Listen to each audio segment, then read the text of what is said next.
All right. Hello and welcome, everyone. I'm Pastor Druski. Today, in our family-friendly gaming channel, Finding Good Clean Fun, we might be pushing the limits a little bit. We've got a bit of a darker theme with a new game called Master of Peace. I have never played this. This will be my first time through. It's a blind playthrough. We're going to be experiencing this for the first time all together. But that said, this is meant to be a deck building roguelike. I don't know if we can call it an autobattler, but I sort of have already. But it's definitely going to be a game that is reminiscent of Slay the Spire, which is a all-time favorite for many. And so with that in mind, we're going to be approaching this. Now, I do want to mention that because this is a brand new game of a new reveal, something I've never experienced, we are going to probably have an intermittent time of taking a step back and reflecting, reviewing, and I would love your input on how you feel about it thus far. And so what we're going to do is say about every 30 minutes, I'll even set a timer, I'll just kind of give it a pause and we'll just say, okay, here's what our thoughts are so far, not a review, not a judgment of is the game good or not good or any of that. I just want to have observations and feelings, impressions of the game so far, what's working for you, what isn't working for you. We'll kind of just spell all that out in a minute or two, get back to the game, go forward some more, do it again every so often, and then by the end of the day, we should have a consolidated review of the game. So that's the thought. Now, it is a live stream, and that's why I do want to have everyone included in this. Might as well not just be me talking. And so for that, to that end, Omni, I see you over there on YouTube. Hello, good afternoon. Glad to have you. So we are multi-streaming today. And so that's the thinking. It's going to be a new experience for all of us. The game is live in early access for everyone. I did get this copy sent to me for free, though we are free to give it an honest review, whatever that looks like. So that's the thinking. All right. With that said, let's have at it. I'm going to start the clock. All right, so we're just going to start a save data. And remember, I've never played this. I have no idea what to expect. The party name, the Black Fog Expedition. No. What are we? The Druski herd. Mrs. Druski's here. She gives it an approval. Druski herd. Okay. All right. Shepherds have to have a herd, right? Flock! Oh, it should have been flock! Oh no! Too late! Shroud of black fog, its origin unknown, covered the sky, and the world was swallowed by darkness. The land turned to death and despair, and hunger swept across the realm. The high priest declared, "Whosoever uncovers the source of this black fog and restores light to the world shall be richly rewarded." The proclamation spread far and wide. Soon adventurers and mercenaries who sought gold began to form across the lands.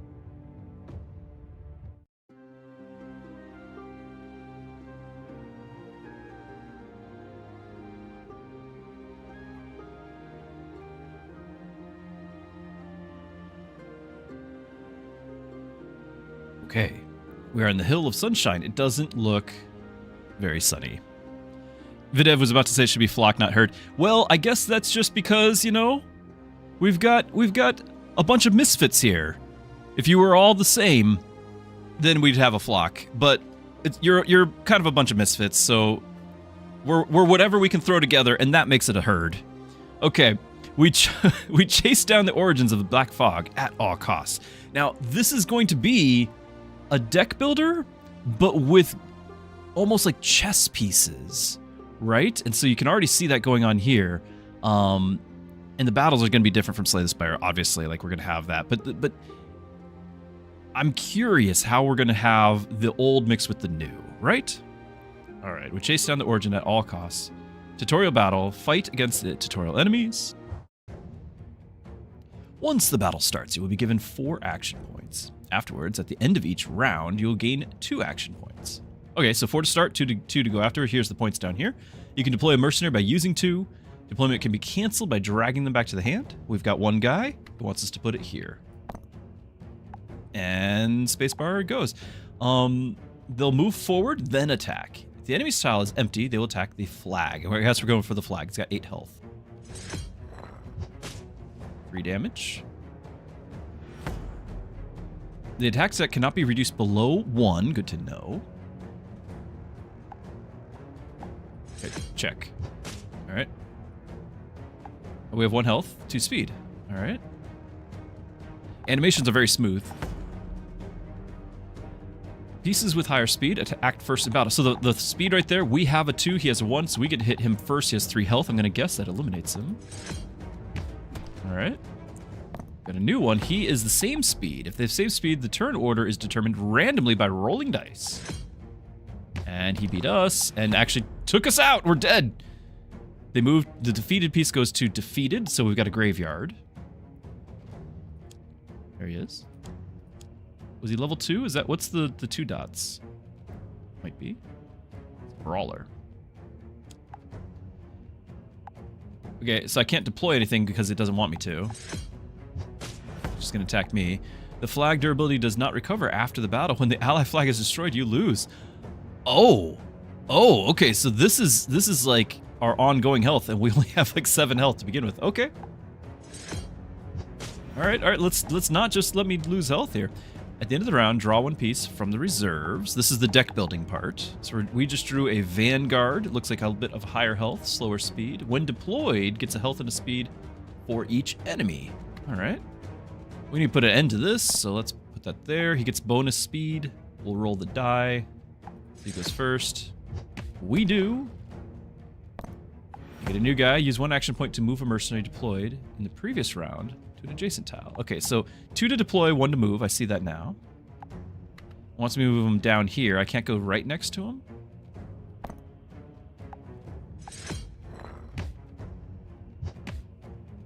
Alright, just big health pool here. And a commander ability.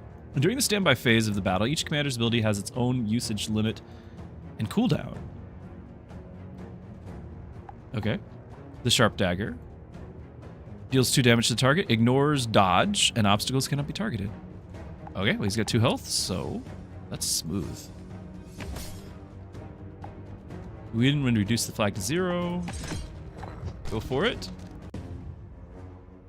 Okay, we achieved victory, but at what cost, chat? At what cost? Well, 6 health cost, I guess. We have a card event. Make a choice. You may obtain a reward depending on the path you choose to take. A battered crate lies before you. Unknown contents awaiting your discovery. Well, of course we must open it.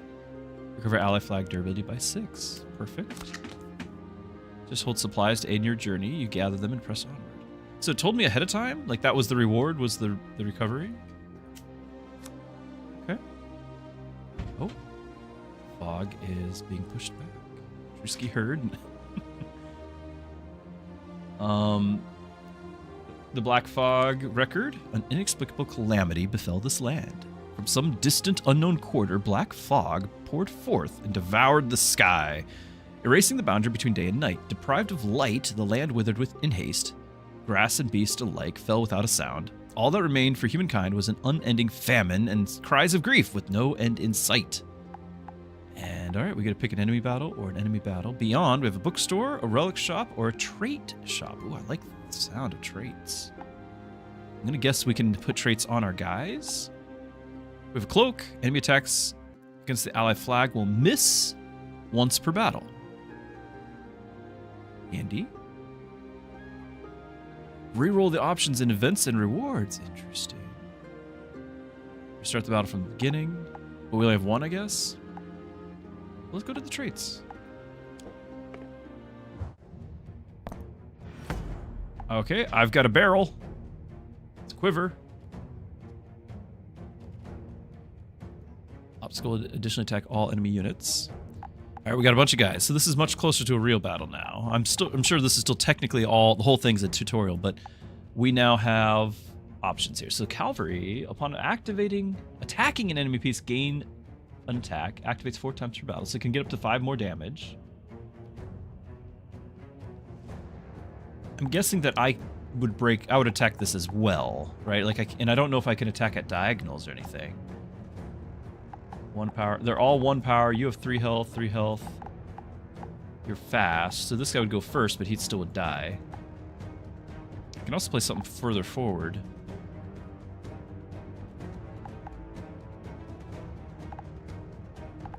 Okay, well, attacking an enemy piece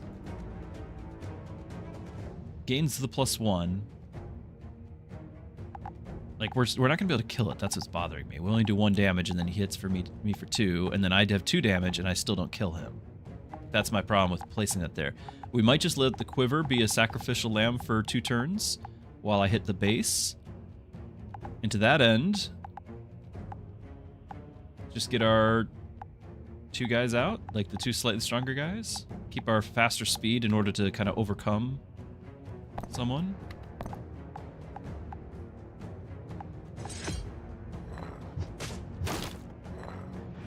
But you don't attack. Is there a range? How come this guy got to attack? Is it because I have to reach the red? Well, I got some damage here now. Okay, so what if we do this? If I place this here... Hello, Sapphire. If I place this here, we've actually got 2 damage now, which makes me a little happier. And he's slower, which I'm going to intentionally use. So we'll let the dancer here go faster, take out the barrel, then we get to move forward and attack and actually get to hit. Maybe afterwards I can do some swapping. Or actually we could just survive afterwards. So that might win that if I'm reading the room correctly here. Alright, so he did attack by moving forward. Whoa, whoa, what's with the archer? Whoa, time out! Quiver didn't say anything about being a ballista. I just got everyone hit for 1 damage. Or, no, 2 damage. That was not part of the deal, barrel. Alright, well, sharp dagger that. I only have the 2, so I can't move this out of the way. We're just going to lose the cavalry. When deployed, if there are no enemies in front, gain... Yep, so we're just going to do that. Attack all enemy. No, I kind of just thought it was a barrel. You know, passive. I didn't read that, I guess. Barrels don't usually do much offensive moves. This game is all about subverting expectations, I see. Did we have to clear out the barrel too? No, we just haven't moved yet.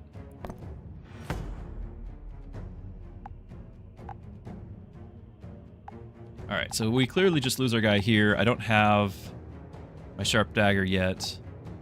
But we might win if this guy moves forward and attacks. It might just be over. I don't know if we have to clear the field. So that would be interesting to find out. And what I might also do is just place this here to finish him off afterwards. Okay, yep, so we didn't lose anybody. Took damage, and I don't know if damage is permanent. Obtain. Select a mercenary to recruit. The Beast Tamer. On defeating an enemy piece, fully recover its lost health, activates 2 times per battle. Hunting. But it's not just beasts, I mean, this is anybody, so we're hunting the most dangerous game. The Berserk, the Vanguard Knight, at the end of each round, take 1 damage and gain attack and speed. That sounds a lot of fun. If we can figure out a way to capitalize on either healing or more health, or like just the more damage you take, the more, like, that sounds fun. This guy was probably... Did I get both? No. This guy's probably more reliable, but I'm doing the more fun. Like, this just outright heals himself. Like, that's great. But we're doing the fun. And I wanted traits. 1 of 2 traits to acquire. If the mercenary already has a second trait, it'll be replaced by the newly acquired one. Okay. Rattle of prophecy and rebirth, but do not underestimate the dragon cult's unity. Who's that? Alright, fortification, 2 health whenever an ally from your hand is deployed around this piece. Adjacent, basically. When deployed, reduces the attack of all enemies by 1 and gain damage equal to the amount reduced. Those are both amazing, and apparently there's no currency, so I can just get whatever. Now our brand new Vanguard Knight, we could utilize this to get health back. Right? Like, that could just be our thing. Plus, just having more health in the first place is going to let him do his thing. So I'm happy with that. Learn the trait. You will not regret it. Let's hope so. All right. To the saloon! Select one mercenary to assign a rumor. Each mercenary can have only one rumor, and it can be replaced. A rumor. Say they wish for the darkness to linger. If so, they'd best take to drink. It makes the darkness of life last longer. After all, I don't know what drink it's. I mean, water doesn't do that to me. I don't know. I don't know what they're talking about. So, we're just gonna get a random effect here? What? All right. Who's our sacrificial lamb? The apprentice. Come here, apprentice. Why is he kind of positioned differently?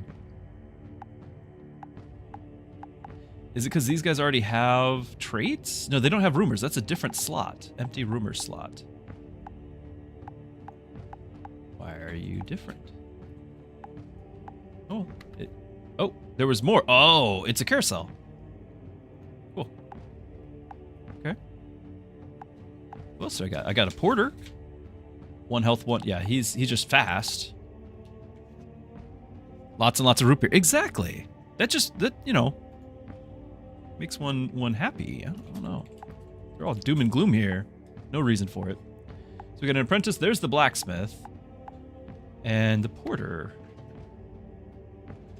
Now, I feel like the apprentice is still our guy.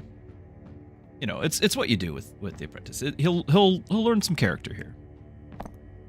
Obtain rumor. Okay, we get a pick. All right. Rumor generated. Gains 2 speed. Moving does not cost action. Ooh. That is a great rumor. Stubborn. Gain 2 health. Action point cost for deployment decreases by 1 or strategic when deployed. Draw 1 piece from the reserves. The drawn piece action point cost for deployment decreases by 1. Now, usually we won't be able to play that because it's going to cost us 2 to deploy. So, like, the following turn, he'll cost 1 maybe, and then we can move somebody. Like, that could be a thing, but that still is more situational. I can re-roll. I've got 2 dice remaining. Let's not re-roll it here. Just the 2 extra health, action point cost for deploying is cheaper. Sounds great, because then it's basically the advantage of this, but the extra health, and it's somebody else that has to be the deployed. Like, this guy just costs 1. I can put him wherever. He'd have 5 health. He's just a wall. Nimble means that he could be 3 speed, which I only have the 1 guy at 3 speed, and I can put him wherever he needs to go. That would be handy. It's one of the top 2.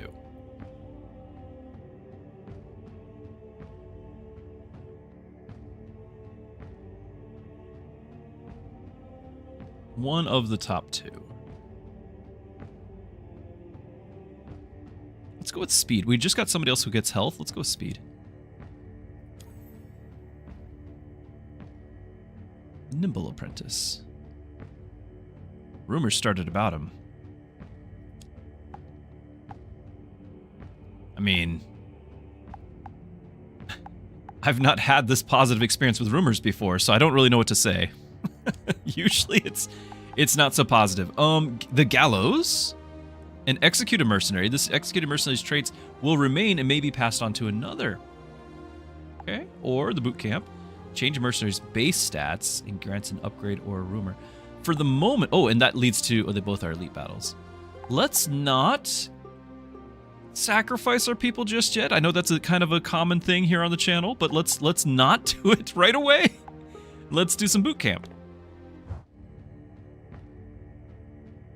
Okay, randomly change a mercenary's base stats. Then choose one of 3 randomly presented versions with specific upgrades or rumors to acquire.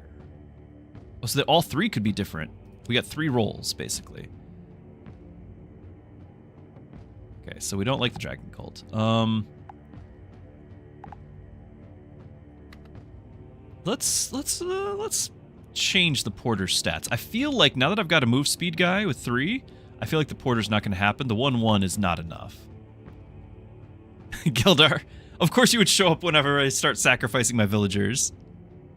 Lackmine is very disappointed as well. We'll get to it, okay? We will sacrifice them. Yeah, let's train you. You are 1/1. You need to be much stronger than that. What, 11? What? Cannot be moved using action points. So yeah, you are literally a wall. The stalwart porter. So he gets +4/4, but it also gave him, what, 6? Just 6 more health?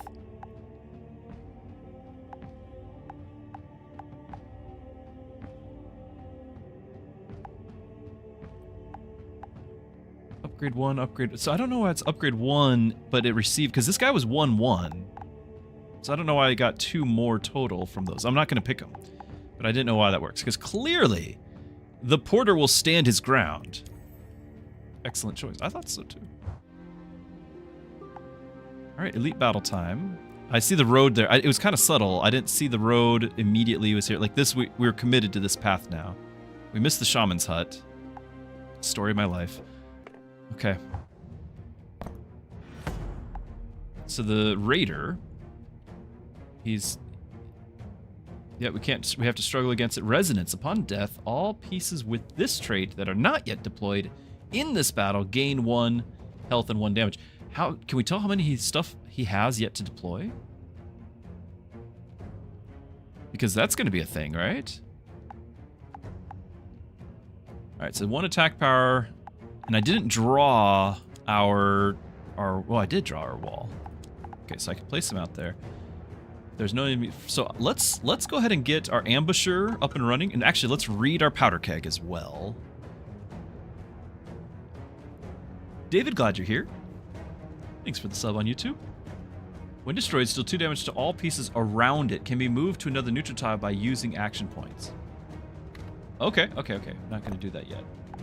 But that's going to kind of determine this whole battle, isn't it? That's going to be a really big deal. So for the moment, let's just go for the flag.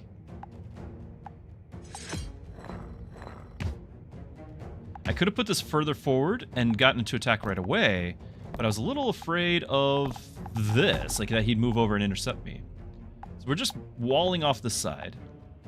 I have 0 speed. Do I even get to take a turn? I did. I heard him. Okay.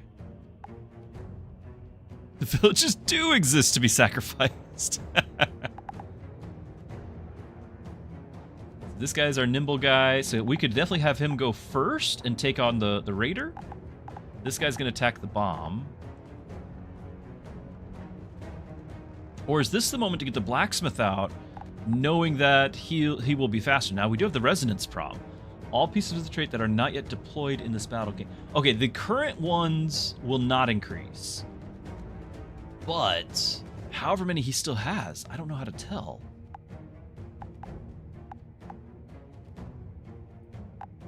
Let's go ahead and do this, because this guy's, I feel, more expendable. And we only need the 1 damage. Like this, we need 2 damage in an emergency here. So we should still hit the flag. We'll take another damage, but we'll bring another 1, we'll kill this guy. Hello, Zerg. Well, Lackmine, yeah, we don't sacrifice the villagers because we got to build up the anticipation. We've got to, you know, make sure it is a crowning moment of the stream. Okay, we are attacking that. All is well, but he is deploying more. And how many more does he get?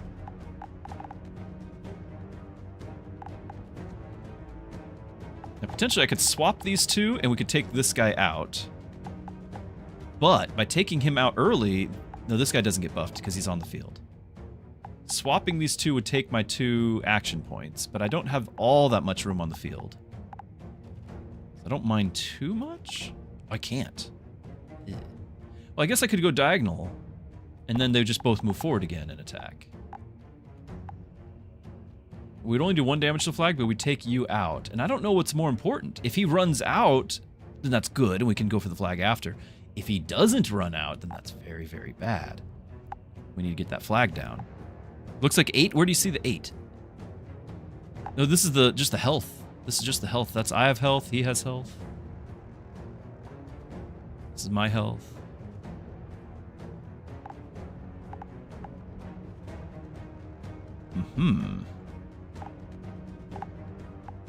Just a reminder, everyone, in about 5 more minutes, so maybe after this battle, after maybe the next one, whatever it is, we're gonna take a breather, and I want everyone. I'm gonna share my impressions. We're not reviewing. We don't have enough information to decide how good a game is. But you guys have been here and seen just as much as I have seen. I want to know your impressions of the game. And we'll voice it. We'll just share it. Here's what we're feeling 5 minutes, 30 minutes, whatever it is, into the game. Oh, there's an ad, so you guys didn't hear that either. Let's do it. Let's do our swap. And that was my turn. We're gonna take this guy out. We hit that. We take this guy out. Now his new guys are gonna be really strong. But this might be the last one. I don't know. 4 damage. So we're gonna start losing our guy. This thing's not gonna blow up just yet. We're gonna do 3 damage to his base.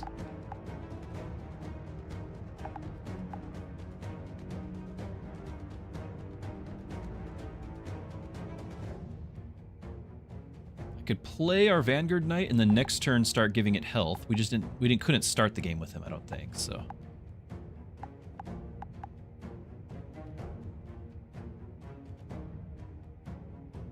I don't mind this, but it's not going to be effective. This thing's going to blow up in my face here shortly. I'm going to play you. We should just hit this for 3.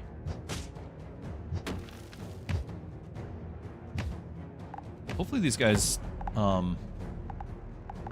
live. Now the bomb is about to go, right? So that's a problem. Can't move forward. We're about to lose our guy here.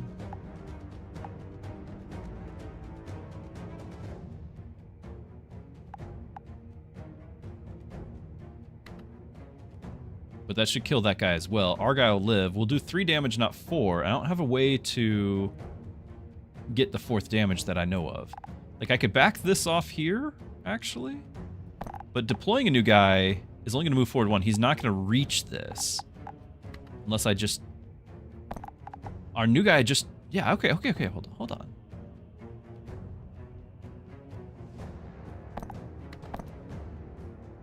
These guys are going to go first. 1, 2. We're just going to take out the flag. We should be good.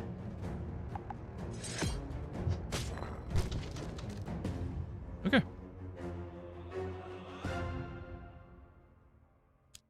All right. Just a reminder, because there was an ad going on for some of you. In another 5 minutes, we're gonna take a breather. I just want your first impressions. Just first impressions. We're not passing judgment or anything on the game. I just want first impressions. We're gonna share it with the greater audience, and that way when I splice all that together, we'll just be able to say, here's how it's going so far, make a YouTube video out of it.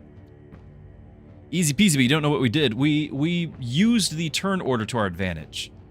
Okay, we can pick up a relic. Relics. I'm guessing these are up top here. I love relics. Slay the Spire relics. Favorite thing. Okay, so if the ally flag durability is 4 or lower, all your pieces gain an attack and a health. I don't want it to be lower. When any allied mercenary with attack of 2 or less attacks, they also attack another random enemy. Okay. Okay, and those relics over here. So they're just going to randomly hit other guys. That might be... It might backfire if there's any guy with thorns or some sort of way to counteract me, but... I mean, that's cool. I can't get the other one, right? Yeah. We found out more. The cult is a sect of human heretics who believe that dragons shall rise again to rule all creation. By chance, they came into possession of forbidden tomes unknown to the world. And from that blasphemous knowledge, they've forged twisted doctrines and books of prophecy. Their desire is singular, to stand beside dragons and the Draken when the age of dragons returns. and to share in the power that follows. To them, faith is merely another name for greed.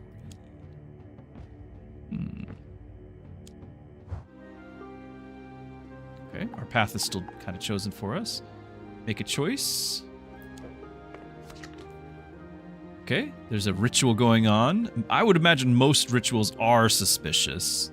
If I were just walking through a path and I stumble on a ritual, I wouldn't say this is a normal one.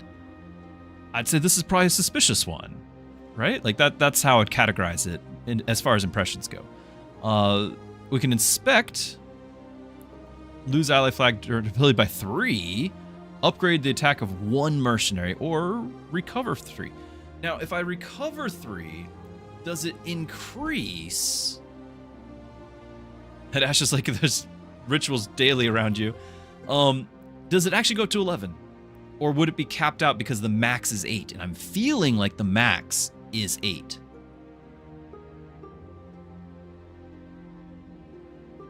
And because of that, I think we're going to do the inspect. Now we could for science it, but it would basically waste it if we're correct. Well, that was an elite battle we just did, by the way. That's why we got the relic.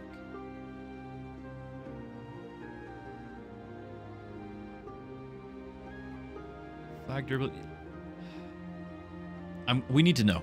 We need to know. So I think normally we need to do the inspect, but for science, this is for you, chat. This is for you. We need to know if the number goes up to 11. Steady your thoughts, resisting the lure of suspicious right. Oh, okay. Yeah, it did not heal. As suspected. So we wasted that, but we learned something. We learned something.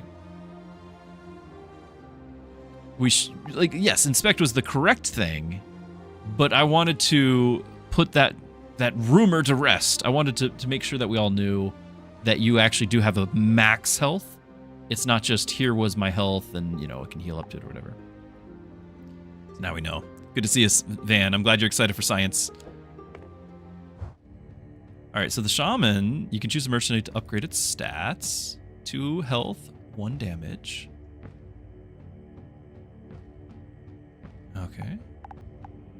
So we've got potentially, a guy that can just kill the tower really fast. Like, just give it 2, make it 3 with this, and just kill the tower really fast. I do like the idea of my wall here having another damage. Right? So that way I can just park him there and he actually does something. I like that.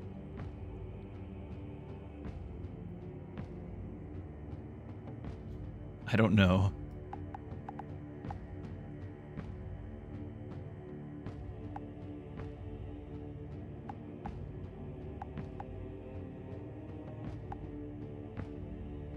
Yeah.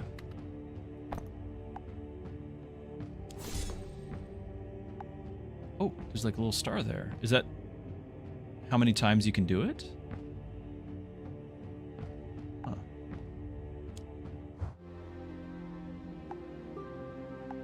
Okay, here's the plan. We are at a boss fight. Let's go through the boss, and then let's talk, like, observations of the game, impressions of the game.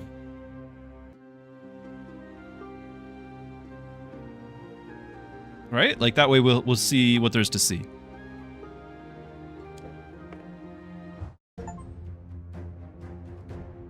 An achievement. Bosses have powerful traits and must be defeated to win the battle.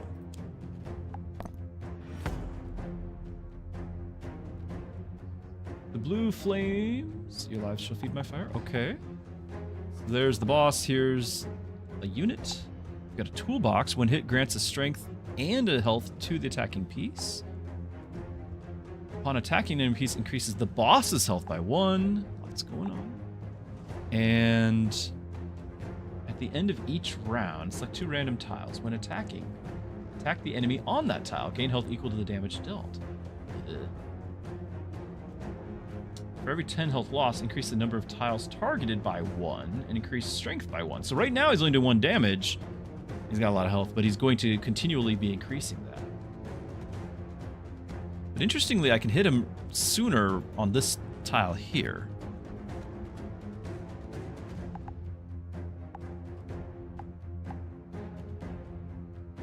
I would like to take advantage of this toolbox before this guy does. I don't like he'll get it hit it for 1, but I can always go faster, like this guy getting 3 or this guy getting 3.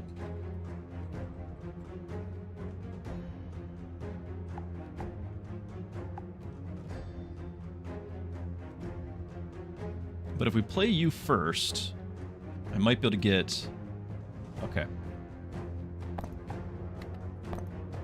Get the fortification going. So this way we'll move forward, we'll get the plus strength, and you're going to get the plus health for each deployment because I've already got him out here.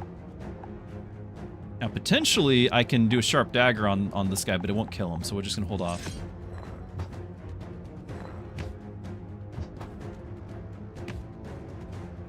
Oh, here, more stuff. 1 strength each time any other piece takes damage. Can I move you anywhere? No, it's only the 1 tile, so I can't go and hit him for 3.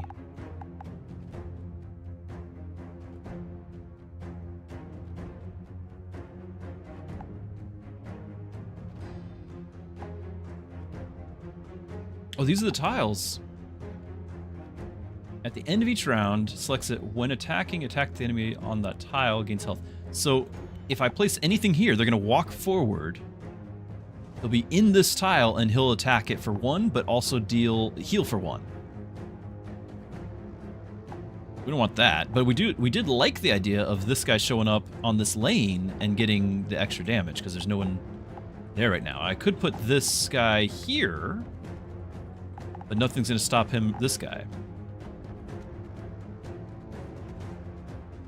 Go you here. I kind of wanted to put somebody here to buff our guy, but we got to stop this guy here. So this way he'll go first. He'll attack for 1 next round, and then he'll go up to 2. Next round he'll have the 2 damage to finish this guy. Oh, but this guy's gonna have a lot more damage every time any other piece takes damage. We're probably gonna die right there then. But he won't gain speed. We'll still do 1 damage to him, and then maybe I can sharp dagger it.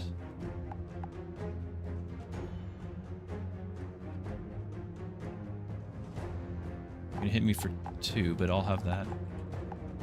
I might hit him with sharp dagger now, because we're gonna go before him. I know we only get 2 uses, but let's go.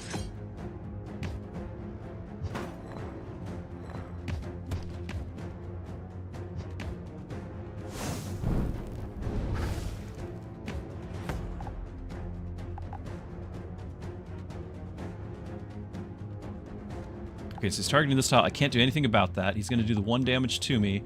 But if I park behind him like so... Is this the guy I want to do?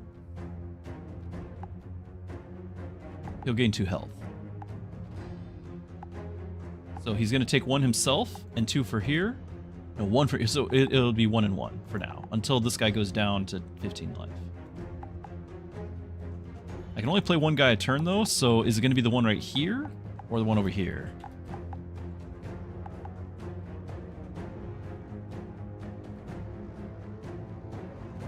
We'll eliminate this guy.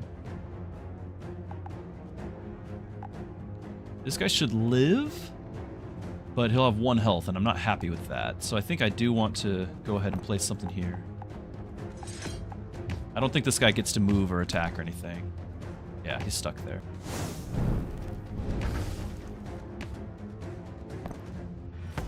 Oh, now I can't move forward here. Our guy here has 0 speed, so he might not even move forward. I don't even know. This guy might attack first. Remember, we're going to roll the dice. We both have 0 speed.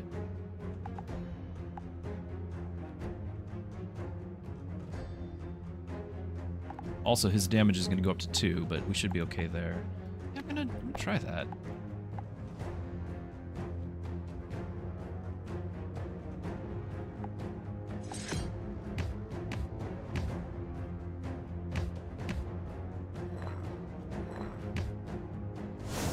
We do move, and he did go before me. Oh! I don't know how we took the damage there. Oh no, I think it was the 2 damage there, and then he got upgraded. We should be finishing him off here, maybe? No, we're only hitting him for 7. Like finish this guy off and then place you. Yeah. Place you. There should be nobody there, so you get to hit for 2, 4, 9. It's not enough. I don't have enough to move you. He's going to hit for 3 damage, so this guy dies. This guy dies. That's unfortunate.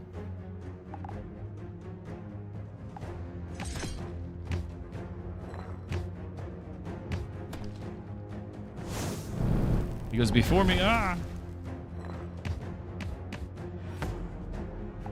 And we're out of pieces. So we're just going to hit him for 10. He has 12. But he's out of pieces too, so I think we just win with our one guy left, because he's going to kill... Well, the porter should still be around with 1 health too. We should get it though.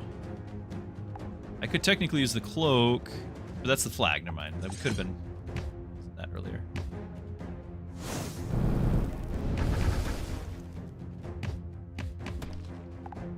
He does have more pieces, and this guy died. He killed himself. That's right.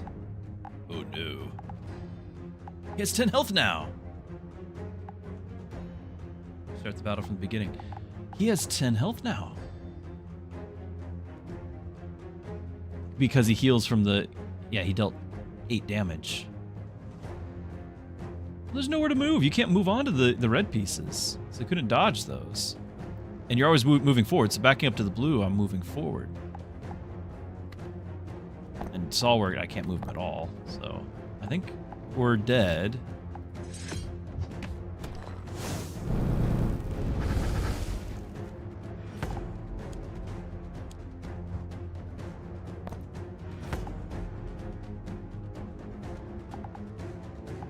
Okay, but that's a different positioning.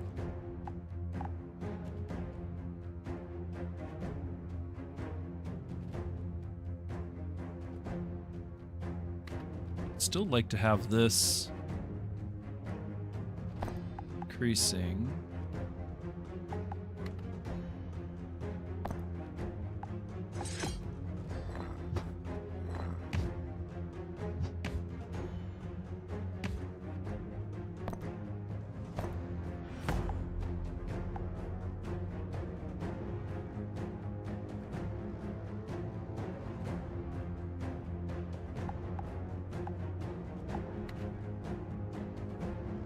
Now, I can't give this guy health unless I park right here. It's the only tile I can place on, which is kind of weird. I should have thought about that and put him somewhere else now. I need to keep that in mind. If he moves too far forward, I can't place.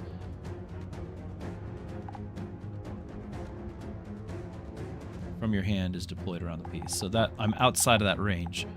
I can use my cloak and let this guy attack for 1 turn and just get this played. But I can't really do the stalwart. I also might just eliminate this guy so he doesn't get to hit this. That way we get to hit it a 3rd time. Alright, so we do that. I'm going to play you here.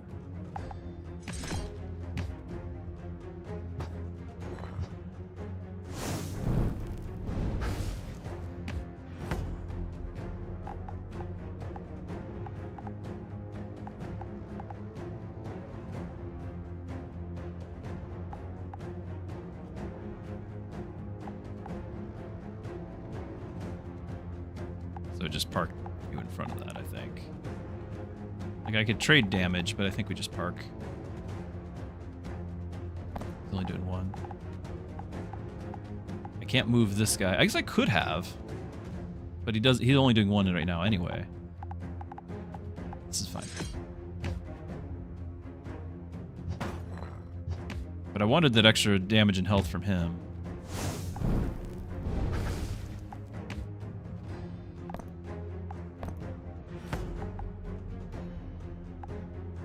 Now we need to place our nimble guy here. We're going to take damage. He's going to heal. Can't move you. Yeah, you're stalwart. We could let the flag take 1 damage. It's also an option.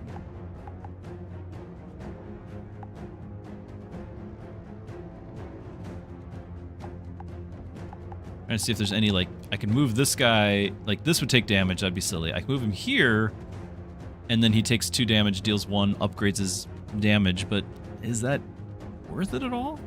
Or, you know, just deploying another guy in the field. The problem with deploying all the guys in the field is he's gonna fill this field up with those bombs. Right?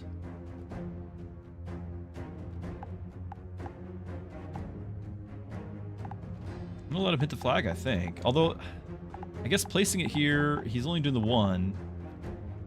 You only have 1 health, so it has to be you.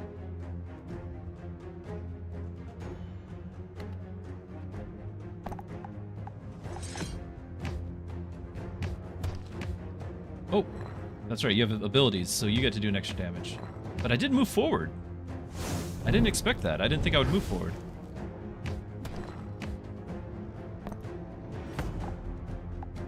Now this guy can't move forward, but I can at least move this one out of the way.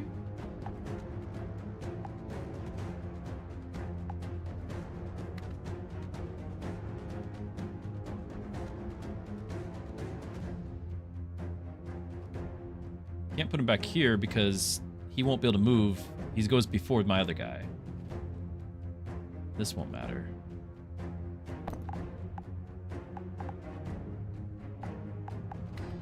I guess technically I can just move you up.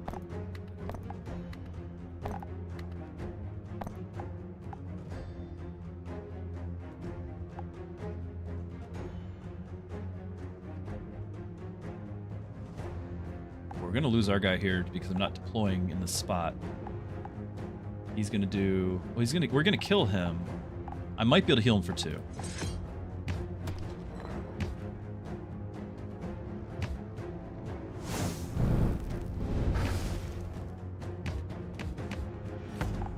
Alright, well he's gonna die anyway. So I don't want to place it here because then that's another hit we'll take. But at least I get to do 6 damage to him.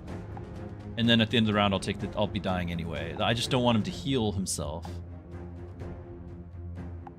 I guess I can't move over there. Okay. Can I back you up? No, you're stalwart. I could back you up. Hold on. No. Oh, I haven't got an extra point because I saved 1. I didn't realize you could save him. Okay, that's good to know. So technically I could back you up and then move this guy over. The problem is I need to play something in order to heal him because he's going to kill himself. And I would use 2 movement anyway. There's no point. It would be nice that he doesn't heal himself for 3.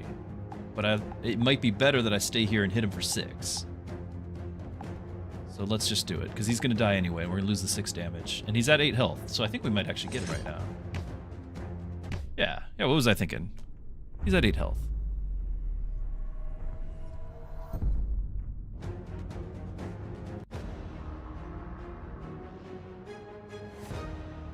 Okay, we've achieved victory. 2 health on a flag. Achievements all around. Trait upgrade slab. Slab that upgrades the trait to its next level. So we can have higher level footwork, higher level berserk. Violence I haven't been using. Those are my only traits. So what would happen? The berserk, it's a risky play. It'd be, oh, it does tell me. It's 2 damage. Footwork gains damage and 2 speed for yourself and all ally pieces in hand. So it's the same for him, but then it gives it to everyone. That's amazing. Okay, but it's in hand, so it'd be like 1 or 2 guys. This gets 3 activations, but it's +2, which makes it okay. Like, I'm very much okay with that. I think it's going to be the footwork. I like the party buff. Okay. Before we go into the next zone, let's talk. Let's talk, chat. So, my goal here, this being my first playthrough, it's a blind playthrough. I don't know what to expect. I want to be able to share impressions so far. Already, chat is responding. Thank you, Zerg. You haven't really been able to be here the whole time to watch the gameplay, but the sound design and visual design are very satisfying. I have to agree. It is, the animations are very smooth. The music is setting the tone quite nicely. It's making, if you just had the same pieces with a different art aesthetic, you would just say, well, it's a kid's game or whatever, right? Like you get the pieces. But now, like, it actually feels like I'm placing this piece of this tangible piece that matters. Like I'm placing it someplace on the field. It gives it more gravitas with the art and the sound. So I agree on that. I definitely agree on that. I also am agreeing on, as far as gameplay goes, my impressions, I really like how there always is something upgrading about my units. When I play Slay the Spire, one of my favorite things to do is go to the blacksmith or whatever and upgrade my cards. I like having my card get stronger, not just my character stats. I like to have my cards get stronger. And for this to have every unit not just feel like a card, but to feel like a unit that is getting stronger, getting some personality. I really like that. And I like how I'm kind of choosing, okay, you're going to get this and follow this theme, and I can build around this. Already the choices that we've made, even though this is still tutorial, I think, the choices that we've made so far already have we're trying to build up some sort of synergy around the high damage value of our Berserker. Now we've got some move speed from this guy we just got. I'm loving the variety of ways you can upgrade your units and leveraging that. So even though the gameplay might be mimicking that of Slay the Spire, the actual rewards are a lot more upfront. It's kind of what I'm feeling. I'm enjoying it. I'm enjoying it.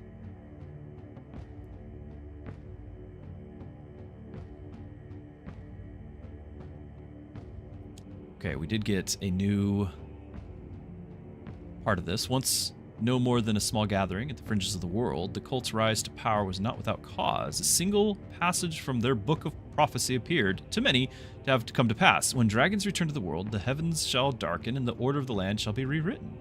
Bereft of light and sunk in despair, the people took to these hollow words as a sign of salvation. In search of survival, they gathered around the cult one by one. As their numbers swelled, the cult showed no mercy to those who refused to submit, and having seized power, they came to desire only one thing, that this pitch-black night endure forever. Nice guys. The Blazing Sands. Okay, already? Music design? Like, I feel like I'm in a desert. And it's interesting having a desert that's not feeling like the sun is beating down on it, right? Because that's the whole theme, is that the sun's not around or able to reach. So it's a dark desert. Interesting. Let's look at our path. We got another trait shop. Shaman hut. Relics. Relics are really powerful too. After that, we can increase the mercenary speed or get another battle. Now, I have not seen really a benefit to the battles, right?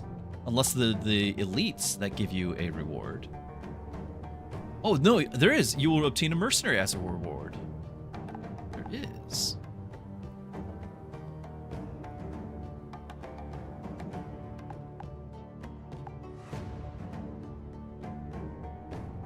Okay. Extra mercenary or increase somebody's speed. Now, we did run out of mercenaries on the last battle. I don't know how many you can carry, but it's also like any deck builder. We have item slots. It's like any deck builder where if you have too many, then you're not necessarily going to get the ones you want. So we want to be careful there too. I think I'm going to not go for the extra battle. I'd rather increase the ones we have. We might even do a execute mercenary thing. Now, I can get there from either pathway, so we have to decide do we want the shaman hut or the relic, and I think we want relics. Okay. We've got a stalker. When deployed, gain a dodge for 1 round. Upon defeating him, a 50% chance to gain dodge again. Dodge for 1 round. I wonder if we ever have like multi-hit stuff. If it would, I guess it wouldn't use it up. A water pot grants 3 health to the piece who destroys it. 1 health. Didn't we get +2? Oh, I guess it would have healed us for 2, and we didn't. We were already maxed. Okay, I was hoping that our max went up by 2 after that boss fight. It did not.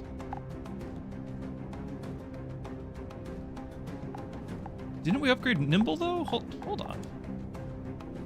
Oh, it's footwork. It was footwork we upgraded.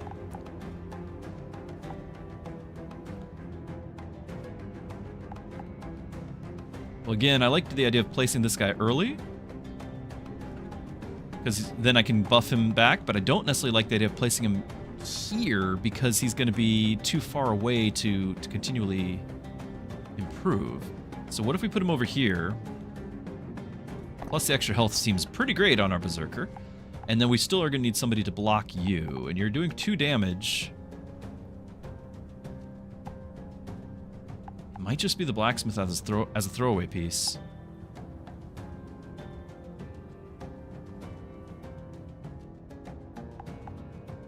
I could potentially go faster than him, but with his 3 health, that doesn't matter too much.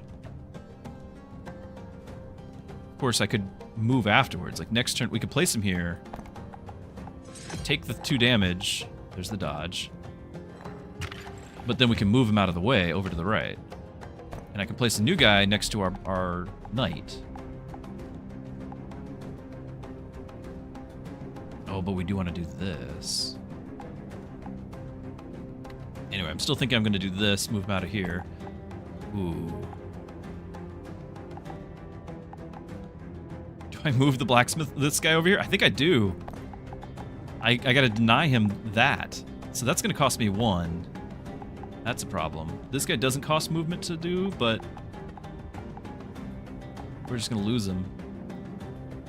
Like if we're going to keep our flag. I guess we got the flag for free for 1 turn.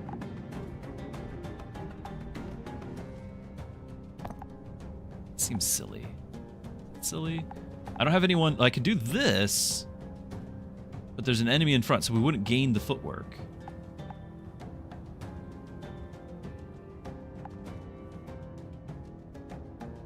I really like my Berserk getting that health. And I could save an action point, I guess.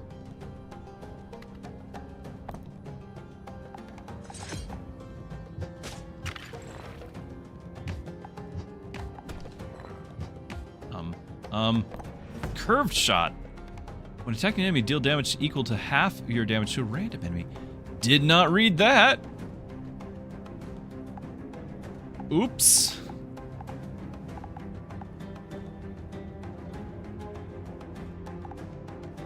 So 2 damage to a random enemy unless we can take him out, which we will take him out if I park him here. We're out of our extra health for our base.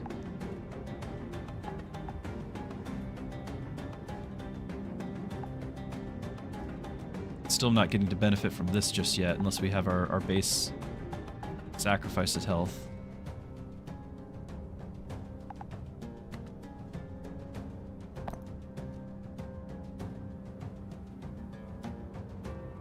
Well, this does give us the extra health here. And potentially now... Oh, he got his stealth back? Never mind. I was going to say I could hit him here. This goes through the dodge, but he got his stealth back. So that means we can't hurt him. Like, I could have finished him if we went first on the roll, but we can't. We did not go first on the roll, so good to know. Wait. His stealth isn't there. Stealth is the trait, dodge is the buff, and he doesn't have the dodge buff right now. Okay. Sorry. Alright, we should kill you, but you have... Well, we won't. You have stealth.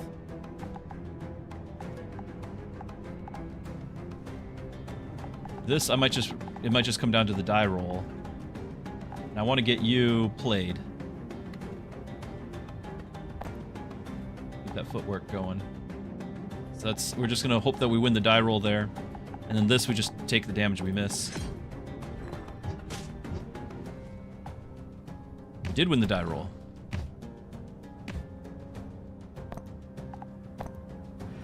Now I'd like to place right here and get health on our Vanguard Knight again. But I have to defend this guy, so instead we're just gonna park our wall over yonder. This guy's gonna die.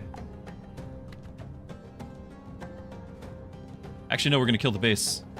It's fine. I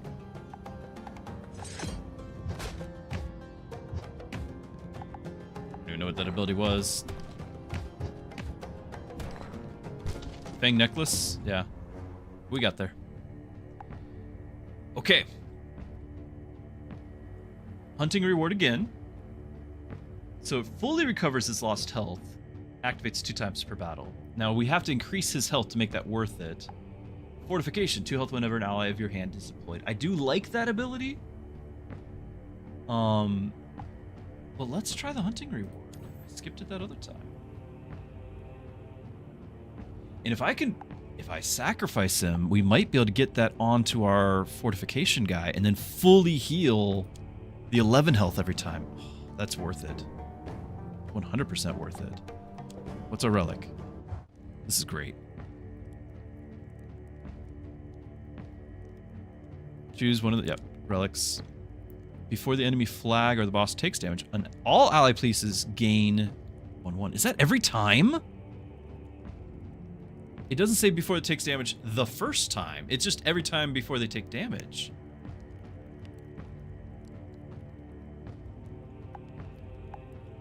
Incredible.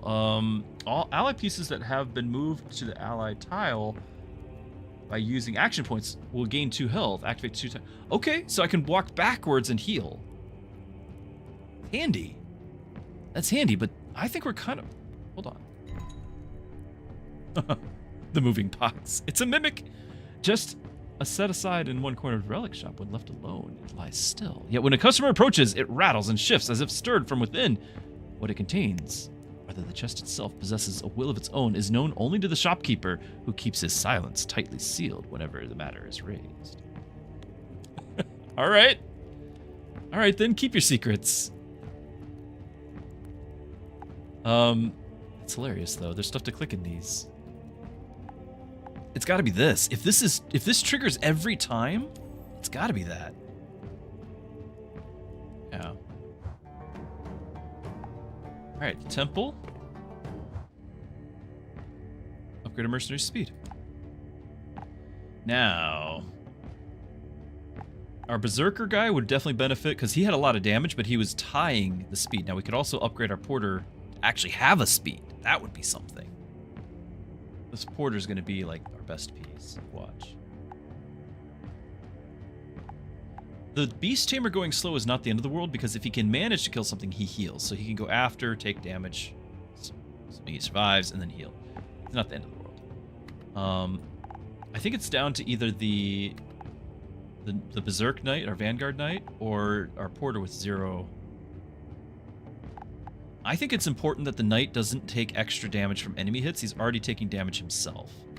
I think that's important.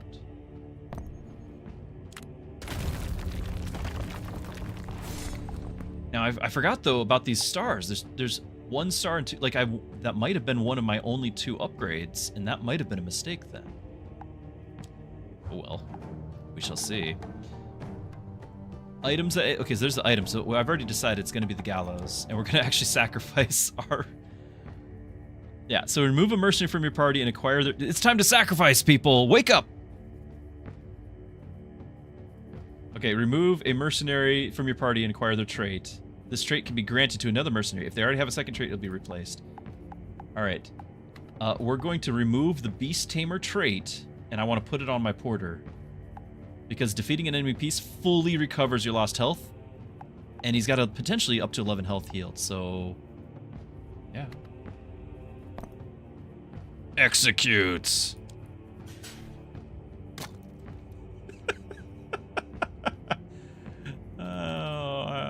Alright, yep, we can do it! Here you go. Hunting reward. Learn the trait. Geared up. Grant rumors and traits and upgrades to 1 mercenary. Okay, so yeah, he's fully loaded up, isn't he? I can get 1 more star on him. I can upgrade 1 more stat.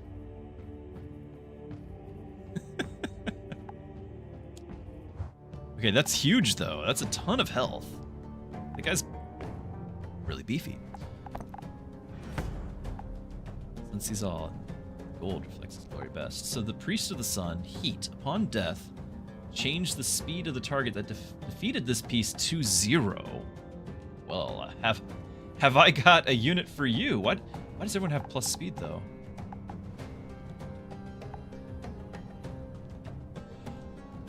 I have now understood the sharp arrowhead.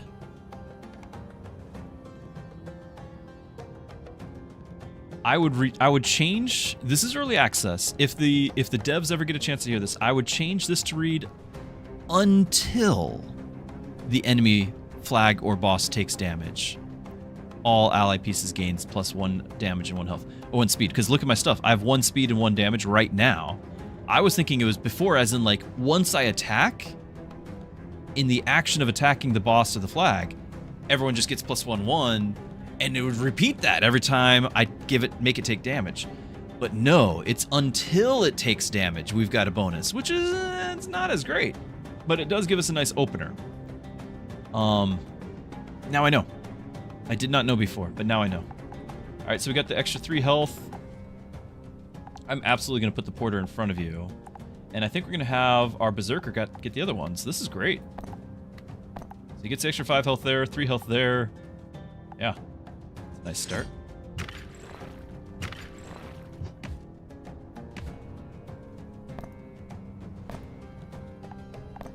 You all have heat. We're going to be going very slowly, but your units are going slow too.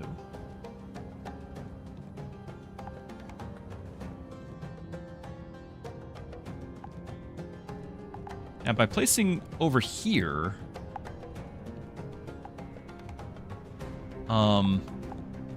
we're going to move forward and not attack, I don't think.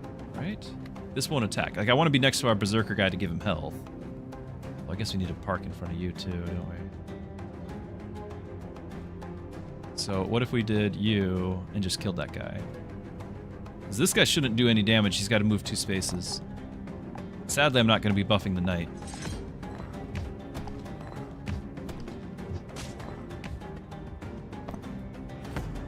But we're already doing 5 damage to the base. We just lost the, yeah.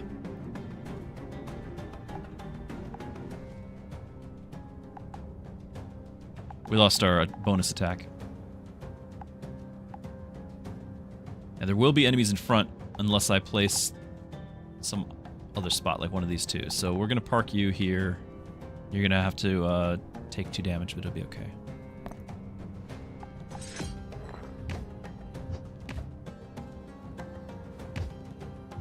I need to reread my Fang necklace. Prediction. Addition attack all other enemies whose attack is 0. Oh, I see now. The priests prepare the way for the prophet there. Okay. My mercy with it 2 or less attacks an enemy mercenary. They also attack another random. Yeah. So I was doing some extra damage there. Okay. Attack all enemies whose speed is 0. I should be able to take you out. Problem is, you're going to be taken up by this guy. Unless we just eliminate him with our thingy. Let's do that. If that's the case, I need to get... Is this actually a tile? No, I can't place on that tile. I need to get our knight over here. I need to get him to where I can place a unit next to him. So for example, oh, you're stalwart. I was gonna... I guess I could move over here. No, actually, it's that spot specifically, because this spot will stay right here attacking the red tile. Here, can I draw? I don't know if I turned my drawing tool on.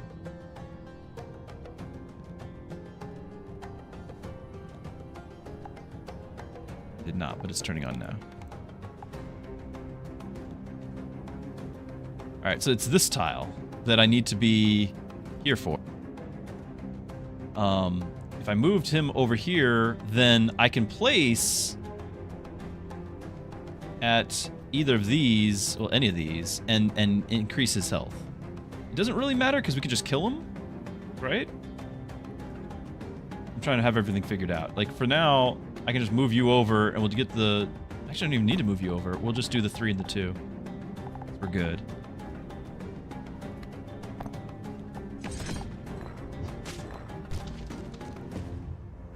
I was just trying to figure it out. The Cowhide Arm Guard. Ally piece survives from a hit. Grant Damage action. So, again, our 3 uses during the battle, but I could, you know, we've got a lot of guys, like our wall guy could get he's surviving hits. Like, we could definitely be using this. Each round restores 1 lost health to a random ally. Oh, yeah. I'm going to do this because this is me, like, I'm killing myself, so we're going to fix that. Also, the religious order of humans who worship the sun and cling obsessively to knowledge is the Order of the Sun. Long ago, they were a fellowship of scholars, priests, and astrologers devoted to study. But as royal authority waned, the papacy rose in power, they were branded heretics by the dominant church, cast out for their excessive devotion to the sun. And they withdrew into the heart of the desert, where the sun burns most mercilessly, and there erected a vast temple. Within it, they fashioned a paradise of their own, twisted, radiant, and closed to the rest of the world.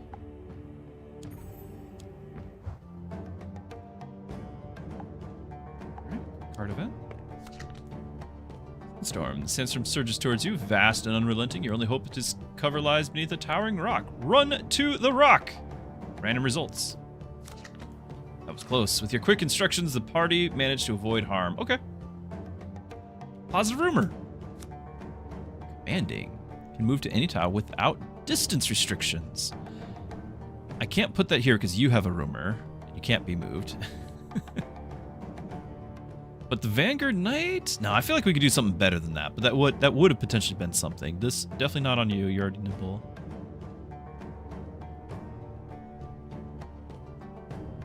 Okay. I like it on the Ambusher because I'm going to deploy him in an awkward spot in order to get the benefit. But then the commanding will let me move to somewhere else. Okay with that, I think.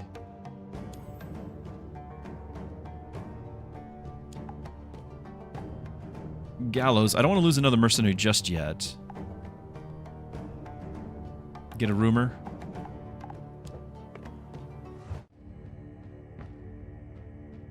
Alright, let's see if we can get a rumor on our knight here.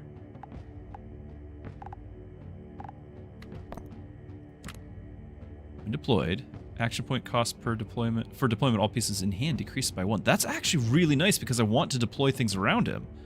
Does not consume action points when deployed. Oh! I can put 2 things... I can put 3 things down if we have them in our hand. And Stalwart, we already know that's amazing with the extra health. That's pretty good. It's pretty good. I like the Swift, though. I think that'll go quite well with Fortification. That's basically +2 health for him as well. Almost as good as the Stalwart, because it's 4 health, without getting the movement choice lost. And I get an extra unit out if we start with him in hand. Like, I want to start with him in hand every time. Boss time.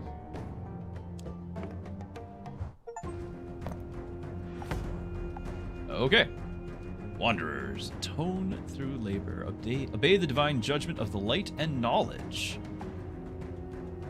Marked. The Prophet of the Sun will activate the effect of Mark of Light.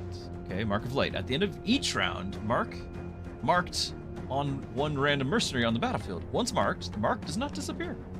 Upon attacking, burst the marked to attack all marked pieces. So burst I'm going to take as destroy it. So it's like a one-time thing, but attacks, and he's going to use his attack of 1. I don't know if it gets destroyed or not. We also have Divine Protection while on the battlefield. Whenever you take damage from Radiant Burst, restore lost health instead of taking damage. Which one's Radiant Burst? Okay. Damage from Radiant Burst, restore lost. Okay, so if because it's a random guy that targets with Mark, he might target his own friendly, and it would heal him instead of deal damage. Got it. The Desert Monolith. When destroyed, applies stun to all pieces around it for 2 rounds. Can be moved. Okay. Like that, but okay. Alright, so it doesn't explicitly say that the marked is going to increase in damage. And it does say the mark does not disappear. So I'm going to guess instead the burst thing is not removing the mark, and we're just stacking up marked. So we'll go 1 mark, 2 mark, 3 mark, and so we're just going to take stacking damage that way is my guess there. I do have my guy. I would like to go ahead and just play him. I think I will. Is here the spot, though? Yeah, because I need to play somebody here. Swift, which means we can play everybody, which is awesome. Oh, hold on. Can I redo that? I want to redo that. Okay. I can do the footwork. But I would only get one benefit if I do footwork first, which is fine. I'm only going to get one benefit from the fortification, which I think I'm okay with.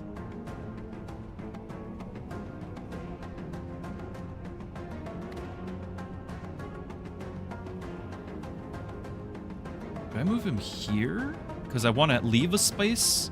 I want to leave a space for my next deploy. Right? Hey, we got some stats, chat. We got some stats going. He's got 40 health, though. He's got a lot of work ahead of us.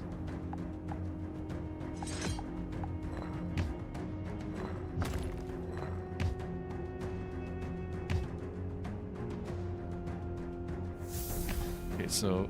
Ah! There's my berserk. The silver seal was what? Oh, we healed this guy. Okay. Yeah, I forgot about that. So he actually got healed, and he has the mark still. And this means he's gonna heal him one every turn, although we're gonna kill him right now.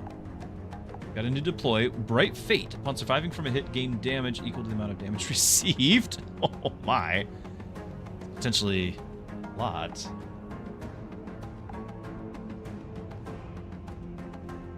Okay, so if I place you here, can I then move you over because it doesn't cost action points and I can benefit?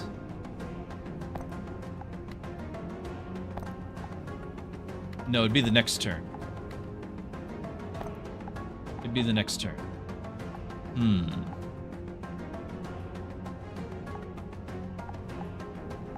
Like, I'm kind of excited about the porter here. He's going to just heal himself back up, but I don't want the silver seal to be wasted on him. I could also be stunning this thing, like, next turn. Right? This guy won't do any damage, so what if I place you here, get the fortification buff. He won't cost action points to move next turn, so I'll move him over. Well, we'll stun him. No, he'll get stunned. Everyone's getting stunned. I can move this too, but I don't want to. I just wanted that health there. Ding, yep. 12. Oh, it's not 11, it's 12. Okay, and that's the perfect one for us to get the mark because he's got the most health and he should be able to heal himself back up. All right, good stuff. So now you can move over here. Well, we're going to stun him first. But I still want to move you in order to get you here. And I know we're gonna kill this thing, but it's whatever. We're stunning two of our people.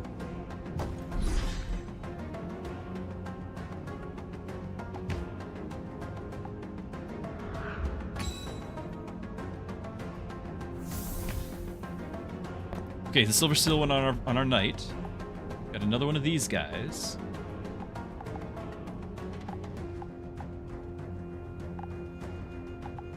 I just have the board full at this point. Like, potentially, I can... Oh, you're stunned anyway. You're still stunned? How long does... It has one. I wonder if the stun was for 2 turns and I didn't read that part. Oh, well. That's fine. So this guy's gonna walk up and hit me for 1 and actually kill me, huh? How I feel about that.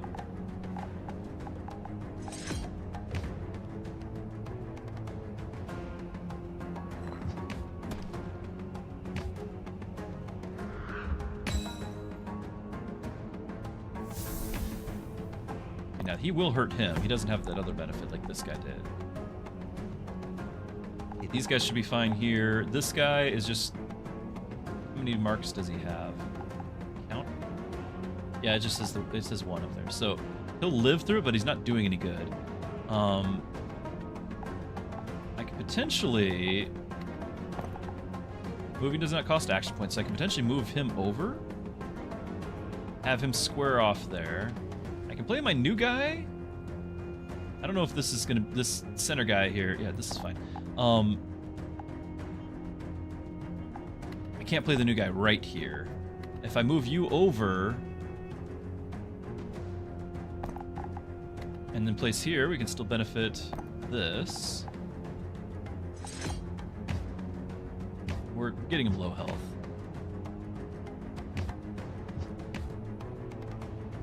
Yeah, the Bright Fate thing, forgot that that's... I'm hitting him first, so he's actually getting a ton of damage. Fortunate. Oh yeah, and he gets damage from that, of the mark.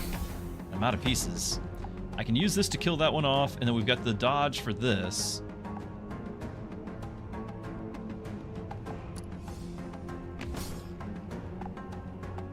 Potentially I can just move you over here. You're not doing anything anyway, right?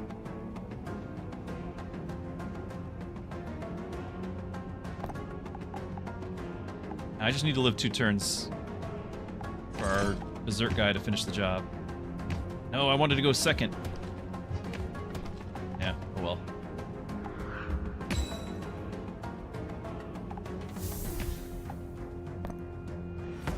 But I've got 11 speed, so we just go first and kill him. Okay.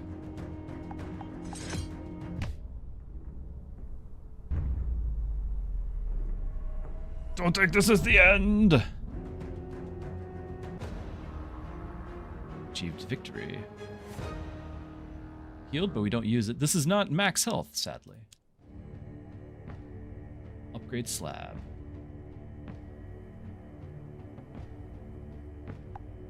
So we can upgrade the Berserk, which we used a lot just now. And those are the only traits I have, so alright.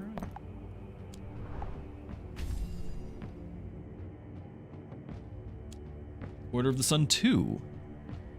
They covet gold, and behind their dazzling radiance lies a cruel and merciless darkness. Wanderers who lose their way in the desert are seized, stripped of freedom, and condemned to a lifetime of labor, mining gold in deep sands until death claims them. These are nice guys. Beneath the blinding light cast by the temple lingers the cold resentment of those who perished unseen. Such bitterness seeps silently into the glow, unseen by those who dare to call it holy. Let's talk. It's been another 30 minutes or so. I don't think I've got all that much new information aside from we just finished a new zone. The second chapter here. So we went to a desert, and it's a gloomy place because there's still no bright sunlight. But that said, I can click this. That said, we've been able to really utilize some of the combos that we were building in the first chapter. So I just had 2 of my heroes. I've got a guy with a high health pool. He gained the ability to heal to full, and that high health pool I'm leveraging to where I can just park that anywhere and just count on him to carry the day. I learned some other mechanics as well. We've learned how some of these relics, like this one here, the sharp arrowhead, probably should say until the enemy flag or the boss takes damage. We've learned a little detail there, but we did still gain initially that 1 damage in health and speed, and we used it. And then the star of the show has been our guy that I just buffed here, the Berserker, which, as long as I can keep him healing, is just infinitely stacking damage, and we leverage that to really do a lot of work on the boss. All that to say, the specifics aside, the fact that I'm building up these combos is very satisfying. Now, I don't know about you, chat, if you guys have any other impressions or any other thoughts. Again, we're not able to really pass judgment or give a review one way or the other. But up to this point, my impression has been, yes, you've got familiar mechanics, but with some really satisfying tweaks and a very appealing art style. And I like the fact that you've got a bit of a tactical feel. Slay the Spire is much more hands-off. Right? Like, I actually, even though it's a very small battlefield, each tile matters, and playing around those and the slight differences in the deployment is starting to really reveal itself as an actual tactical experience, despite it only involving 12 pieces or 12 tiles. So I've been enjoying that. Also, there's a golden temple, and there's things to click. We clicked a random thing in a shop already. In the heart of the desolate desert sands, a temple that gleams with gold, a place where the sun's order's madness is laid bare. Its outer walls are clad in gold, said to mirror the radiance of the sun itself. Yet the light they cast speaks of less of faith than of spectacle. At the temple's center lies an oasis, around which a settlement of devotees has taken root. They call themselves a people of intellect and reason, but beneath the blinding glow of the golden temple, endless toil and exploitation quietly accumulate alongside a hypocrisy carefully hidden from sight. Sounds like some TV preachers I've heard of. Elix, another run. No, this is still the same run. It's still the same run. We're continuing. I don't think that was the last boss. Blackmine earlier had said that his impression of the game was reading comprehension is hard. I do think that's on me. I do think that's on me. All right, let's see if it is early access. I don't know how many chapters are in the game.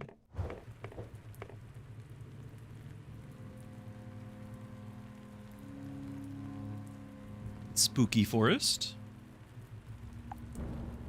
Ooh, thunder. So we got enemy battle. Beyond it, we got another relic. We do need more traits. We're running out of traits to upgrade. Can adjust a mercenary. That's a new thing. Graveyard. We haven't gone to bookstore either. We haven't got any items yet. I get the impression that items are consumed. It's just an impression. And if so, I don't like it. I never use consumables all the way back to Final Fantasy, like playing Final Fantasy 3, visiting my buddy's house, stacking up all the potions and high potions, never using them.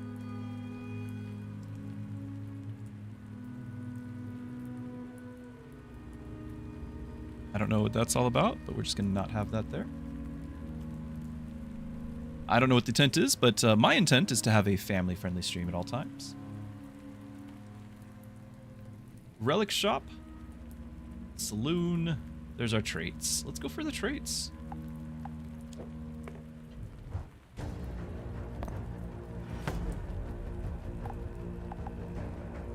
Renegade. While in the battlefield, whenever an ally flag takes damage, gain damage equal to that damage. Okay, so if I hit the flag, he gets stronger. Okay.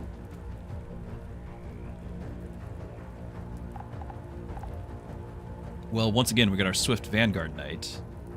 But I do think I want to... We don't have our ambusher this time. I do think I want to have him play where he's adjacent to this tile, so he's like fighting here. I want him to fight in this square or this square. That way I can continually be placing in this square and buff. So we're going to place him here.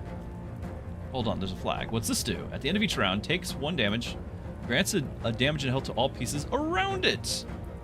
Why, yes. Mind if I do?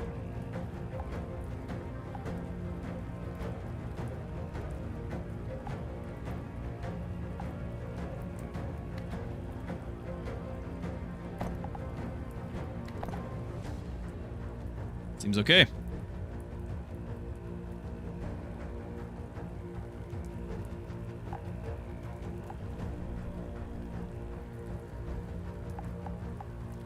Let's go.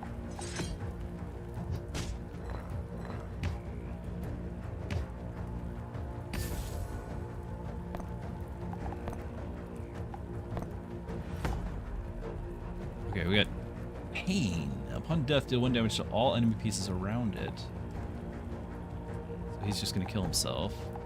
My guy is. Nope.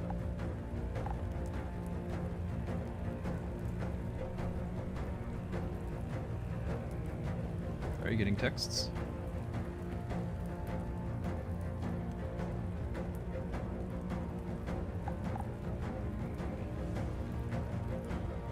Okay, this is the improved footwork, but I don't have anyone in the base to benefit from that, so in my hand. Potentially, if I were to move you over here, I could kill off this thing with the spell, because if I'm not going to play it, then we're talking moving. Right, so if I move you here, kill this thing now. Right? So nobody takes damage. You're still gonna walk forward. You're gonna still get this. Like everyone gets benefit from here, and I should kill that guy off.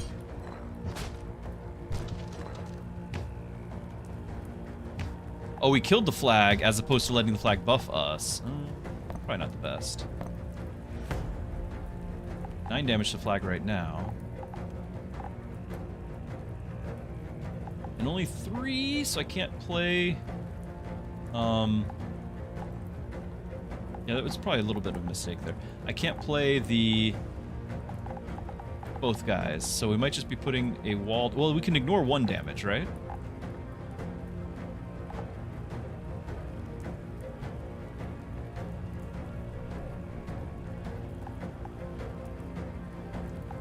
But it'd be this one that would be we would ignore. This would be this one right here.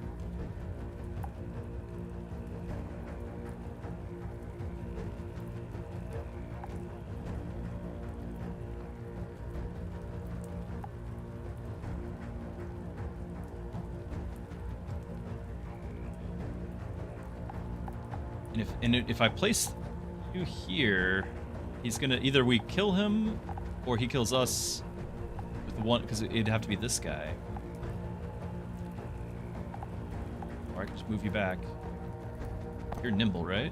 It doesn't cost action points. This is doable. And then we would just ignore this damage for now.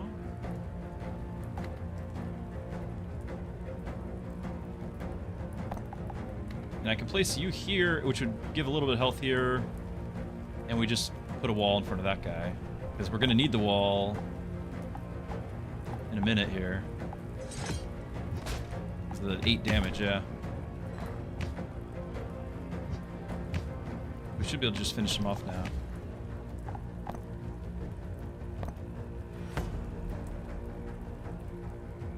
It should just be good right now.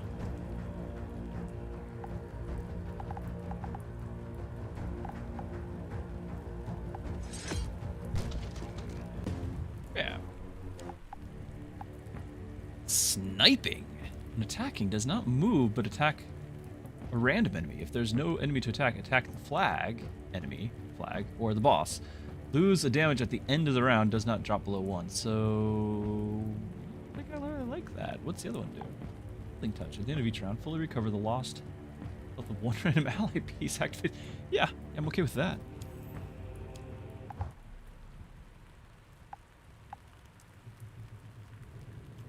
Upgrade the stats. We have to see the bookstore, so let's go ahead and do that.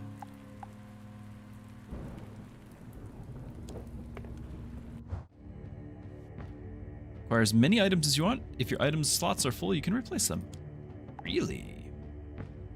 According to the records, the orcs' rules of duel are simple: kill or be killed. Is there anything else to click in here? Like, now I'm looking for things to click every time.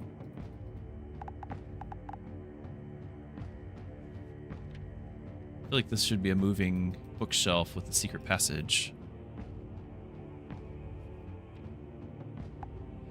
Alright, select 1 enemy piece. Set all the stats of the selected enemy to 1. Yeah, I guess these get used up. Stun all enemy pieces for 1 round. Ally pieces. Select ally gains 2 speed. I'm gonna guess as well that that's for the battle. For the battle. I'm gonna grab these 2. I think speed hasn't been too big of a problem. Okay, can be used by dragging them to a target. For items without a specific target, drag and drop them anywhere. Single use only, as suspected. Okay. I could have rerolled, but I'm totally fine with what we have. Yeah, we can replace 1. That's nice. Thank you. Appreciate it. Adjust a mercenary stats. Select a piece to adjust its stats. Adjusting it in what way? Okay, so minus health but plus speed, minus damage but plus speed. I could kinda lose, like, health or whatever on our porter. 2 speed. I don't wanna lose any damage. Not really worried about speed, to be honest. If it was anybody, it would be the porter. I could lose damage on... No, I don't.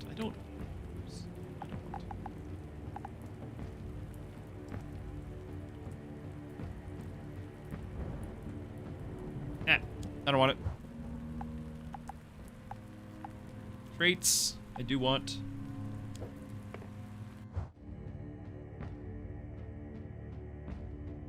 Click the hammer. This crude tool alone, the artisan shapes, form, carves sigils, forging what are known as traits. Each time the hammer falls, he quietly imparts the wisdom needed to endure, hoping that the skills he tempers will become the last spear and shield to sustain mercenaries upon battlefields as unforgiving as hell itself. Sniping, we've already kind of decided that I'm not a huge fan of that. See, sniping to me doesn't say random. You know, it'd be nice if I could place a guy and then pick his target. That would be sniping. And then losing the damage. Riposte. Upon surviving from a hit, counterattack the enemy mercenary or boss that attacked the piece and deal damage equal to its remaining health. That's incredible. But I can't put it on our porter, can I? And why does the porter only have room for one trait, I wonder? See that? Is that just, he just wasn't a good guy? Like he just started with no traits, so... These guys have an extra slot. Like this guy has 2, that makes sense. The porter, you only get 1? Same thing with the apprentice. Blacksmith. So they're just kind of generic guys. Whereas you've got other guys that are not. So I it's kind of sad because this would absolutely be a job for the porter because he's going to survive hits. Will it say? I don't want to lose that. I mean, it's pretty clear visually that we were going to lose the hunting reward.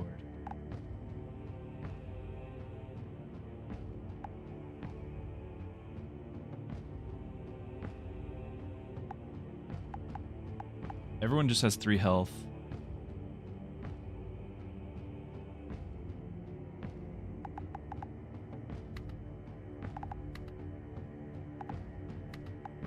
I can put it on our nun who at the slow speed, she's almost always going to be the one getting hit. So she's just going to slap whoever hits her. Which is okay. I'm okay with this.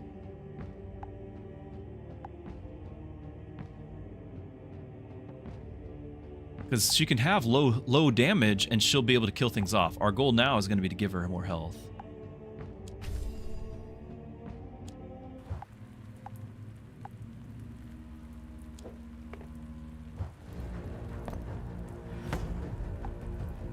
Oh, that's an orc.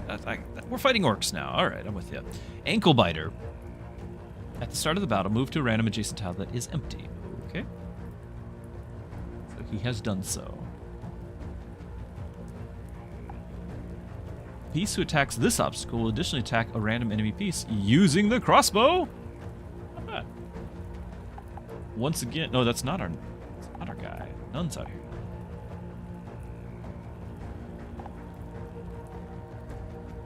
Yeah, well, we're gonna do this.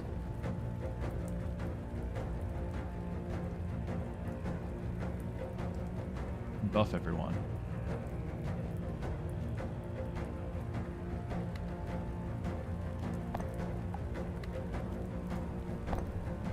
Right? Kidding me? Oh, he moves every time. Oh! It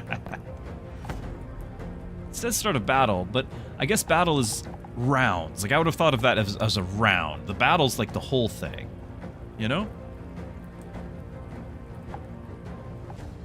I don't necessarily want to play this. We only get to do 2 heals per battle, so we're just going to throw down the blacksmith, I guess. Need to get rid of the blacksmith if we're not going to upgrade him.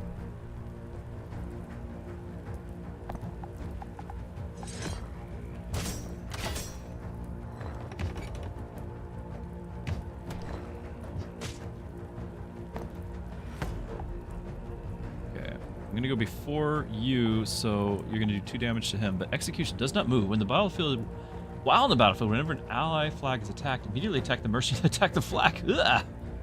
Ugh, I don't like that at all. He's gonna hit me for 4 every time.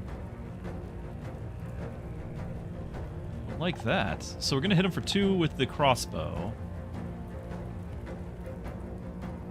And I'm gonna guess when it says attack a random enemy piece, it's using my damage. I think that's how it's been working. Now, if this is an attack, right? Immediately attack the mercenary that attacked the flag. So if the nun is on the field, she should repost and kill it. It's just, I can't have her do it right away because she's going to take a turn to walk there. But at the very least, she can heal as well. You know, maybe that's something. But I think this guy's dying. There's 2 damage. Yeah, there's that. Ooh, I don't like that. And then we used up a healing touch.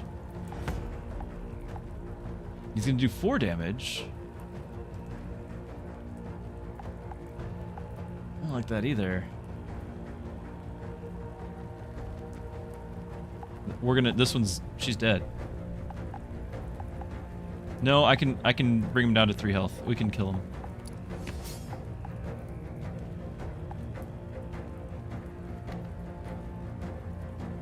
I don't want to place my guy here because if I go before the nun, we're same speed. If I go before the nun, then he might attack me. So I can place him over here. Moving doesn't cost action points.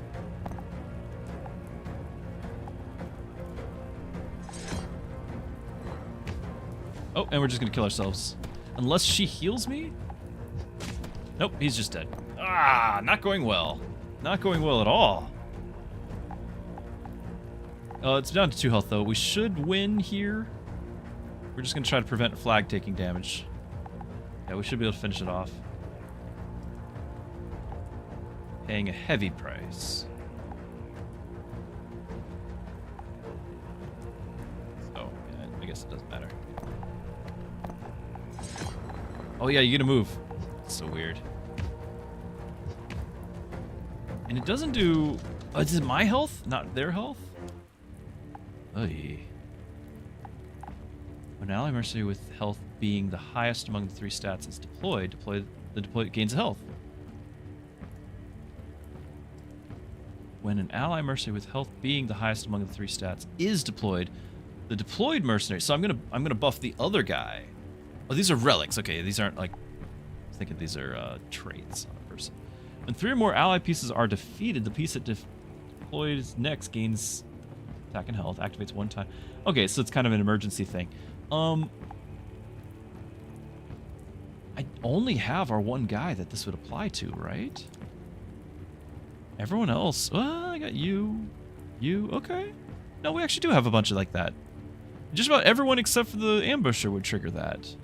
So they'd all get +1 health. Yeah. That's fine.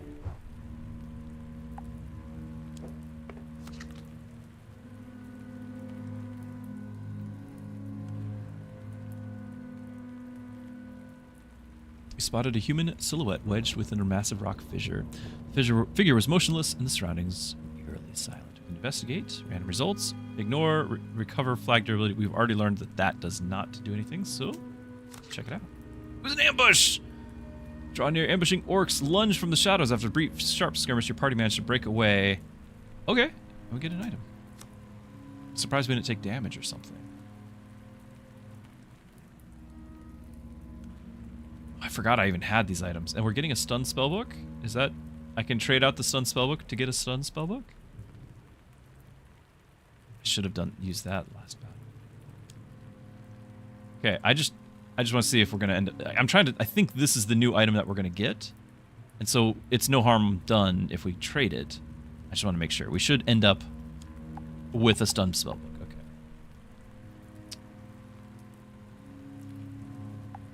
Oh, we still have the graveyard. I don't...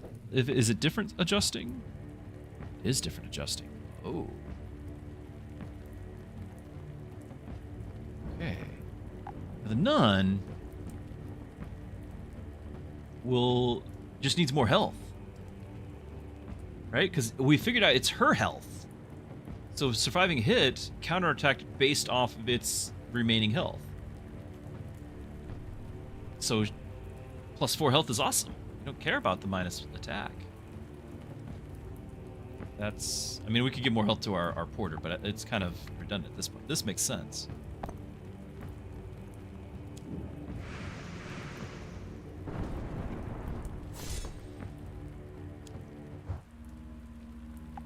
Boss battle.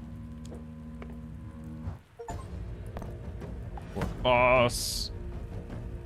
When you think about running, I'll start by taking down the strongest of you. Okay. Sigmund!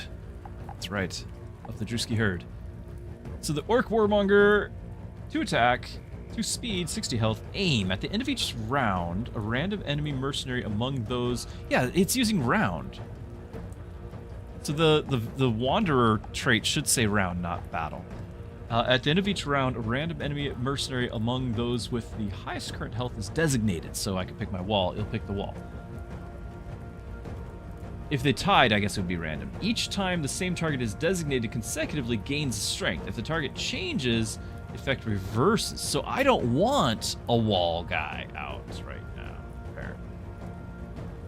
On attacking, they attack the target designated by aim and deal 1 damage to all pieces around the target. Ew. I don't like that at all. Okay. Every time this piece moves forward or sideways, gains strength. So we want to engage him like right away. And if I play this wall at all, it's always going to be him. He's always going to be gaining, and he's always going to be dealing extra damage to the adjacents. This could be a big problem. But if that counts, if the giant axe counts as a hit, deal 1 damage to all pieces, the splash. If that splash triggers on the nun, then that's like 6 damage every time, assuming that she gets healed back up most of it. You know, like the remaining health would do damage. I mean, it's not a lot, but when we got to do 60, every bit's gonna count.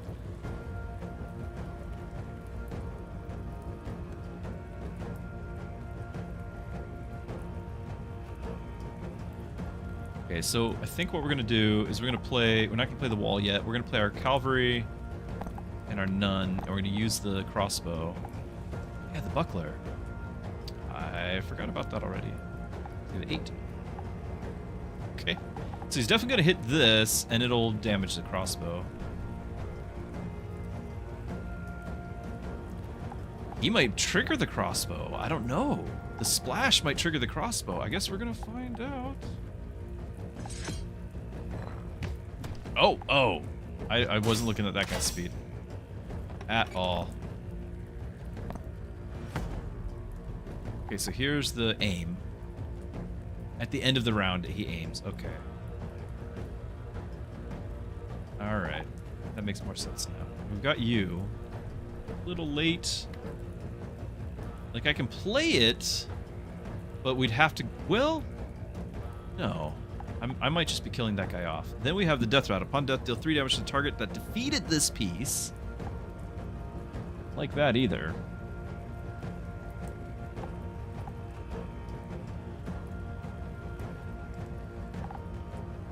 I need to get our knight out there just to start scaling. But I only can do 1. Oh wait, he's swift. He does not consume. Okay. You go here. You go here. Let's go.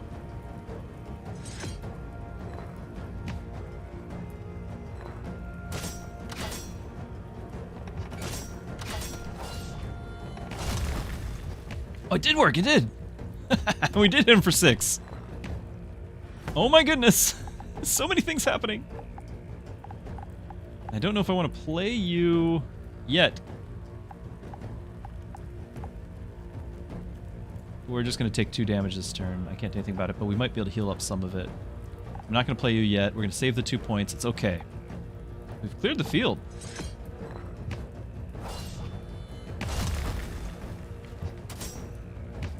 Oh, but this didn't aim at that. And interesting... It changed the aim at the end of each round. Random enemy mercy among those with the highest current. So the text among those with the highest current doesn't mean a tie. In our current case, the highest health is 12. It's not a tie between all the 12 and randomly chosen. it's some arbitrary amount. I've got 3 guys, 2 are higher than the third, so it's among those 2.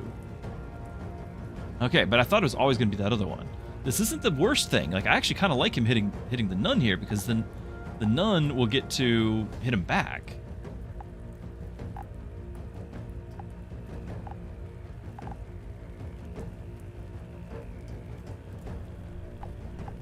I don't really want to play the blacksmith there, but what I might do is I might go ahead and play you, buff the blacksmith, give the fortification, and wait a turn, and we'll be able to play the blacksmith when we need to. Although he is going to get to target this and trigger the crossbow, and that's a sad thing. We don't like that. I don't think I can do much about it. I could stun him. I could set his stats to 1. Seems like a massive waste.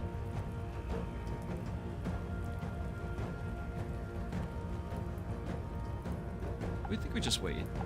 If we lose the ambusher, it's okay. He benefited somebody else.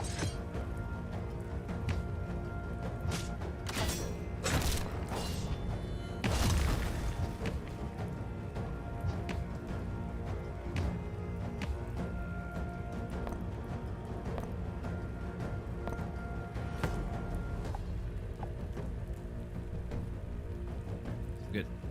0 more heals.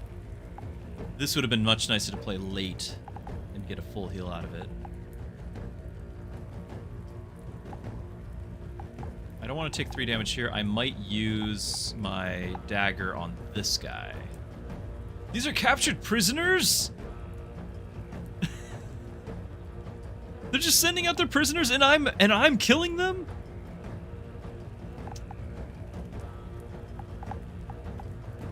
Guess death will be the only release for them.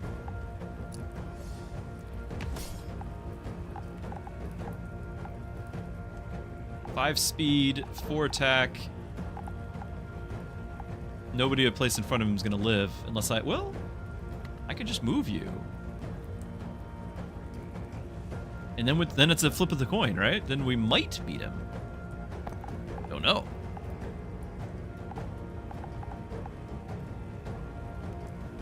And if he does, we can have a backup plan. We can just have the next guy ready.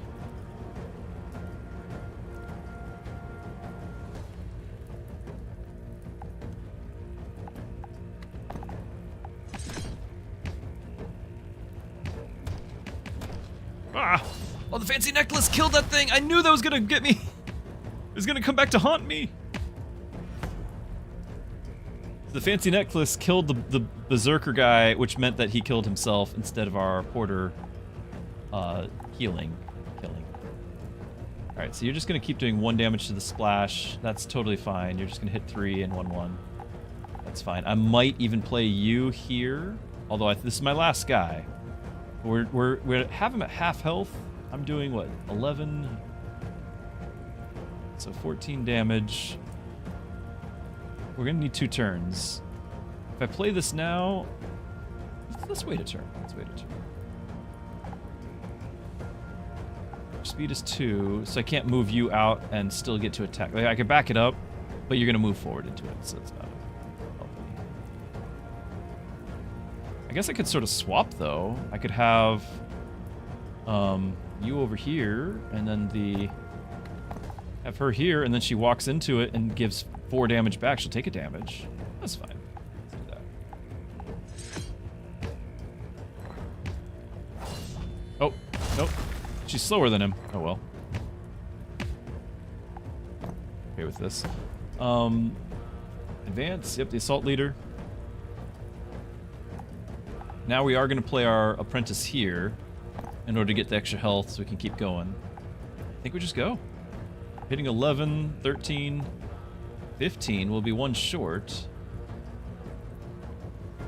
I think it's fine.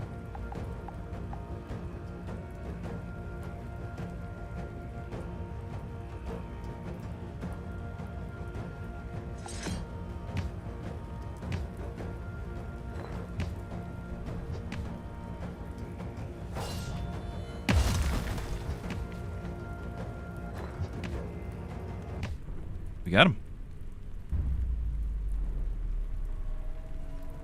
Okay, unthinkable. We have achieved victory. We have yet to take damage. Knock on wood. Next level. So we could upgrade the healing touch. Fully recover the lost health of all ally pieces. All ally pieces. 3 times. Is this like a higher tier upgrade? Like a double upgrade or something? Like this seems really good. No, that's the same. We've seen that one before. And then didn't we get a new trait? Yeah, this was the new trait. This... Oh, the riposte. Can't upgrade the riposte. Oh. Well, this I'm totally fine with upgrading this. Something I can click? Sometimes there is. Sometimes there isn't. Okay, but yeah, all ally pieces. At the end of each round, 3 rounds. Incredible.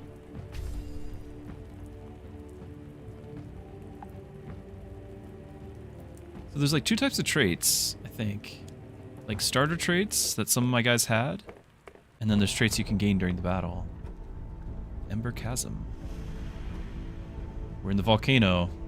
This is where we're gonna maybe fight the last guy. No, the road keeps... I feel like this is last zone territory. It might be dragons that we're fighting now. Relic shop. Shaman hut. Ember altar. Upgrade a relic. Let's upgrade a relic, people. Yeah. Pyromancer. Upon attacking, attack the target and the enemy pieces around. And it looks like it's going to be for that 3 damage. It's getting serious. Oh, by the way, before we go into this zone, let's have that talk. It's been another half hour. Right? Okay. So we're just now entering the next chapter. I should have waited before I got into a battle. But we have now defeated 3 chapters. Just finished the last boss of the 3rd chapter. And I want to share my thoughts, and I want to know your thoughts, whether you're here in the audience or maybe you're watching this on YouTube later. Share your thoughts in the comments below. But so far, we just had our first, I would say, real challenge a couple of times in that zone. Now, I do think there's harder game modes. The first couple of, if you're used to deck building and or strategy, like this is going to be very simple to learn. And it took a few chapters before we started getting some challenge. And I think we hit a little bit of challenge recently. And that was a good thing. We still have managed to get through without taking any damage. But it was very close a few times. We had lost all of our units, like as the last guy standing type thing. So the challenge is getting there, and that's a good thing. We're also further developing our combos. We're able to gain more health and heal at the same time. We're using that health as a source of damage, whether it's the nun hitting back with whatever health they have left whenever they take damage. Like, there's a lot of things going on that are building a very satisfying combo, and I can't emphasize that enough. That's been like the main takeaway for me, was that the combos that you are building, you can then utilize effectively. Now, with the randomness, maybe you're going to get a run where you're looking for something specific to make a combo, because right now I don't know enough about the game to know what I'm looking for. I might, in the future, know a run that I want to have, and I might not get it. That might be a frustration. You do have a few rerolls. But overall, very satisfying combat, very satisfying tactical positioning. We had a couple of communication problems with the text implying one thing and me misreading it, but none of them were game-breaking, and it is early access. So far we have that. As you're seeing here, the enemies are getting stronger themselves, as well, not just the flag, but like this ability is going to hit 3 damage on, you know, a whole area. So the enemies are getting tougher. 9 health is a big deal, but you have to, because my guys are also getting out of hand. So again, I'm enjoying that. You do have to remember it's a deck builder. I need to get rid of some of my less useful pieces in order to make sure I don't have a situation like right now, where I've got this blacksmith who is not useful to me, and I'm not getting to have my guys that I want to start with, like my knight. So you still have to play like a deck builder. You still have to be smart like that on what to have in your hand and keep it efficient. but it doesn't feel like a deck builder because you're playing a tactical game, and I'm loving the mix-up here. Okay. Now, the Nun, I think we definitely want to keep that for later to do the big heal, right? We do get an extra health whenever we play somebody with more health, so, like, this guy won't. But our blacksmith would. He'd have 4, which means he should be able to survive this hit, at least. Oh, we need to know what this thing does. The Coffin of Pain. The piece who attacks this obstacle takes 2 damage and gains attack and health. Or speed. I don't know if I want to have the apprentice hit that. So we're gonna do this and this, I believe.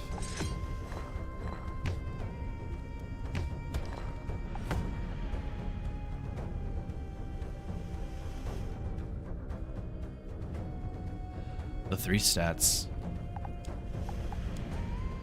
No. How come? Oh no, it was a 2-3. That's right. Because of the sharp arrowhead. This was a 2-3-3. Therefore, health was not the highest stat, and therefore, it did not go up to 4. If it had been a 4, we would have lived. So that was a disaster.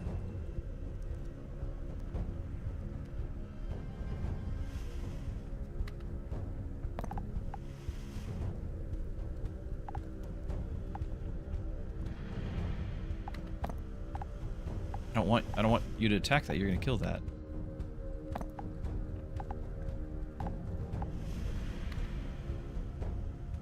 I don't want to play this because nobody's hurt yet. Wow. That ruined everything.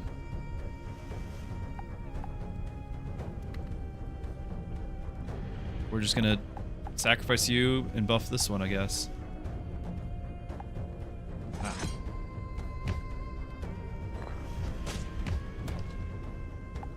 Alright, there's our... Well, I kind of wanted you to be the one to take on the Coffin of Pain here. On death, increase the strength and speed of one other random ally piece by amount of this piece's strength. So it'll be a 2-1. Like that.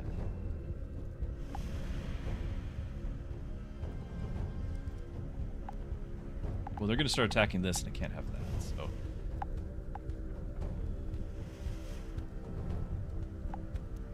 Might just take my freebie hit, place this here.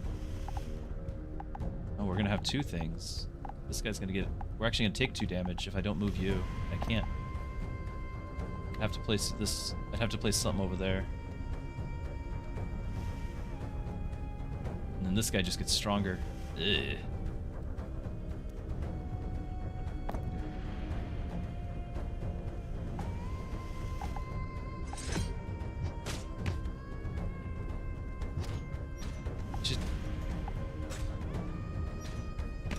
Okay.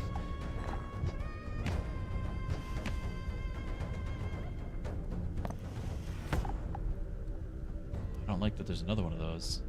I don't like that one bit. Alright, so my thinking was I was just gonna use the sharp dagger on this guy. Wait a minute. Pastor 1, these are pastors! Hold on!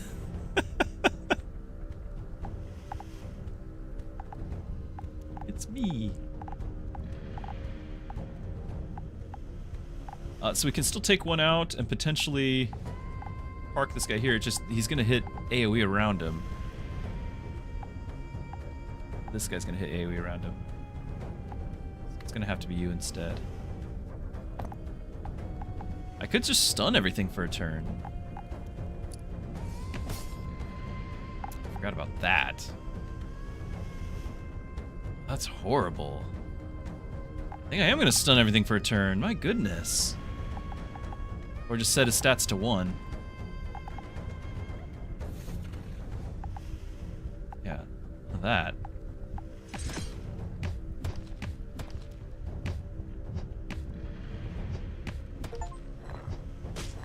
Achievement, defeat 4 more enemies in a single round.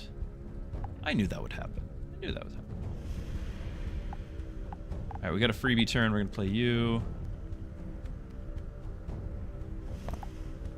Yeah, you're swift, so we can play you.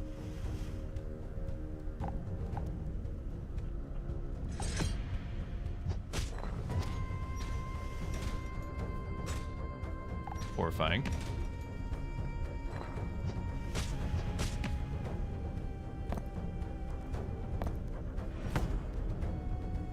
Doing 4 damage right now. I don't think there's really a way I can fix that.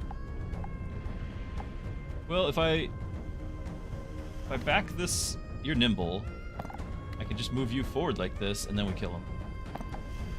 Let's do it. But we did use an item. Cavalry, I haven't really utilized the one I have, but I could try to get this trait. I haven't looked at the map. Alright, it's when deployed, gain a health speed for each enemy in the battlefield.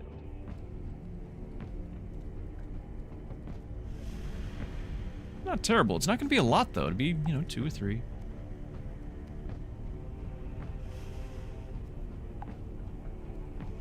Still, if it's upgraded and it doubles that, maybe it's... I mean, either way, I'm not too excited about these. I might get that ability on somebody else, though. We want to upgrade our relics. Select a relic to upgrade. Great. Heart of the Fire altar stands. Massive. How do you pronounce this? Brazier? Fashioned in its imitation of the primordial crucible hidden deep within the chasm, is not kindled by a dragon's breath, nor does it belch endless black smoke, yet the flames that roar within are enough to awaken the dormant power sleeping inside ancient relics. Okay. This can be twice per battle. I'm not sure I like the Fang necklace, by the way. They would attack a random. Now it could be 2 other random. So there's that. Sharp Arrowhead is 2/2. Again, we lose it after that. And the Silver Seal, 2 health lost to all ally pieces. 1 health to a random. Now it's 2 health to all. That's really huge. I could get this as well. This would just be plus 2 health every time. 2 health to all 5 times. Seems okay.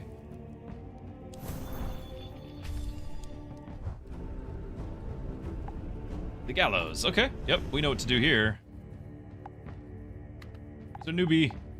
Vanguard. Now, is there an ability that we want more than that?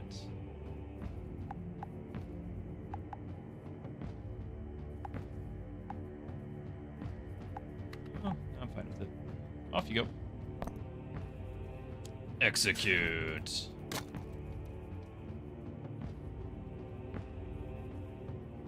Okay.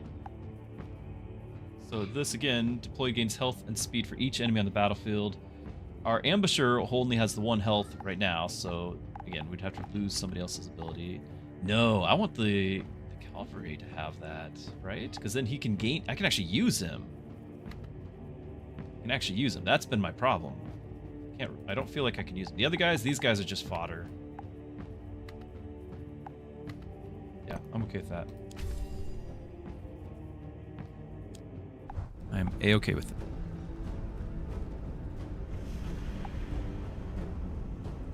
Rumors, new traits. Battle, event, another amber, another relic upgrade, or shaman hut and gallows. Relic upgrades.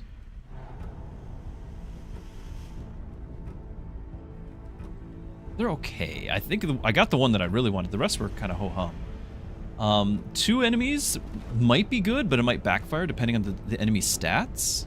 And that's what I was worried about, but this would be my next choice, I think. It might be worth going to it.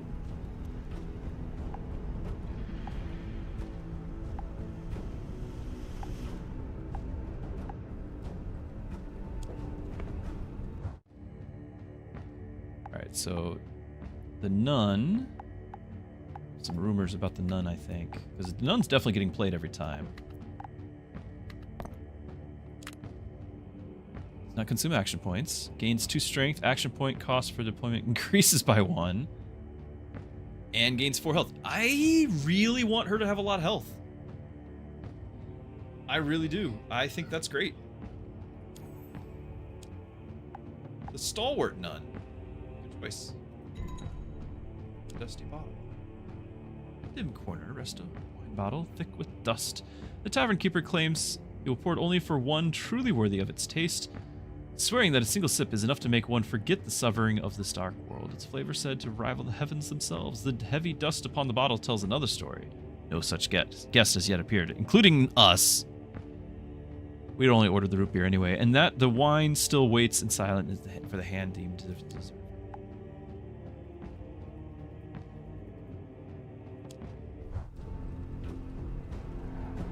Okay, lead battle.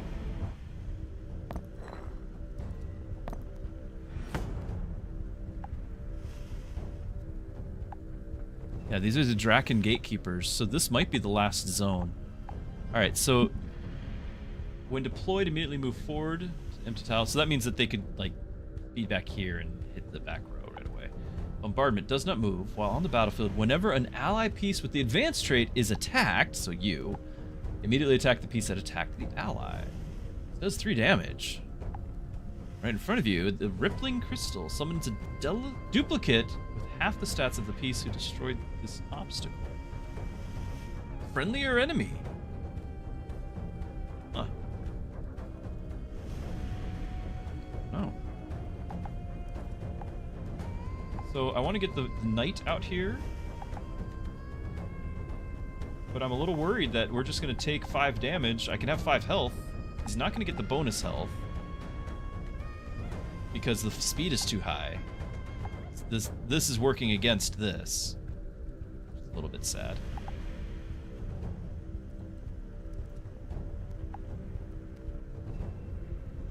I can't. Well, if I place, okay, I'll just place 3 things. We'll buff the knight twice. Put the knight in the middle, and I'll probably have to have the. I didn't want the nun out this early, but we're gonna have to. We're just gonna have to. The nun will be the one to take on these guys, and I think she can. I do think she can. So we're going to place you, and then the nun, and you. That fortification rolling, and off we go.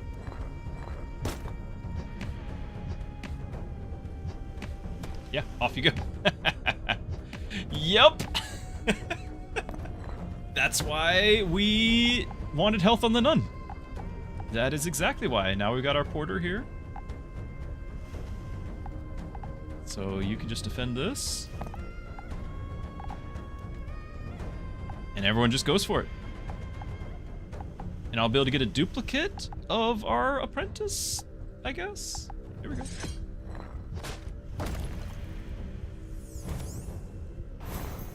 Hey, there he is.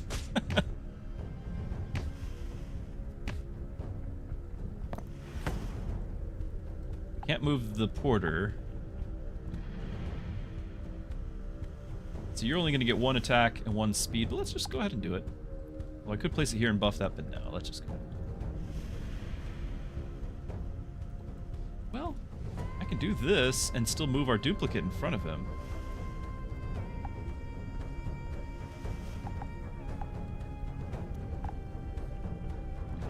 We get the benefit of both, right? He just won't get to attack. Gain stats. Okay. Gain stats for you.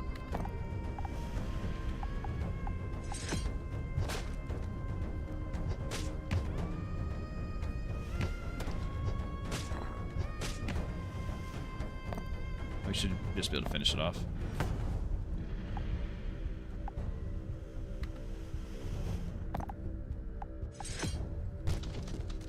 That Berserk has carried us this whole game. Some of you doubted. Some of you doubted when I first clicked the Berserk. It has carried us this entire game. The Javelin of Unity at the end of each round. All ally pieces located in the ally tile. Oh, in the deploy tiles. The deploy tiles, the ally tile. +1 strength. I'm not always there. For every 3 defeated allies and ally pieces in hand and reserves gain.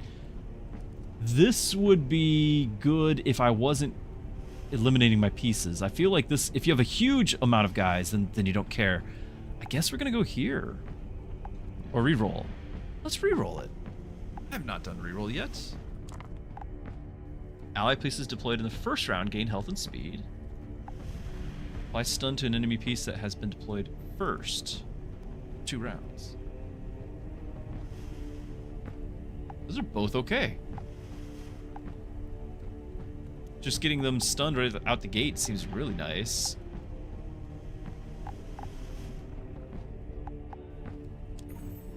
I just like keeping my guys alive. I'm attached to them. Alright, volcanic eruption, nearby vent. It's out of thunderous roar, showing ominous signs of impending eruption. Take cover. Gain positive armor. Rumor as a reward. Take cover in the cave. Upgrade the health of one. It's like... more health? +2 health. Alright, where's our nun? The stalwart nun. Even more health. Well, you thought the porter was strong. Have you met the sister? Inside the cave, your party discovered hardy ores and used them to reinforce their battered armor. Alright, and then we're going to upgrade a relic. Maybe even the new one I just got. Allied pieces deployed in the first round, so they'd all get +2 health and 2. Or this could be some of them are getting +2, but because of my arrowhead, a lot of them aren't. Right? Because the arrowhead makes that you've got 3 speed matching that. You're going to have more speed, like you're matching. The arrowhead's killing me here. So otherwise I would do the tin buckler, but I think we're going to do the wooden flute. Or the fang necklace again, I forgot about that. This only hits mercenaries, not bosses. Yeah, let's just do this.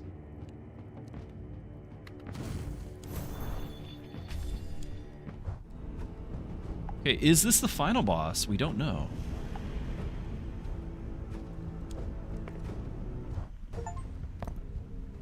It's the Draken boss. 85 health, 4 attacks, 11 speed. Thunderbolt. On attacking, consumes all thunderbolts to attack all enemy pieces on the designated tiles. Upon being hit, stores a thunderbolt. At the end of each round, designate 2 random tiles for each stored thunderbolt.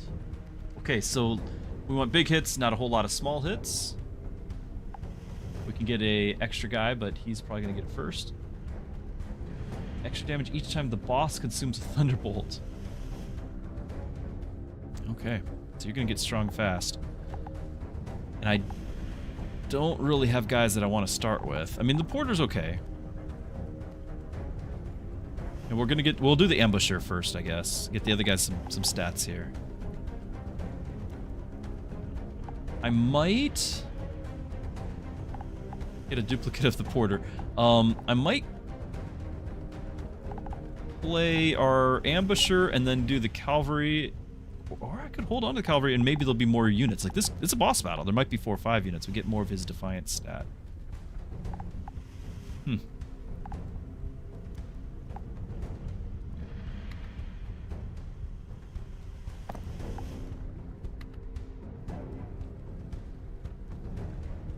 So my porter who had 0 speed is now actually faster than this guy.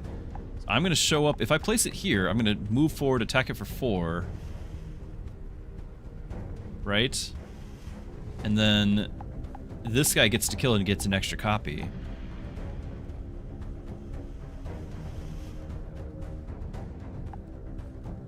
Unless I use the sharp dagger on the crystal right away. Can I do that? Piece or boss? Does not look like I can target that.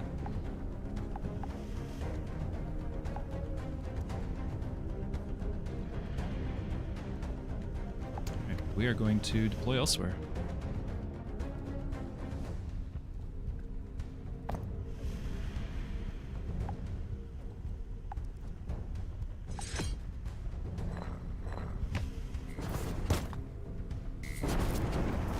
There's his charge. Okay. The assassin. 2 of them. When after attacking an enemy piece, reduce their strength and speed by 2. Oh, like that one bit. Move speed is 4. Again, we can use our dagger to take out one of them, and then just run the risk that we can... Like, I can't get this guy over here without... I could go anywhere without district restrictions, but... It still kind of costs the 1 to move.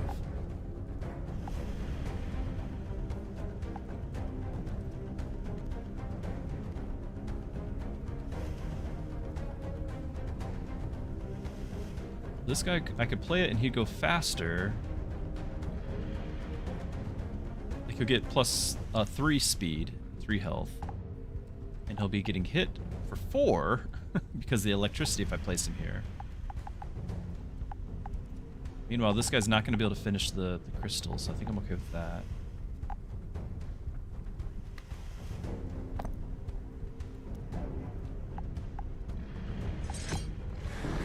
Oh, the Thunderbolt happens first. Good. Okay. Yeah, because he's speed 11, so he attacks first. And he did upgrade that because he used a Thunderbolt, so they got a freebie. Alright. Right. We don't need the heal from the nun yet.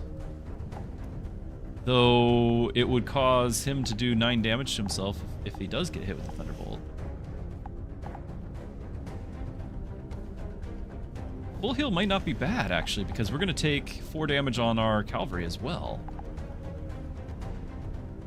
Fully recovers loss of all ally pieces. I think that's okay if we place her right here. I think I'm okay with it.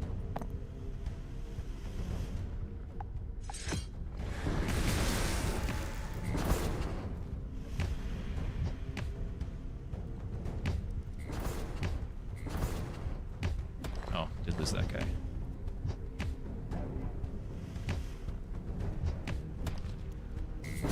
Don't mess with the nun. Okay, I didn't realize he's gonna be hitting 6 things. Stored thunderbolts. Designate 2 random for each stored. I guess we're hitting him a lot, so he's getting more stored. Okay, okay.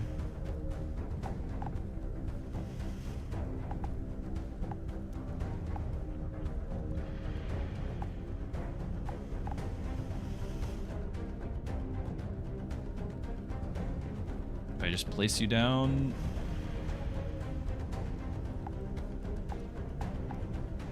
Move him around after. But it doesn't get...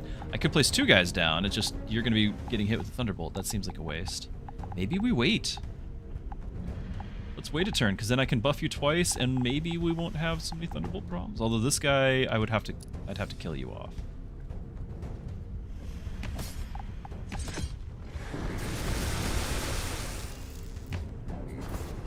I didn't realize I was going to do that, but we should full heal, right?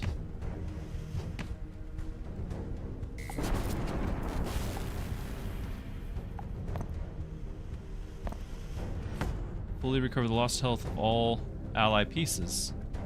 I did not fully recover the lost health of all my pieces. I got the silver seal. Healing touch did not trigger. And I can tell. Speed 4. We're gonna go before you. We're also gonna get hit by that. Need to get this guy out.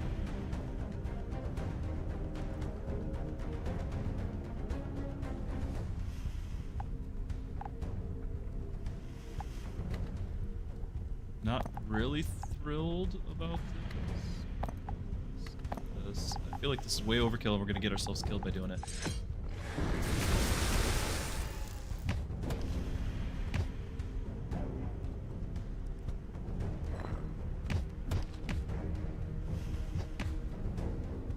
Yeah, and then she dies. She needed a full heal. I didn't. She had 1 use left of that. But I'm out of cards. I can move you around, but that's gonna be it. Can't move this guy, so it's gotta be you. Actually, do we still have our command? Nope.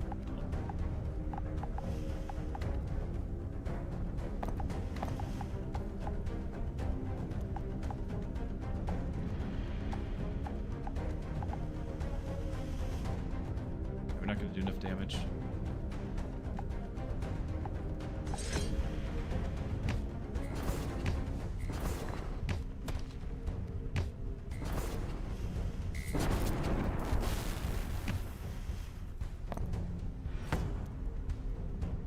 Alright, so this one should move forward. You should survive, but we're gonna... Our Vanguard Knight's gonna die here. I can move you out of this. I can back it up. That might be worth it. Just to keep it alive. We need his damage. I'm just out of damage.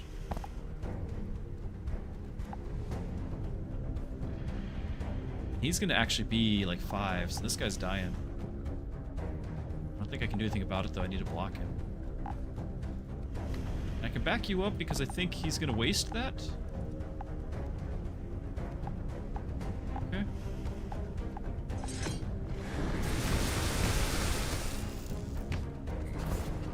don't know why I thought that he was gonna move. Yeah, I thought he was gonna move forward, but then I forgot about the move speed. But then I remembered the move speed for the other guy, so yeah. Wasn't thinking about that. Running out of pieces. I think we gotta just take this thing out so that we can do the 6 damage. Not much choice there. I'm gonna move you maybe over here, because maybe we can start having you inch around to the other side.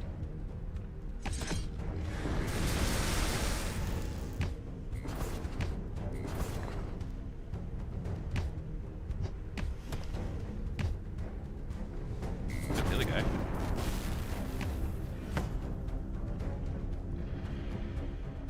Okay, so we back you up, and we move this guy down. We're gonna lose our porter here soon, but he's done his job. But this guy should live because 11's still faster, so he'll then move forward and hit for 9. We're getting close. We're getting real close.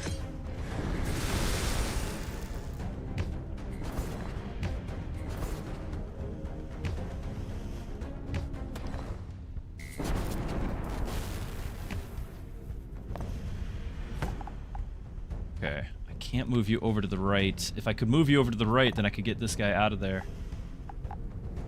Because he can't attack first. We only need to do 11 damage, but he's going to attack before me. I can't use this guy to attack with. And this guy's going to sacrifice himself.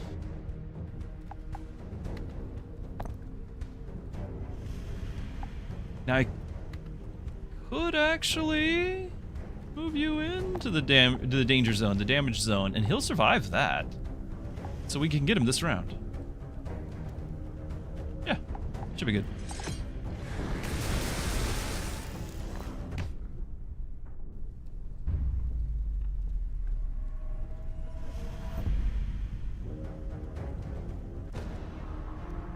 The Thunder Dragon. Achieve victory. Was that the last? It was. By ironclad resolve, the party finally broke through the dragon's scales and brought its colossal heart to a silent halt. Yet even as the dragon fell, the shroud of black fog clung to the sky, and an unseen force continued to unsettle the foundations of the realm. And so the expedition retreats for now, regaining breath and strength, until the fog's source is purged and the world is finally returned to light.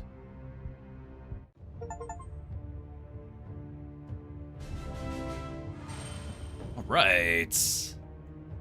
Swift Sword. New commander abilities can be changed at the guild. Drag to target one enemy piece. Because remember, we had that dagger, so we can get a different one. Drag to target one enemy piece. Sets the target's speed to 0. Grants speed to ally around the target. And new mercenary unlocked. So there's going to be a lot of metagame involved. New mercenary will appear starting in your next journey.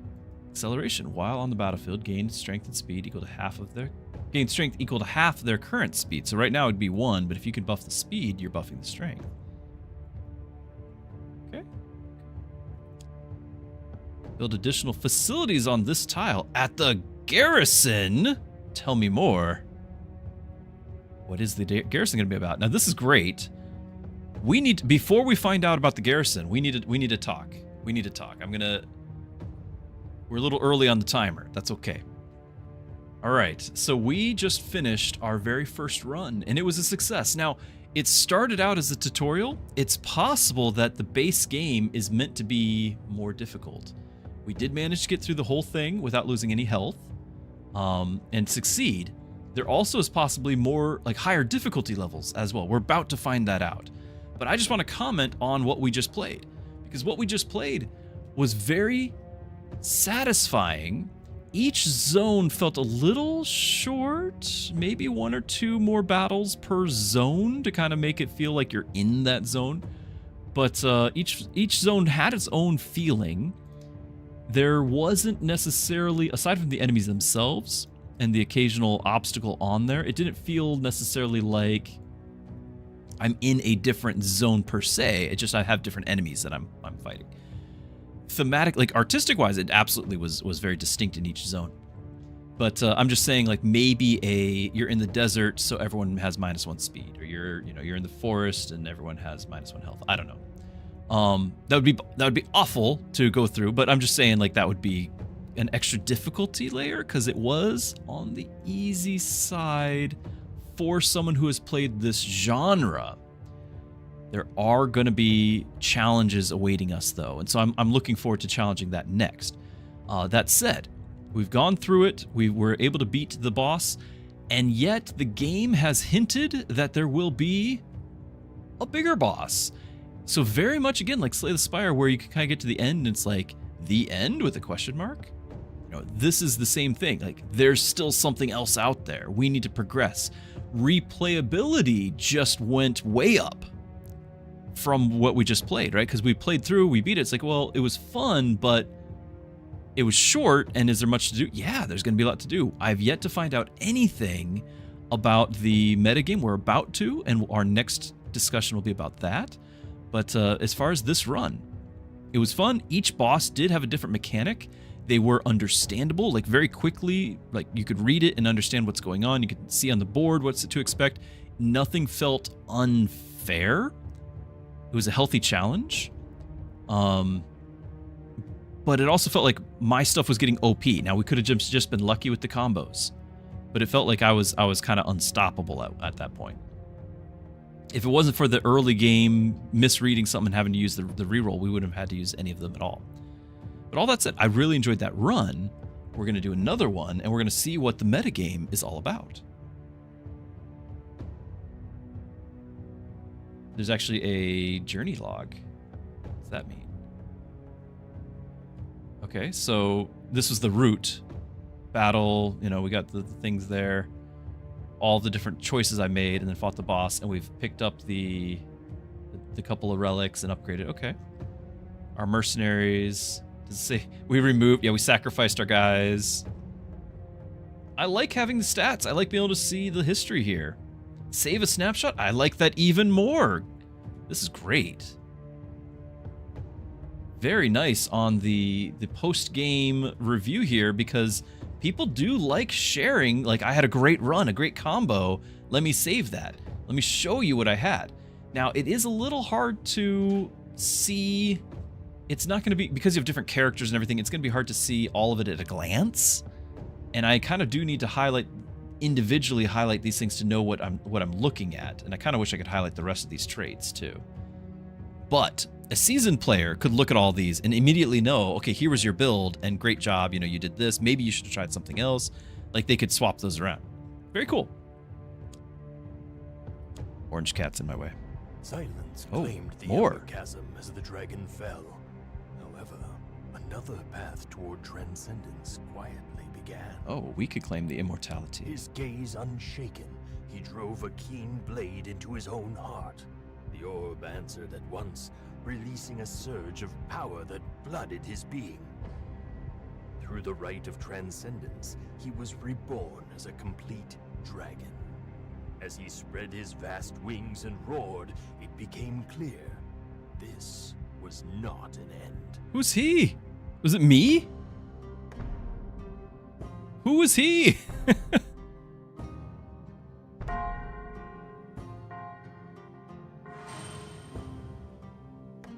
New commander.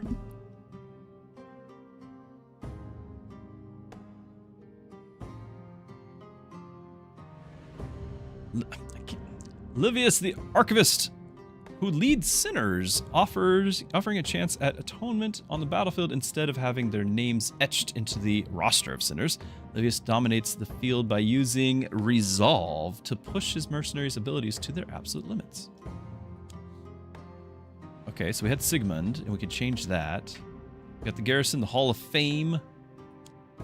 Sigmund, 3. As years passed, the royal line that had destroyed his house was replaced. The authority of kings waned, and in its stead rose the power of the church. Then, one day, the world was swallowed by the black fog.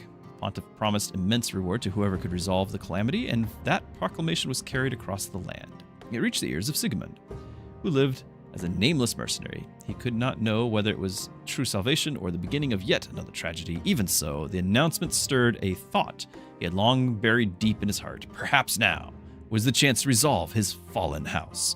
Sigmund did not set out in pursuit of reward. To reclaim the name that had been taken from him, he lifted his sword, took his first step forward.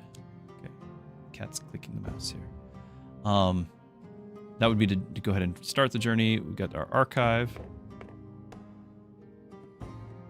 Yep, these are all of our things so far, and we can click U, and the book moved! The War of Ashes. In ages long past, this land lay beneath the dominion of dragons and dragon. Yet those who ascended to absolute power could not escape their own avarice. At last, they turned their fangs upon one another, and a war of blood was waged between kin for mastery of the world. For decades, the fire of war scorched the heavens and drained the seas. In the end, one faction claimed the throne, but the cost was ruinous. Most dragons perished, and even the survivors were left so diminished by their former mastery could no longer be found. The glory of those who once ruled by flame now lingers only in the forgotten legend. Okay, why did that book move? Another book moved! There we go, in a remote village at the far edge of the barrier, the corpse of a dragon, believed until then to be no more than myth, was discovered. As dragons were thought to never have existed, the finding plunged the small settlement into unrest. To honor the fallen creature, village's artisans and clerics gathered its scales and bones and fashioned a sacred relic.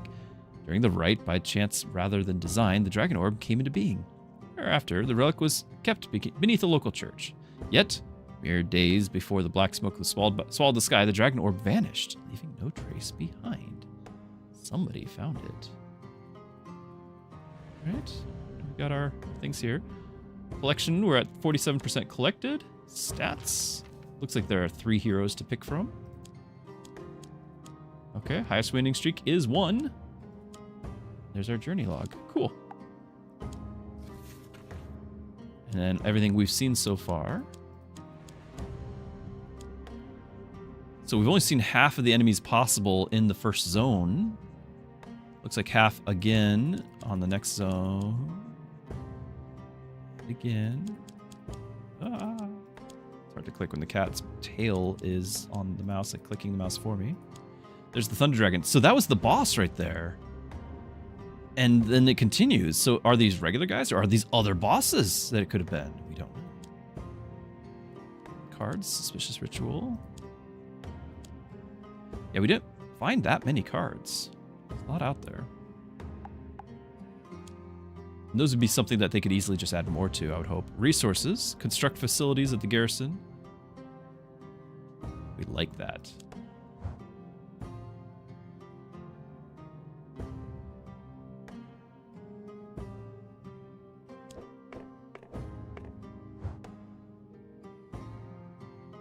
Hall of Fame. Okay, so these are achievements.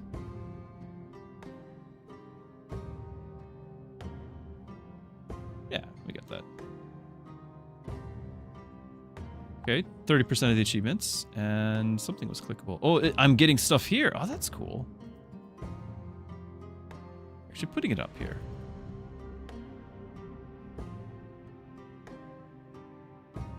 Just, you know why you started playing the Terra Invicta after watching it? And the claim system broke your mind. Yeah, it's tough, but it's basically you've got to get the technology to gain more claims. It's an artificial barrier to slow you down from just conquering everything. You know, to keep the game pacing the way it's intended. Glad you tried it out, though. All right, so the guild, then we're going to go to the garrison, right? I think it's awesome that I'm moving this around for the menu. Okay, what am I doing here? These are the things I started with, and probably the units I'm starting with. I can swap these, I bet. All right, so if we start with a different hero, different units. Okay, so back to our guy we do know. We had the sharp dagger. We probably could have had the shield, and we just gained the swift sword. Okay, so the dagger, 2 damage. The shield, allied mercenary increase their health by 3. That would have been really helpful in our game run through with things. Drag, and then this reduces speed and gains plus speed to allies around the target. Not a huge fan of that unless we actually have a build that's using it, which maybe our other hero would. Play with the Helm of the Wind. At the end of each round, leftmost ally piece in your hand gains a speed. Again, if I knew that I was going to do a speed-related build, that'd be great. I don't know that, and so this is just always good. So our starter group of the Cavalry and Ambusher, we could swap that for a Gatekeeper and the Watchtower Guard, sniping. Now, I wasn't really excited about sniping, but maybe we can make it work. Got our defensive guy and sniper, like that would be kind of fun. Of course, we got to try out our new hero.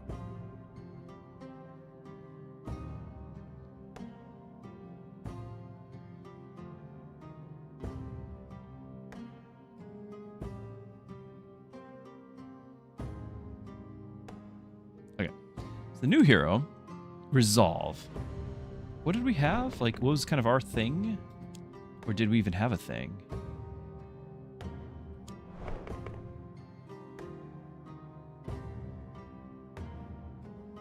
I guess we didn't have a thing. So now we're just going to use a resolve. Select 1 allied mercenaries to grant +1 resolve and increase 1 health. 6 battles per time, 6 per battle, 1 round cooldown. 1 allied mercenary to consume all their resolve increases their strength and health by 1 for each one consumed. Now this one will grant resolve. This one will consume it. I could do this, but I would need a way to generate it. Grants dodge to a mercenary who carries 3 resolve per 2 rounds. At the end of each round, grant +1 to a random mercenary in your hand. Activates 4 times. So I could do that and have these pair up. What do we got here with our guys? So I was just once again looking at the little diamonds there, the 2 out of 3 in the corner. Okay, Malice. When attacking an enemy piece or boss, consume a resolve to additionally attack another random enemy piece or boss. I don't know how often I'm getting resolve. Upon surviving from a hit, create +1 resolve and gain 2 health. Activates 2 times per battle. Okay, that's not bad. Upon surviving from a hit, counterattack the enemy mercenary or boss that attacks the piece and deal damage equal to the number of resolve carried by the piece. It doesn't use it. It just is how much you have, whatever you have. When deployed, grant 2 to the allied piece positioned directly in front and increase its health by 2. Plague Doctor. Okay, so these guys, like, we can generate some, but it almost seems like we just need to continually generate resolve for now until I know how it works. Like this will let us actually get a lot of resolve, and then we can do things with it. Now this guy would consume it to attack extra guys. Counterattack. Yeah, this, if I just have a bunch, he'll just do a ton of damage. I don't know. Oh. Stick with these. Alright, so there's our guild. Now we're gonna check the garrison. At the garrison, you can build various facilities using construction resources. We've got a whole minigame here, people. 2 tiles locked. Increasing Livis's level, so we're going to do that anyway. Okay. Is it specifically him? Guess so. Alright, and then we've got a command center. 2 levels to it, I guess. Obtain the Pioneer's Compass relic, which can be used one time during the journey, 2 times during the journey. You may choose your next path regardless of the given route. So it's the winged boots. Okay. The piece, which is really powerful. The piece you receive as a reward after battles will be upgraded for 1 encounters. Oh, it's temporary though. How much does it cost to build these?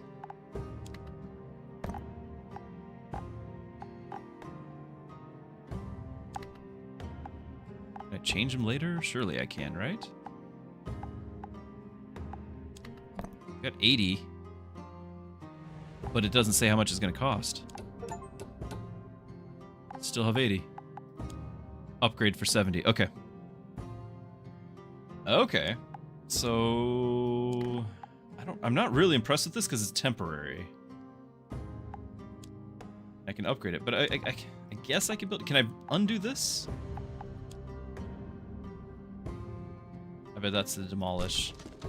Okay. Okay, so that was free. So I can just go ahead and build this. That's fine.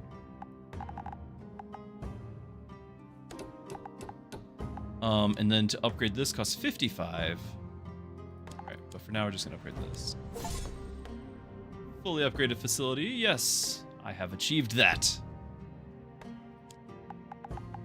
Okay.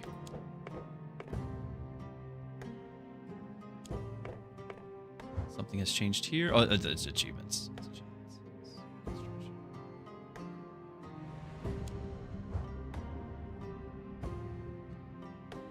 Aw, you need to let me just... Okay, devs, if you ever get this, you need to let me just, like, click and move around, because people do that. People just like to idle click, you know? Like, you just let me dance around the board here. For no reason at all. Just let me do that.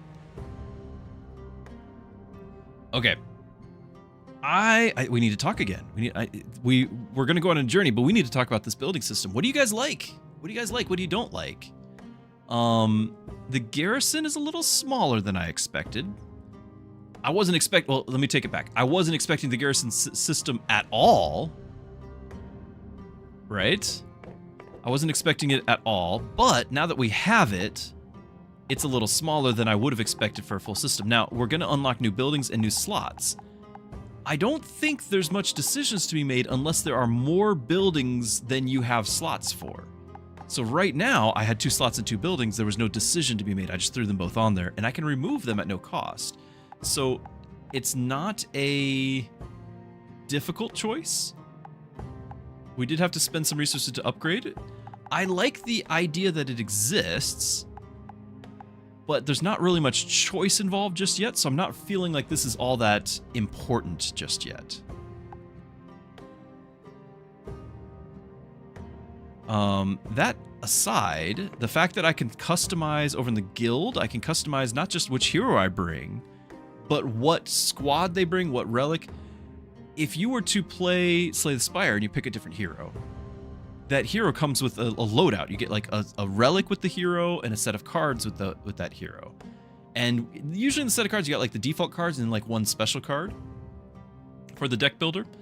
The fact that this gives you that level of freedom to pick not only your relic and your hero ability, but also your starter like cards, quote unquote cards, is quite neat. Now, maybe not every pairing of these guys are going to be ones that match, you know, every class, but there's more to unlock. There's more combos to unlock. There's a lot here. I have a lot of control of nuance of the, you know, the different things I can do for how to start, and I love that. I feel like I've got a lot of say in how I want my run to go. Maybe too much. It might make me too powerful once I know what to look for. I don't know. I've not yet achieved my ultimate form. But I do like the fact that the Archive and the Hall of Fame are both very thematic. It's not just a menu. I can click and go to it.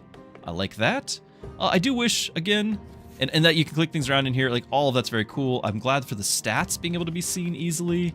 All of this is very thematic and cool. The fact that it's in a library, I love it. I just wish I could click around on the board here and move just independently onto these random tiles. Maybe there's even fun things to click. You know, the whole, like, there's a cow over here, click the cow and it moves, you know, whatever, right? Like, little things in the little village, people do that. They enjoy that sort of attention to detail. But that said, like, I love the theme. I love that this is a little village, and we're going to go out and journey. So, not bad. I hope you guys have been enjoying it too. Let us continue.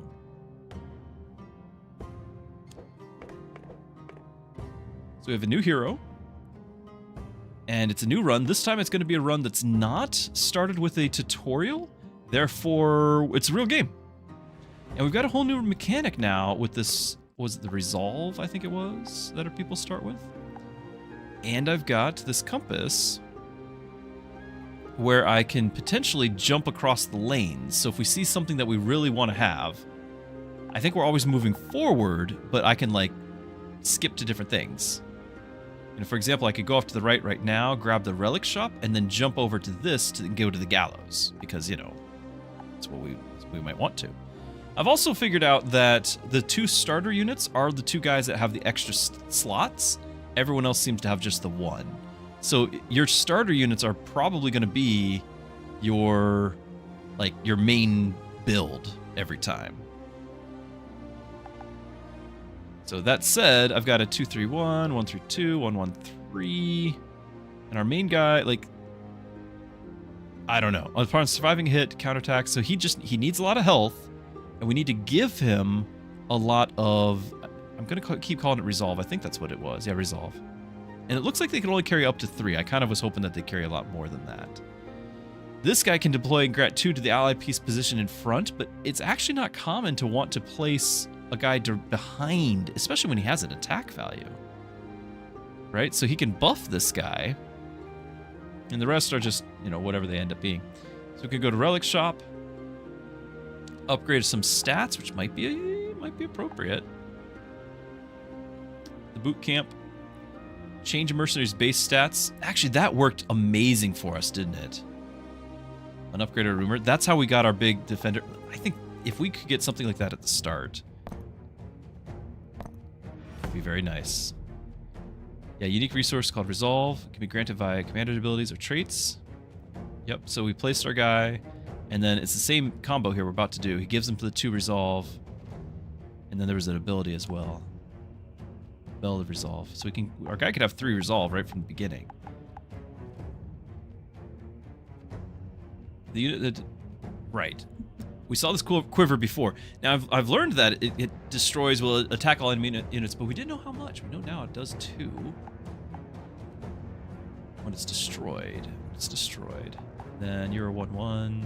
No traits to speak of.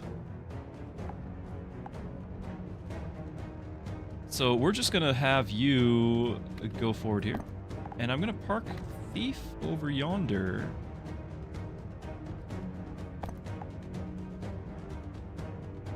And call it a day. Because we go first, so that we should be able to... No, the other guy's going to get to kill that thing. That's right. Which one is this? Grants a resolve to a mercenary in my hand, so he's got one. Not very helpful, but he's got one. I probably needed to have that other ability, now that I really think about it. What does the resolve do? Like, this is the only guy that can use it.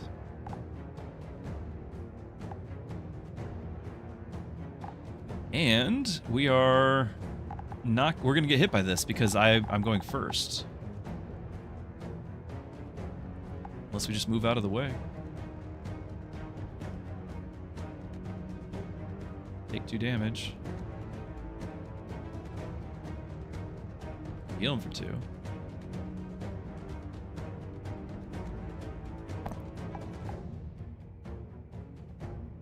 Six uses, I mean, that's... You got an extra health. I don't know. I need to give resolve to our executioner here, but this is fine. We'll let him hit that.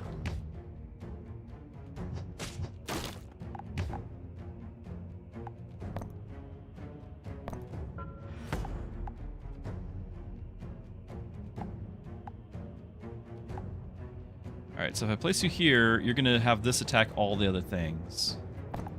Should kill everyone but this, and this guy will kill him, so that should be fine. Meanwhile, I think I will go ahead and use this on you.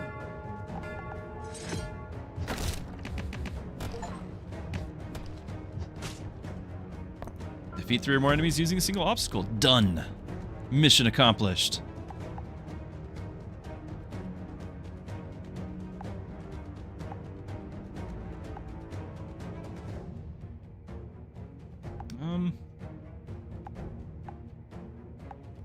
I can just give him 2 health with you.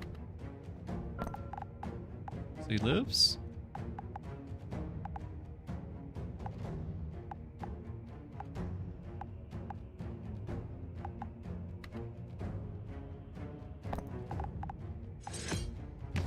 Next turn we can move him over there.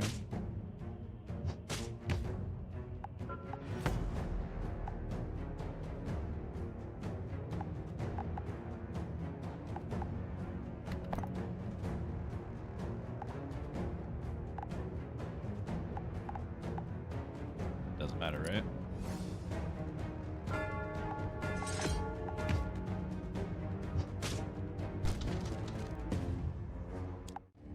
Alright. Upon attacking an enemy piece or boss, creates a resolve and gains an attack. Activates 3 times per battle. Okay. Highwayman. At the end of each round, consume a resolve to gain strength and speed for 1 round. Activates 2 times per battle. 1 round is not very long. But they also are like buffed. They have an extra... This guy's 3 attack.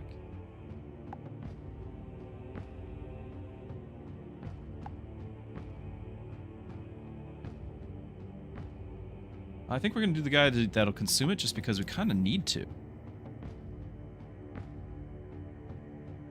Like, we have no use for it.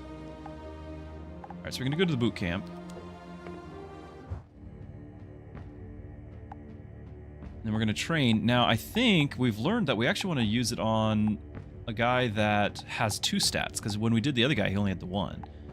Right? So, to train... I'm going to do the Executioner, I think. Because if we can make his health even more... It's something.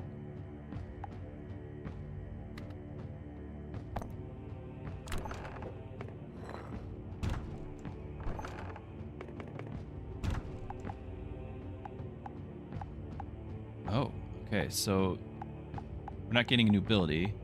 You're gaining a rumor here. Deploy, draw 1 piece from the reserves. Draw 1 piece of action, cost 2 points. Decrease by... Bad. But look at his stats, though. It's down to nothing. Very happy about that. We're just going to get the +1 health. Reroll. For 1 health, I think it's worth rerolling, and also I need to click this. Wooden stake set at the edge of the recruit's yard for sword practice. It was once nothing more than bare timber meant solely for training, but after countless villages and soldiers were lost to the dragon cult's brutality, an enraged instructor stripped the robes from a slain cult priest and hung them upon the post. From that day on, recruits learned not only how to swing a blade, but why it must be raised at all. I'm gonna reroll. +1 health is not great.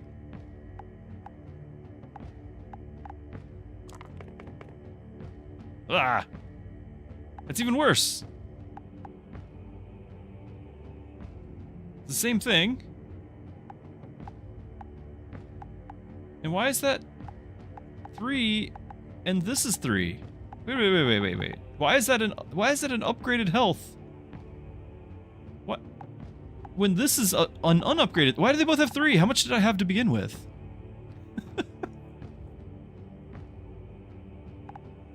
This guy's losing all of his speed for this. Do we get more health? The +2 out of 2? Like, is that a thing? I'm very disappointed here. Yeah, this was our default, right? The 2, 3, 1. But this makes no sense.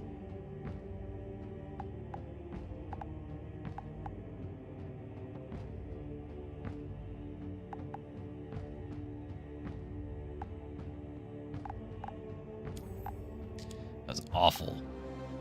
Awful, I say. Send him to the gallows.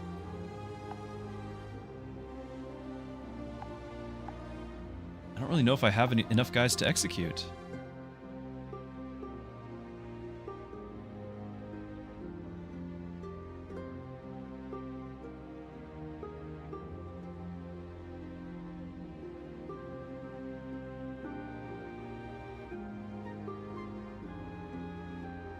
We might just do our jump now, although we want the trait shop. Wow. Wow, that's a rough start. So we're just going to drop you. Just clean up the hand a little bit. And I could jump over here, but let's just get the trait.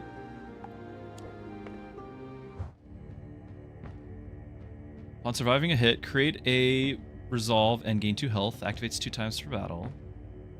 We could add that to our executioner guy.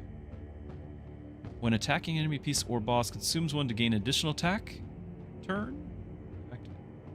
Time during its turn. That's really cool.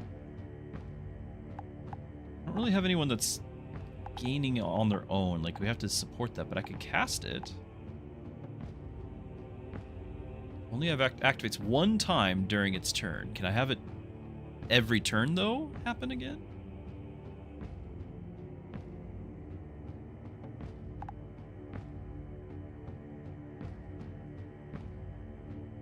This is really nice for a build that I'm already doing at the punishment here. But I think I need to find out about this. Consume 1 to activate.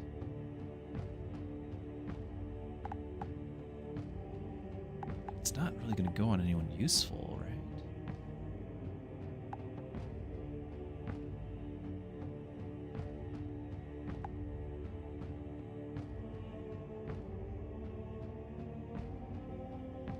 Okay, just put on you, just have the highest damage.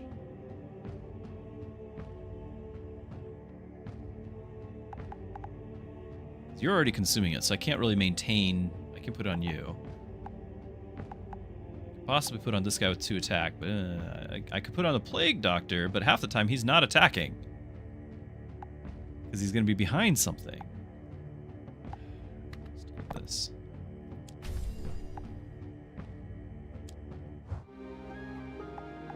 Not having the same warm fuzzies as we did last run through. Toolbox. Damage and health. Resonance. All pieces of the trait. Yeah, he said they're going to have a bunch of them.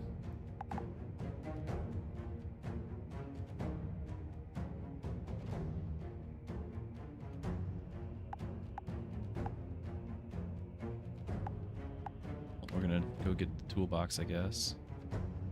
Should I do it with the guy that does 1 damage? That way we can hit it 3 times, because we'll get 1, go up to 2, hit it again, it'll have 3 health, or down to 1 health. That could do it multiple times, and then we're just gonna have to do, you know, something like you and buff it.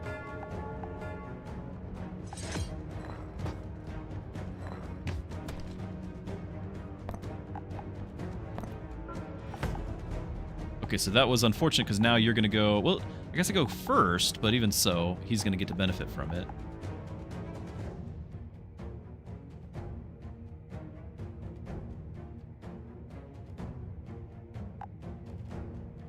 We're only going to keep that for 1 round, but we are going to hit him for 5 damage. We can park this here. And that draw... Okay, that's the cost. That's the deployment cost. I get it now. So you only have 1 cost to deploy right now. Got it. Alright, so I could give this again, and then next turn hit it for 5, and then just over.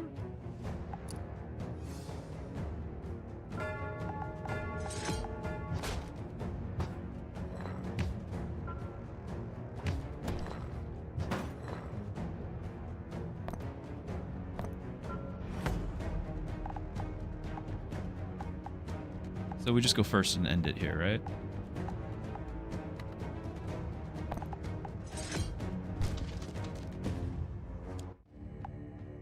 Okay, the arrowhead. I mean, in theory it was okay, but it definitely was not what I was thinking. At the end of each round, restores 1 loss. Yeah, the silver seal.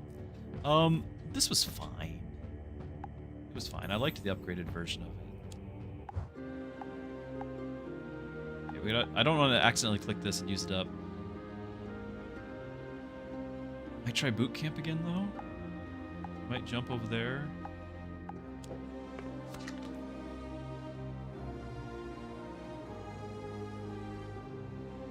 Ally upgrade strength of 1 mercenary, lose 3 health, or recover health.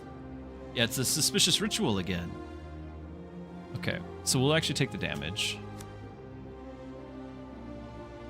And so somebody gets +1 damage.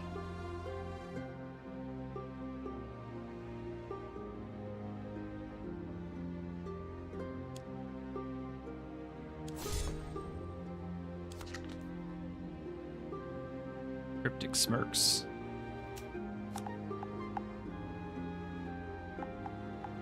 Yeah, this would use my ability to go to either of these. Or just go and execute one of the other useless guys.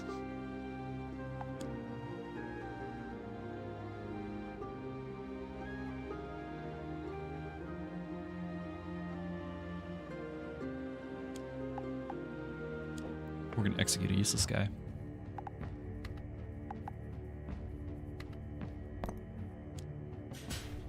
So we're gonna have a more efficient deck, but we do need to gain guys that actually have abilities, especially going up against a boss fight. Solidarity, additional health equal to half the boss's attack. Okay, so you got 1 health. Okay, destroy that. And then you, upon attacking, attack the piece who attacked you last.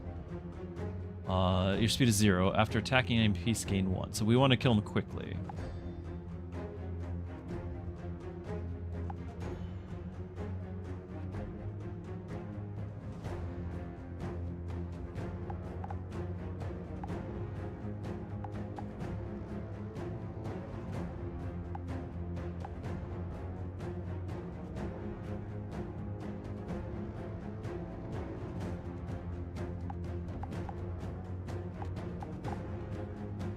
I can draw a piece and make it like this will be fine, right? We drew this. So I can potentially place this and still keep a point or place something else. I need to go over to the quiver.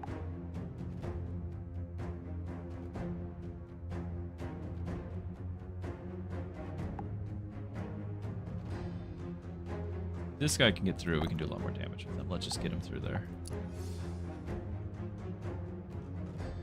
I don't think do I want to use this yet?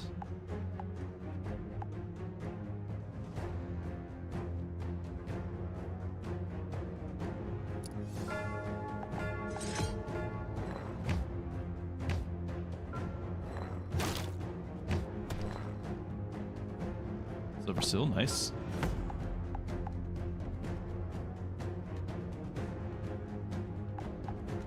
Alright, it's going to be a coin toss to see who gets this first, right? And then we take damage if it's not us. Unless everyone's got 1 speed.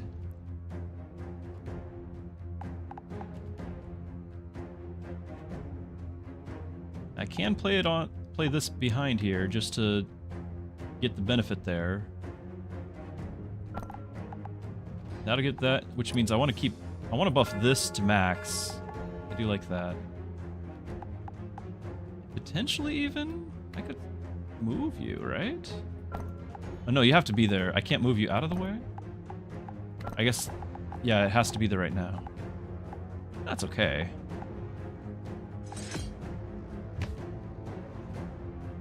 Yeah, that's unfortunate.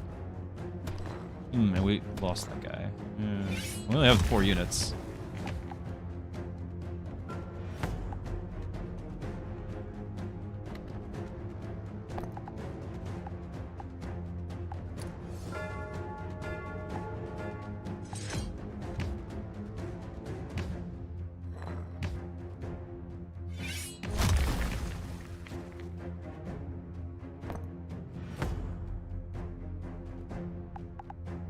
You're out of pieces. This guy gets to go first.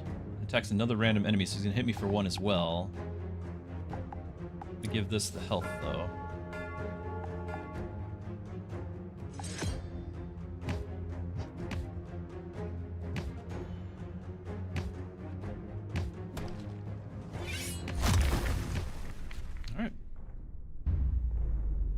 counterattack finishing him. Definitely building around that guy. The rest of it I could drop. Like, I'm not really committed to the rest. We need the heal, trait upgrade. Oh, hold on. I gotta read. Can I pick the other trait at all? Okay, so punishment is damage equal to twice the number of... So I can do 6 damage as response. At the end of each round, consume 1 to gain 3 and 3 for a round. 50% stronger. Or grant 3 a damage and 3 health. That's actually... That's worth playing now. Now we're talking. It's still kind of rough to play the piece in the first place because putting him behind one of my own guys is not efficient.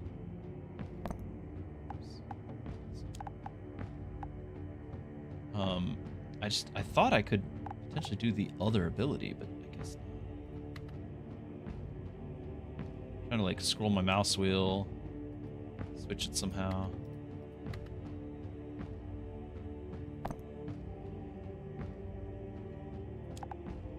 Right? Because it's like over on the trait list, I want to see what tenacity would do.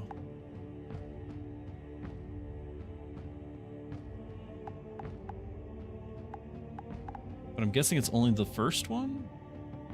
It seemed like it would make sense.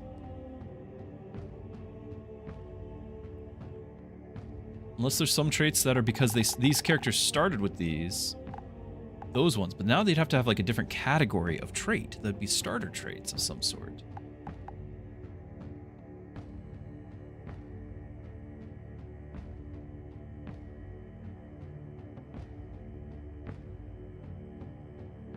I'm not against upgrading that, but I just kind of wanted to see what the other one would do. I can't go over to the other part here.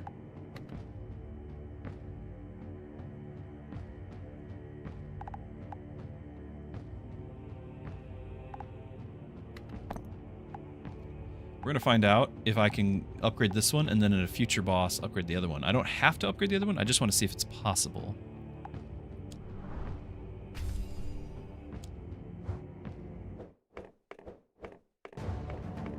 It's desert again, so we know that it's kind of like the same zones each time.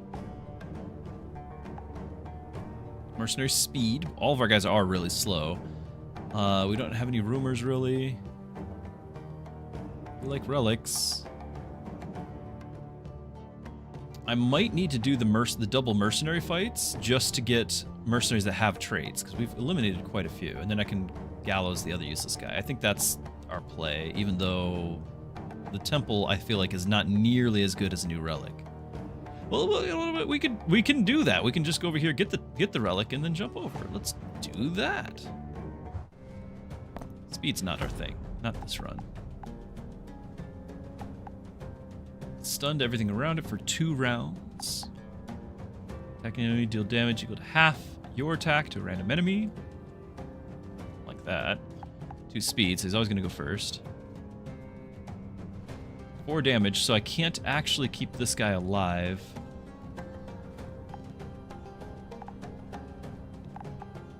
Any of them alive. Ugh. Wow. Does this give speed? No. Now I need speed.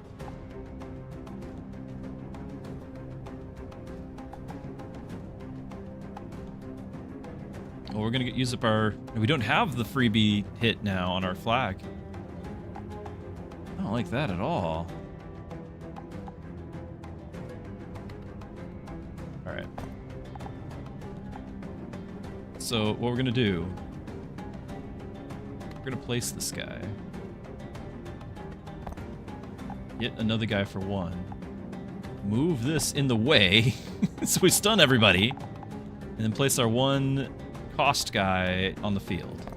And meanwhile, we're going to give you a little bit more health. So next turn you can be up to 5. That's our plan.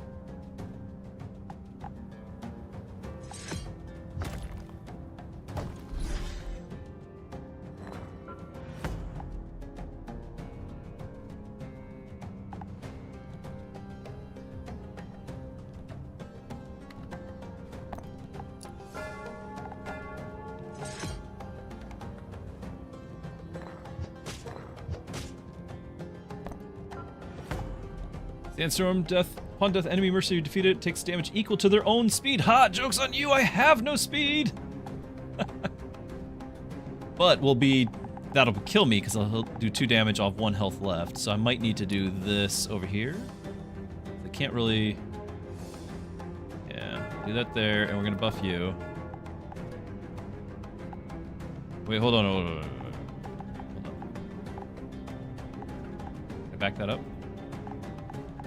Can't back that up. I was gonna say, I need to... Oh, I can't undo that, but I can undo the pieces. This guy's gonna still kill me. I needed to give him 1 more health.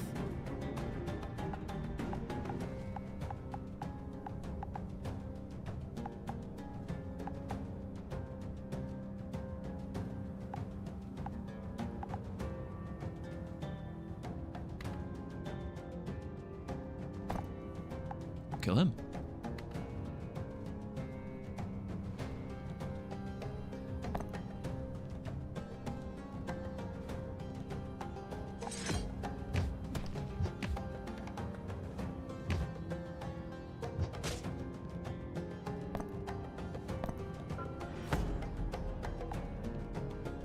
So we should just finish him here.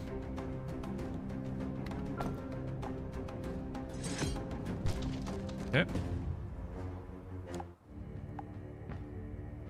Okay, we like the tenacity. Dagger throw. At the end of each round, consume to deal damage equal to your speed to a random enemy piece or boss. I'm okay with that. But, we're gonna need some speed, and I guess we could go to the temple now instead of the relic shop.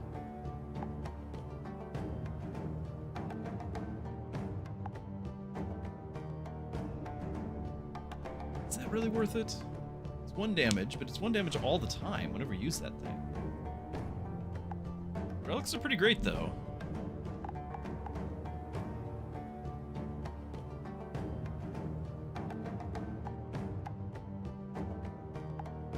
Maybe the relic will give me speed. LIP survives from a hit, grant plus strength 3 times per battle. I'm mercenary with 1 or less speed is deployed. Apply dodge! Yeah.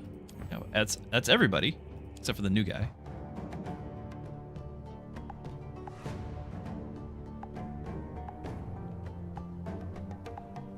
And do we want to go? I think we do. We're gonna get another mercenary that actually has 2 abilities, right? And then we dump our other guy. Cactus. Each time the obstacle is attacked, it deals 2 damage to all enemies and 1 damage to the attack. All enemies, doesn't matter where. Surviving first round gains 1 health and strength for each point of damage taken. So just don't hurt him, I guess, but you have to.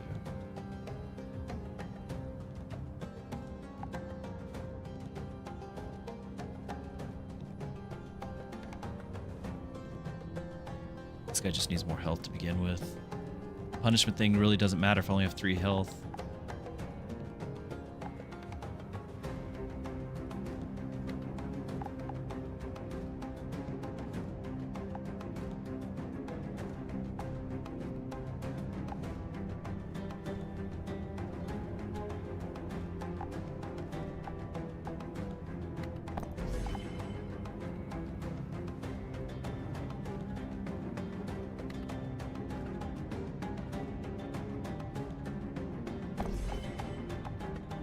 Blackbird.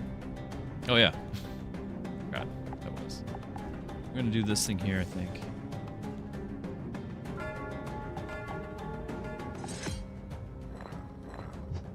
The dodge. Yeah, the awakening. I was kind of hoping I'd move forward. I could place my other guy behind him here.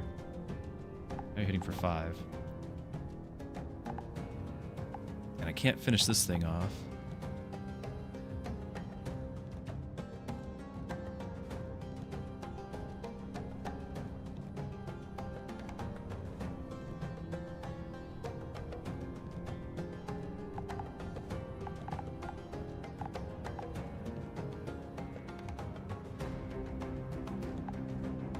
I don't like it.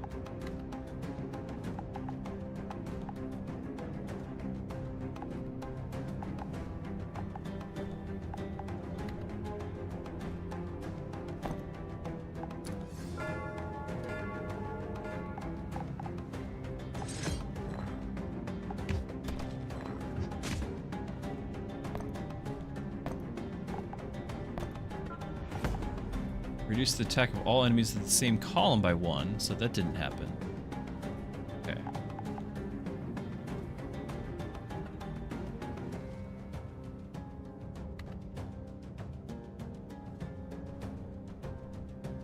Need to get this thing taken out, but now I don't have enough damage.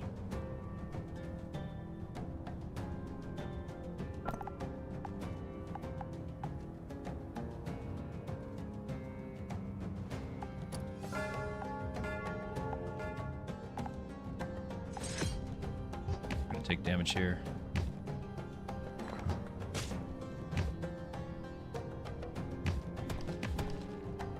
Dagger throw, but we did take the damage.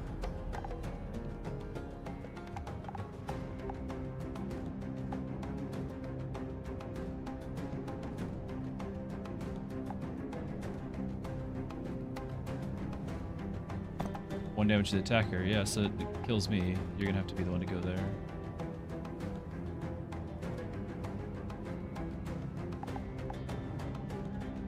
Like that ability at all. Can we finish this thing? 4? No, I really can't. I'm only gonna do the 4.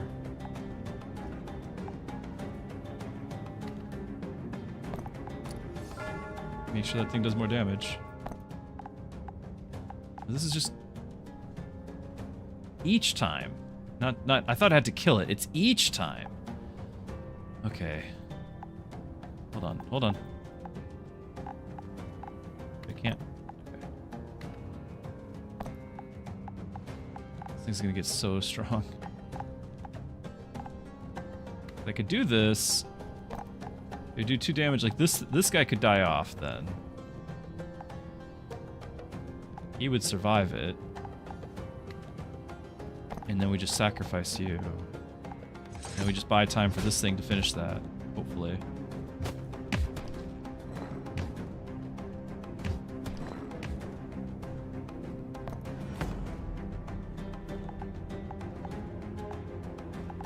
So I can just move out of the way. And 1 and 4. I don't like this build I'm doing. I'm not a fan. Malice, an attacking enemy piece or boss, consume 1 to addition attack another random one. Exploitation, after surviving a round, absorb all from the allied mercenary that carries the most on the battlefield. Oh, okay. Okay. But it's only going to be like up to 3/3. It's not that big. Can I undo? Can't undo. I already regret that decision. I'd rather have this Malice guy. Okay.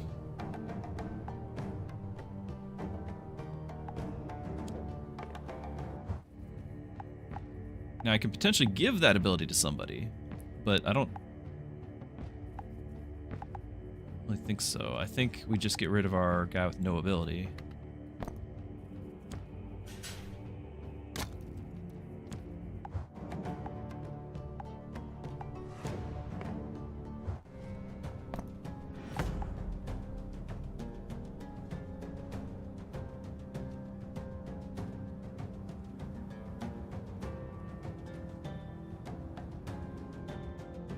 Okay, so change the speed of the target that defeated it to 0 and deals 2 damage, all enemies, 1 to the attacker.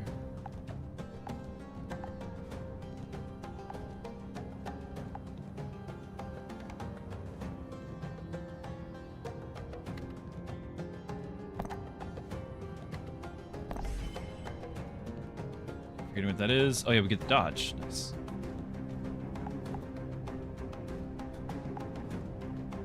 So you should just kill him. Then my speed will go to 0.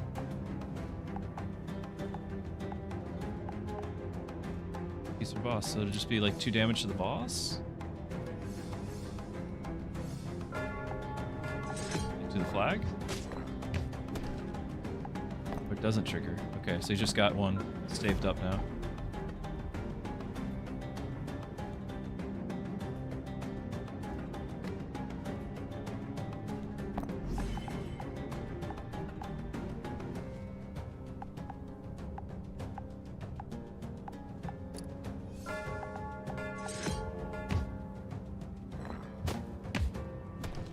So it used up the dodge. Dagger throw finished that thing off.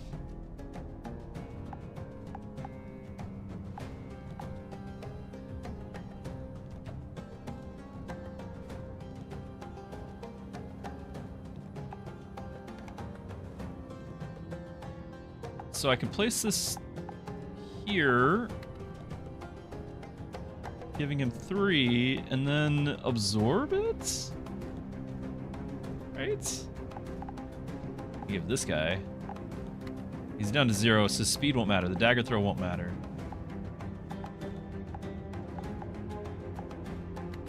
See if I can figure out the mechanic here.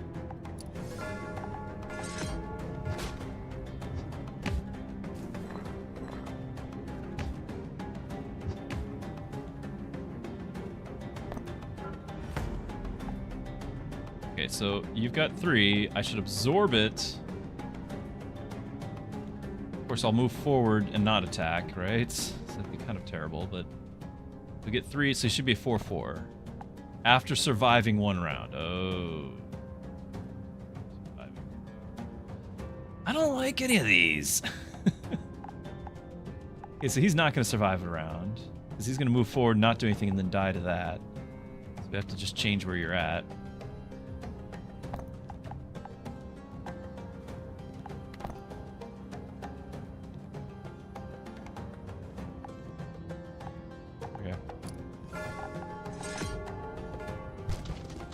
Well, whatever. IP survives, gains that. I just need more health. Ally flag. Durability is 4, lower. All, yeah. At the end of each round, a random ally piece will get, with 1 in hand on the battlefield, gains 1 strength in hand or in the battle, gains +2. So I need to have guys with 1 strength, and I don't. Actually, I do. Ally pieces that have been moved to the ally tile will gain 2 twice per battle. These are not great. It's not great. Not feeling the combo this time. Far edge of the horizon, something is glinting in the distance. Or we can heal. Yeah, we gotta go find out what it is. It's glinting. An oasis. Your party takes much needed rest beside the pool. Upgrade the health of 1 second. Yes, please. Now we're gonna find out, does this mean I get the 2nd star and then this guy, that's all he can do? Right, because he got the little yellow stars there. Let me find out. Fully upgraded mercenary. Okay, so he's done. Okay. Now before I move on, it's been another amount of time. Just giving a current thoughts on the 2nd run. So we've started a new run. We've got a new hero. He's got a whole mechanic that works differently and a whole set of different like units and abilities that go with it. So this is not a surprise when you're coming from something like Slay the Spire where it's a whole different deck. It's not just a different character, it's a different deck. And so I'm glad for that because it does feel like I'm playing an entirely different game. But similarly to those sorts of things, you've got your intro level easy guy to figure out, and now we've got a little bit more complicated details to more moving pieces to manage. And so as a result, it is a little harder. Our guy here is capitalizing on the resolve. At the start of the run, I had to make decisions about using this ability without ever having used the ability. Knowing what I know now, I would change it, make it a little more efficient.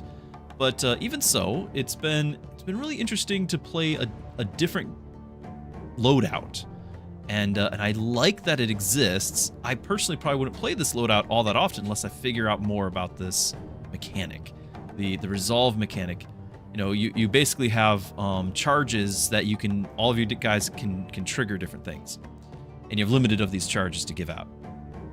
So it is keeping the game fresh. That's the intent. I've got, it's second run with a lot of the enemies and abilities and things. So those are less of a surprise. Kind of getting used to what I want, what I don't want, as you would expect. So at this point, my question is more about how much replayability. They're making good choices on making the game replayable. It's just as a matter of, are there enough of these mercenaries? Because you get one mercenary, like, or one or two total per zone, as opposed to, you know, half a dozen cards or more in like a Slay the Spire run. So my tools to work with are not changing as often as, say, a deck of cards, though you are modifying each of those more often. So each tool matters more, you just have fewer of them. It's a different approach. I don't mind it, but it is very different. Hey, Cubbies! It is interesting. If you're a fan of Slay the Spire, it's very reminiscent to that. I need to decide, we can go to the gallows again, but I think we're running too short on people. But like, we could move one of these abilities to somebody else, consolidate it, and I just don't think that's the time. We need to get a new trait.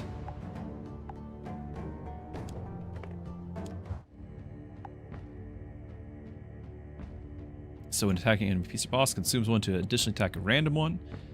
When attacking an enemy piece or boss, consume one to gain an additional attack. Well, we'll get the extra attack, I guess. And we're going to put it probably... Well, I can't really put it on you because you're never going to have two to consume. He's already consuming one himself. And he's going to consume. So it really just leaves us back with the Plague Doctor. But getting extra attack when he starts with 3... Like, he's got decent attack. It just... He has no other stats. He's going to die. I don't really see much opportunity for that to be used multiple times. All right, we're up against the boss. I don't have the same confidence I do on my first run here.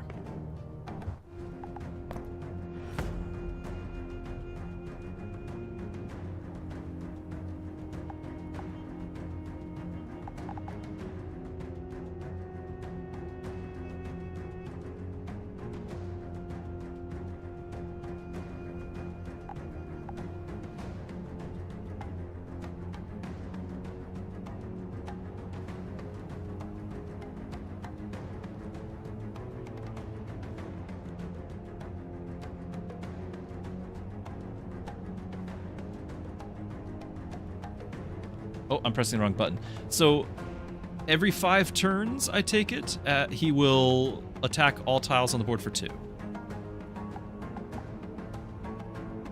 Upon surviving a hit, grant 1 knowledge. Okay, so he can give extra knowledge. So it's not every 5 turns. It's this guy is going to feed him. And we can potentially stun him.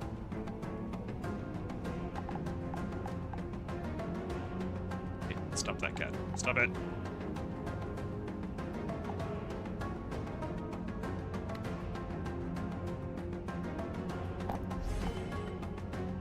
Strategic.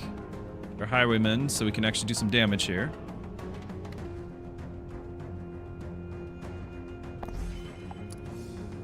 Do I actually want to use that on you yet? I don't think I do. Because you can't, you're not actually going to attack yet.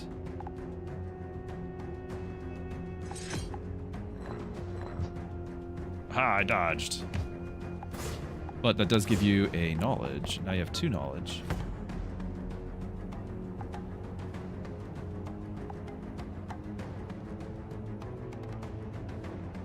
Yes, Orange Cat is contributing. Yes, and Honey Badger, we do, yes, be strong and courageous. That's right. Now, I could have given this guy the point, because then he would hit for 4, but I guess he's fine right now. I do think we're going to give him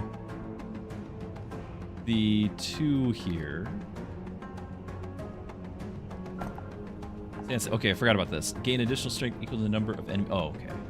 Additional speed, so he's going to hit me first. Not much I can do about that, but I can give him more health overall. Just +1 health here.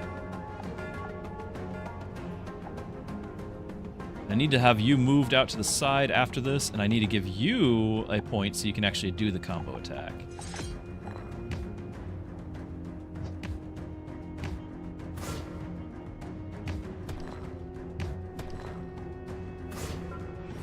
Okay, so he's going to attack everyone for 2 damage. This guy's dead.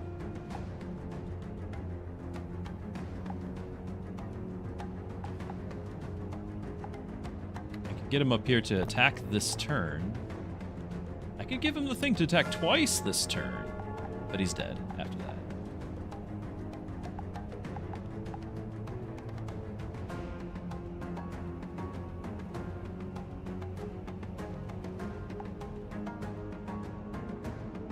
I'm not going to play out our guy, this flavor, I don't know what it was. We're not going to play him because he's going to die. This is going to hit the whole board. So we can potentially play this other guy, but I think we just save our 2 points so they don't have to take damage. At the end of each round gains knowledge. He might not attack until next round, though. We're going to find out.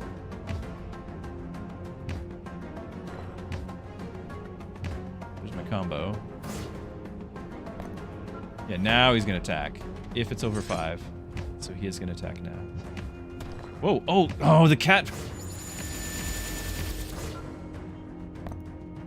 The cat decided it was time to lay down, and he pressed spacebar. Spacebar is the end turn button. So, we just skipped a turn. Alright. Thank you.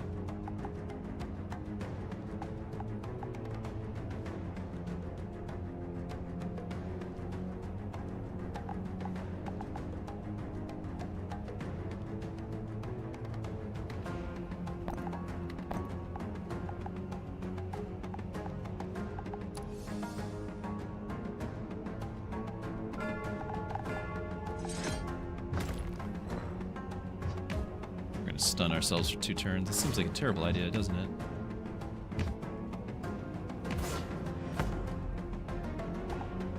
There's the big thing there. I can try to avoid that by moving. Like so.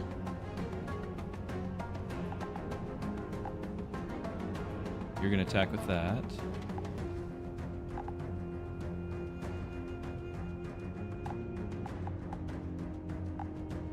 I might just add this for the health, because in next turn, well, it can give him a 3rd health, so he can live.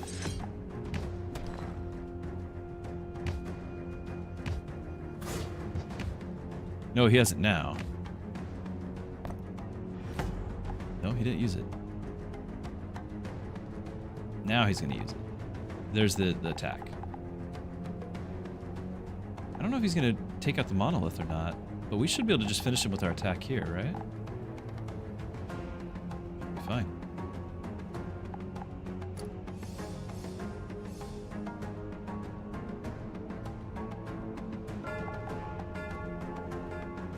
I don't know. Just finish him here. Oh, no, he attacked first, so we don't get to attack with you. It's not fine. Not fine! We're stunned for 2 turns.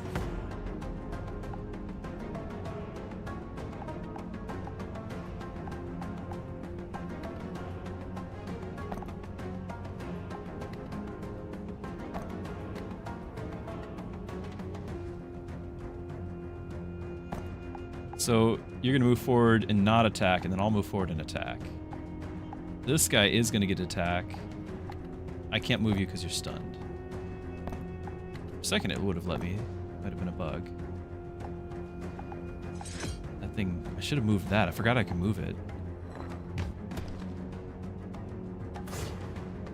He's going to kill off everything. I'm going to rely on this guy to attack twice. He's not stunned anymore. But, you know, we should be able to just sidestep.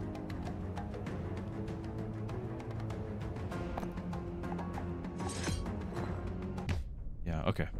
It was close.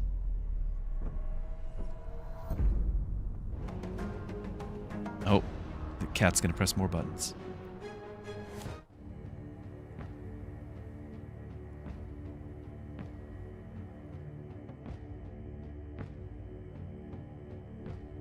Alright, trade upgrade. I want to see...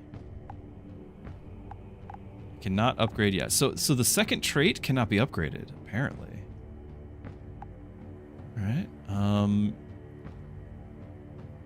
Okay, so yeah, this would actually make it to where he'd gain enough to be worthwhile. Consume 1 to deal damage equal to your speed to random enemy. Then activate this trait 1 more time without consuming. Okay, so 2 guys. Need to give him speed. At the end of each round, consume 1. Yeah, we do like this. Definitely using that.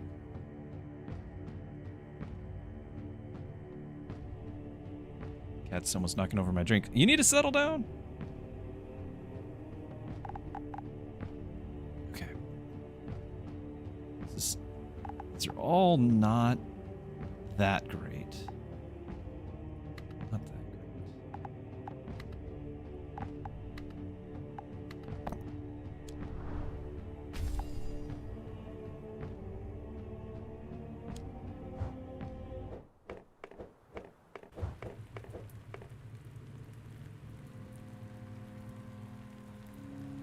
Trait shop, relic shop, graveyard, the gallows. I think we've, by eliminating 3 guys already, really know if we're going to be wanting to eliminate more. And it'd be a way to give a trait from one to another. Like I could get this dagger throw, but these guys are all consuming, except for you.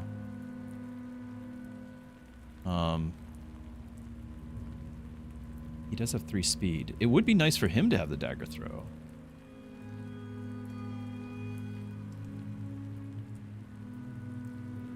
Stop it.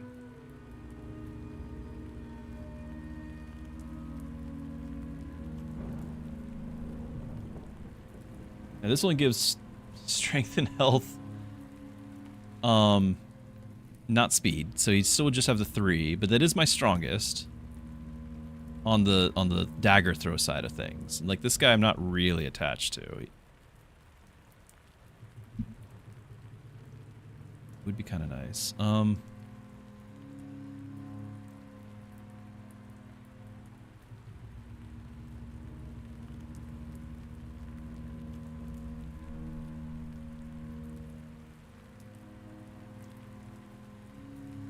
To the ally base. Let's give it a try. Gain 1 strength for each enemy piece in the battlefield. Don't like that.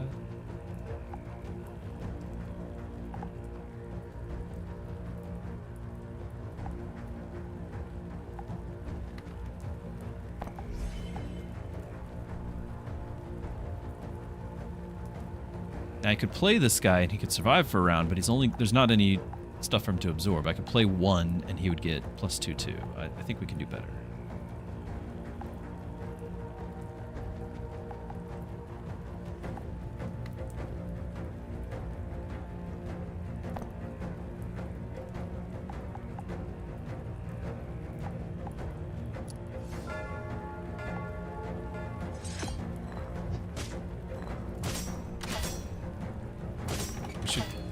Attack that? Yeah, okay. Iron Cross with 1 in hand or in the... Okay, so he just gained 2. Alright. When deployed, reduce the directly in front enemy's speed to 0. Of course our guy with the speed needs speed. Okay.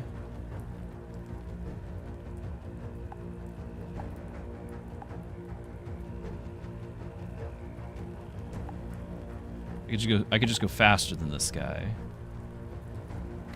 He would survive the round, so he'd get strength. And then potentially this thing takes out the other guy, right? And then this guy goes after. Sounds great, actually. Now, he's not going to get any stats unless I go ahead and assign this to somebody, so... And then he should get 2/2. There it is. Yep.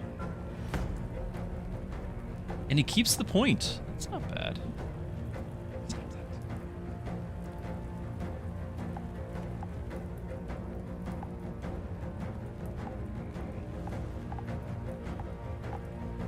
I think we just move like so. Just take him out.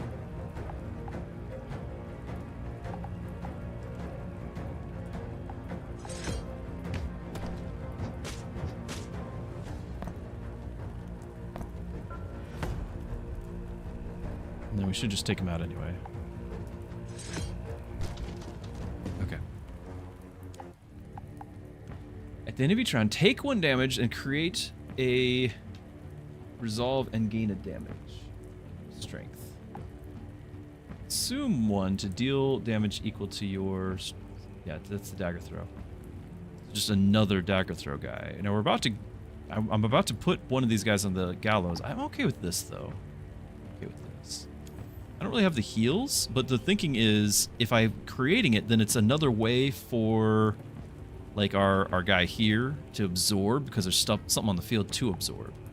Okay with that. Then relic or trait? We haven't actually been using. Oh, I don't know what bookstore. Go to the gallows again.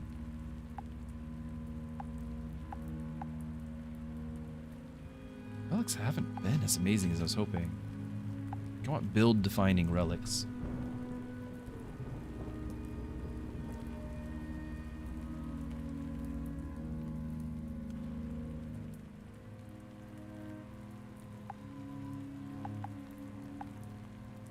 Of course, we're running out of traits. I've only got like a couple of slots left. I'm gonna put the dagger throw. No. Yeah, I'm gonna put the dagger throw on this.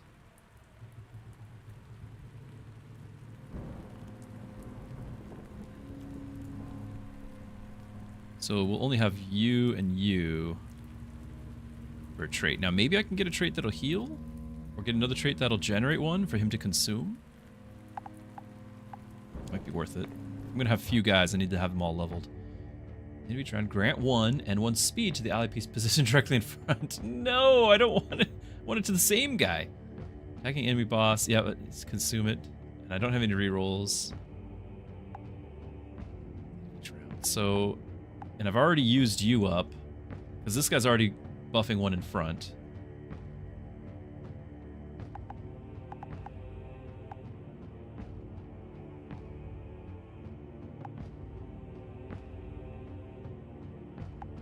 Okay, well, if we're absorbing, we're going to have this guy have the malice, I think. No, we're not, because we were going to give him the dagger throw. Maybe we want malice more than dagger throw. The dagger throw would be for 3. Handy.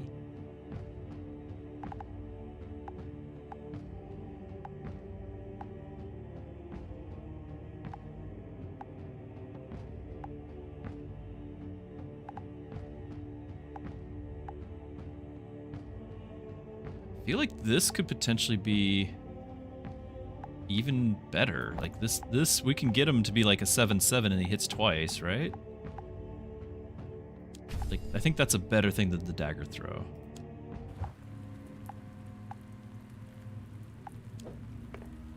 Didn't really like the graveyard before, but maybe. Health at the cost of speed. Damage at the cost of health. I don't have a lot of health floating around. I could give health to our guy that's taking a damage, creating a point, and then we can give him the loses speed, and that's the whole point of the dagger throw. Okay, so we give. No, either way they're going to be at 1 speed. Now 1 speed does mean to have evasion, right? That's our, we've got that ability.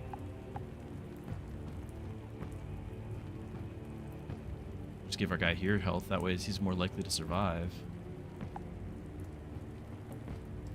This guy, his whole thing is he has to live for a round, right? Like, that's not always guaranteed. I could do the same with the Plague Doctor to help him live, but I'm kind of thinking if we bring him down to 1 health, 1 speed, we at least get the thing. The dagger throw is no longer going to be important. What I am going to do is put it on. He's going to consume, like we're going to get rid of one of these 2 guys getting consumed. We're gonna gallows, and we're gonna send like he's generating 1 resolve, and this will consume that resolve. So basically he gets an extra 1 attack every turn, and he needs more health to do that. And he'll have a dodge to boot. I don't know. It's not great, but it's a plan.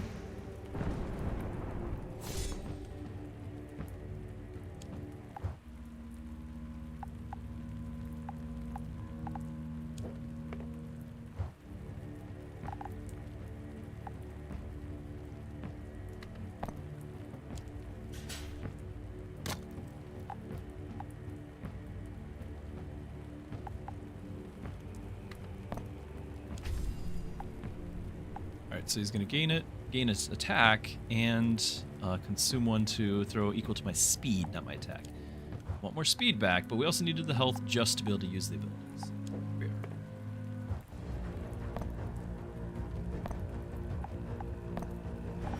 Wow, oh, you got all sorts of stuff here. Orc Shaman. There's a piece with the offering trait on the battlefield. Consume that mercenary. Absorb its stats. That's what these guys are, aren't they? Upon death, deal 1 damage to the mercenary that defeated this piece. So he's just going to gain 2-3, 2-3. Is he going to do it both? Might do both of them.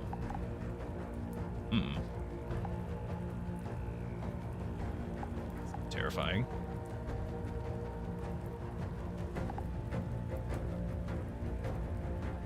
Because their speed is 0, I can't go and get this guy. I can maybe get this guy.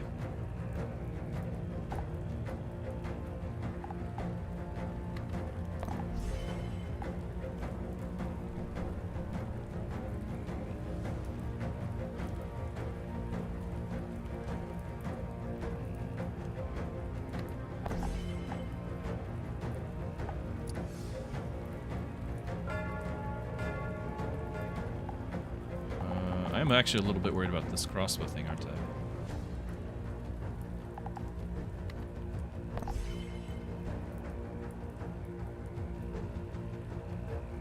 Is he going to do the 3 damage and take out one of these?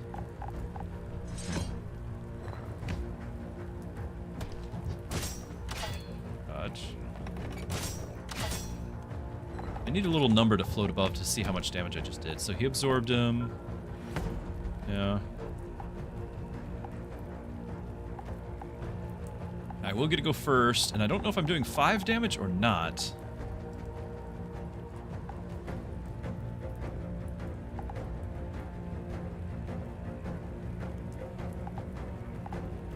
Okay, so I'm gonna play you. Get the 2 on here. Am I doing this?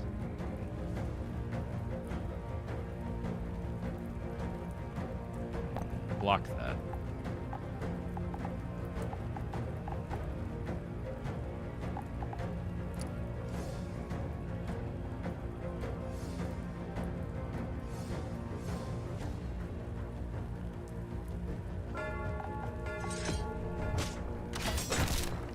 Oh.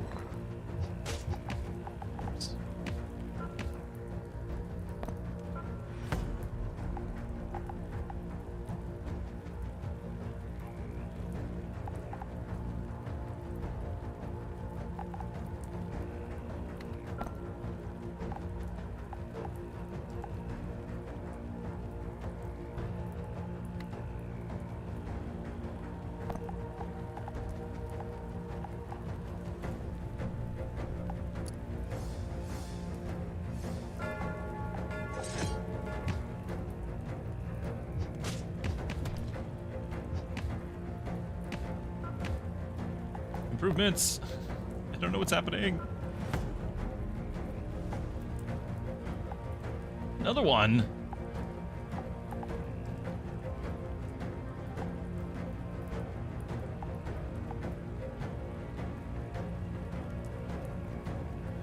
I can move you here, give you a point so you have 1 extra health. This guy needs to go before him to beat that. Guaranteed. Just do this.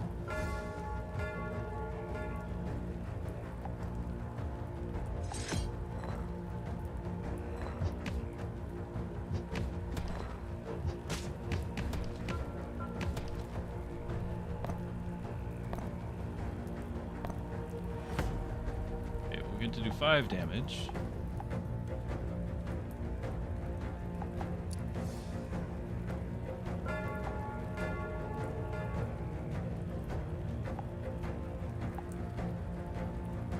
We're gonna consume. We should kill it. This should let me attack twice, right? When attacking, consume 1. What? Why didn't you? You're still full. Where's the malice?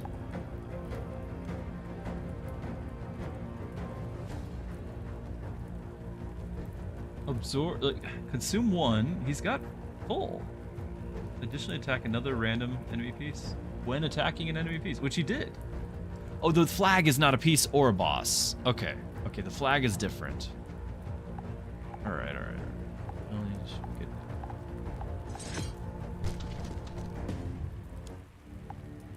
Obtain, you can use the commander's ability 1 more time during the battles. It's not this ability. We already can use it 6 times. 2 additional pieces are drawn to your hand in the first round of battle. Okay, so that's everything just about. I don't have anything that's all that important right now, but it's going to be more important than that.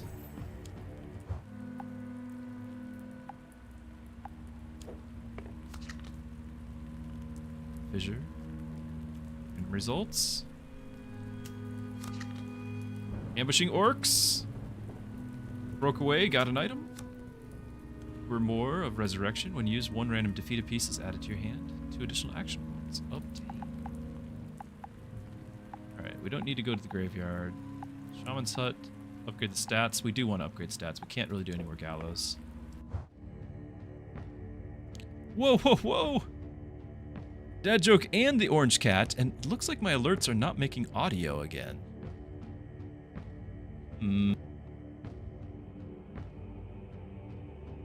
I think we just kicked Orange Cat out of the room, even.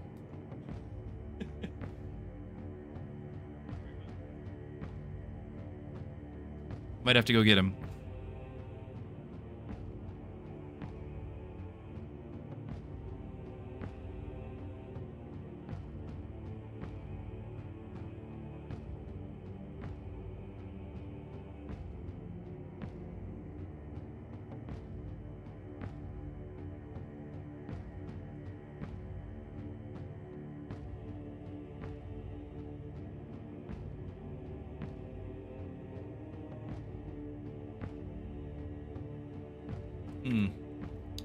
This might have been said before. It's not checked off, but I do. I know an archaeologist who had to change his profession. It's very sad. His career was in ruins. This is just, it's like you had to dig deep for that one.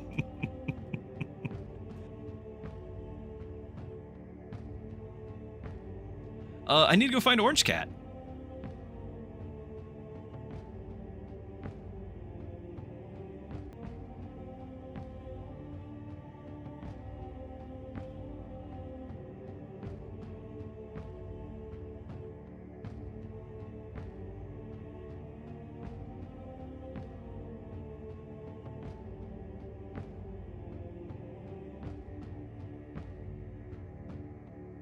Okay, so he was actually very hard to find. We almost had to replace him with Black Cat. Raider, hold on! I wasn't even here! Rooster! Sorry, there was a request for me to find and pet Orange Cat, and I had to leave to go get him. And here you are. Here you guys are. Welcome! You also missed the dad joke. It was about my archaeologist friend who had to change careers because his job was in ruins. Thank you for the raid, Rooster. I hope you had a good stream. I got to see a little bit of it with Mechabellum and the changes. He doesn't even have... I do too. He's right here. Maybe you're saying... Rooster doesn't have an orange cat. That could be true. He's got a green avocado in his room.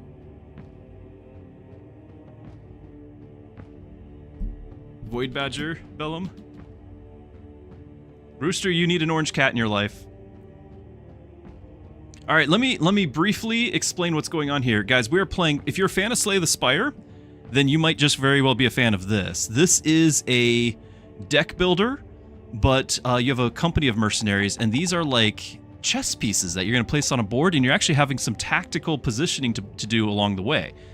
Right now I'm getting to buff either 1 attack or 2 health on one of my guys. So we got to figure out what that's going to be. I think it's going to be the health on our Executioner.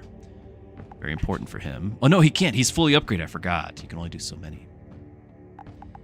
We might do health on our Plague Doctor. He's got decent attack already, but he's struggling with actually getting to use it because he dies. crew. Yep.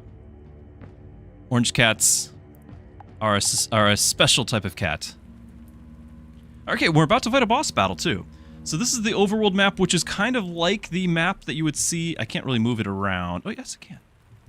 Oh, but there's a fog. So the theme is the world's in cover, like being overrun by this fog, and we're trying to find the source of it. I've already beaten the game once, but similar to Slay the Spire, there's replay value. You need to find the reason, like you have to find the source, and I did not. You know, I beat the boss, but it was like, oh, you know, there's something bigger out there. The princess is in another castle. So we're going to go, and so essentially I'm building up a squad. The pieces are my cards. You have fewer than what you might in a deck builder, like Slay the Spire, but you get to upgrade them a lot more. So unlike Slay the Spire where you can upgrade your card once or twice, I've got all sorts of upgrade aspects I get to do about it. I'm upgrading the health and the damage like you just saw, but they also have traits that actually give them abilities, which is kind of the whole thing about what makes them do what they do, as well as rumors, which is a extra trait, and some other things that can go on too. So like you can upgrade their stats a couple of times. We're gonna fight a boss battle. This is about midway through a run. Let's see what happens.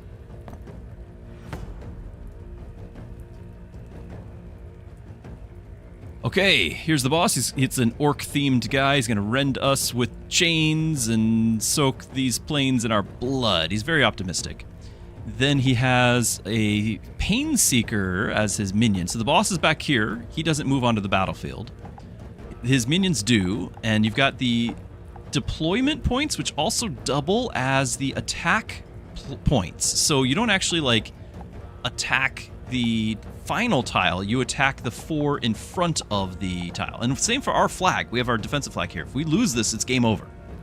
So we've got 8 health on it. And I've got my mercenaries to send out. I have 4 action points to deploy a mercenary or to play a card using, you know, deck builder terms. It's going to cost 2 of those action points. Once they're out on the field, I can also spend 1 action point to move them, but you're only going to get 2 per round. After the first round, you get 4. Everything else after that is 2. So our buddy here, after attacking, increases his strength by the amount of damage dealt to the target. So he's going to have like a scaling thing happen. And then there's an obstacle on the field, a battle banner. At the end of each round, it takes a damage and grants an attack and health to all pieces around it. Now, we could spend one of our actions to move it, but what's unpleasant is this guy is going to actually have another attack to then scale further. Right? We don't like that. We don't like that. So we need to see if we can deal with this guy quickly. Now, he has 2 strength, so he gets to attack first in whatever row. So I could 2 speed. I could potentially go faster than with this 3 speed, but my guy only has 1 damage. Now, this guy would gain damage over time. I want to play him later. So we're going to have to figure out something else.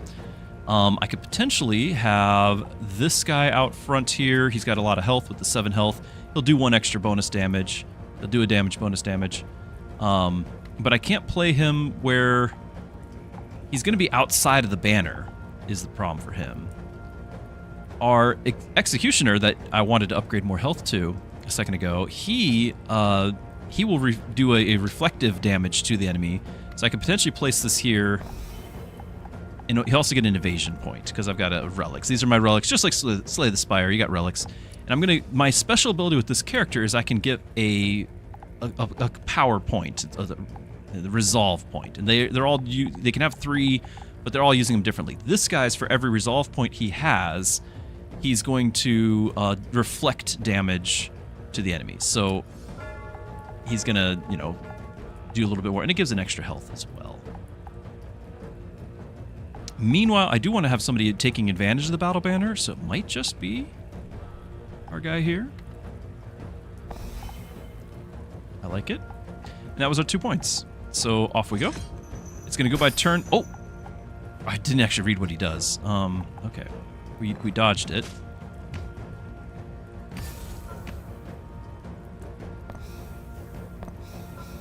Alright, lots happening. Lots happening. We need to read this. At the start of the battle and at the end of each round, mark the furthest enemy piece and 2 random enemy pieces in different rows. Okay. On attacking, throw the chain axe to attack the marked pieces. The chain axe will hit twice to all enemy pieces except the farthest one. What? This makes no sense. Okay, so we're going to mark, which what he did, and then he did attack. Throw the chain axe to the marked pieces. The chain axe will hit twice, and he does 1 damage to all enemy pieces except the farthest one. And we actually kind of want him to hit this guy. Because this guy, every time he attacks him with the chain axe there, especially if he hits him twice, he's going to hit him back with the resolve points. Which is not bad. Alright, now potentially I can play our slaver guy here. He'll do 3 damage now. It's upgrading because I've got this iron cross. So he was 1 damage, now he's 3. And I can eliminate this guy. That seems a-okay. And that was my turn. So we're going to get rid of this guy. This guy will walk forward to hit me for 1, but we'll hit him back.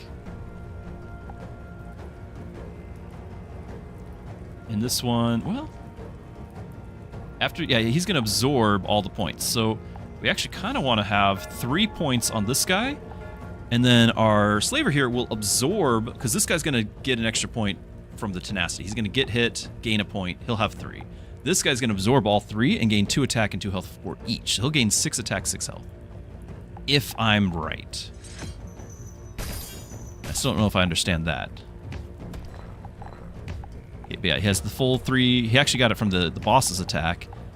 So there we go. We're doing all these things. Improved 9-7 as hoped. And now, if you're ready for this, chat, our 9-7 has another ability called Malice. When attacking an enemy piece or boss, consumes one of the 3 he just got to attack another random enemy piece or boss. So basically, he's going to get to attack that 9 twice. I don't know if we can hit the same target twice. That's the hope, though. It's definitely the hope. All right, meanwhile, we do want to get you out here, because you're going to do a lot of damage, too. So we're going to play that and get that going. And I don't really know how this is going to interact with the sharp chain thing. I don't think I've actually understood it. Okay, so it's a chain lightning. Kind of.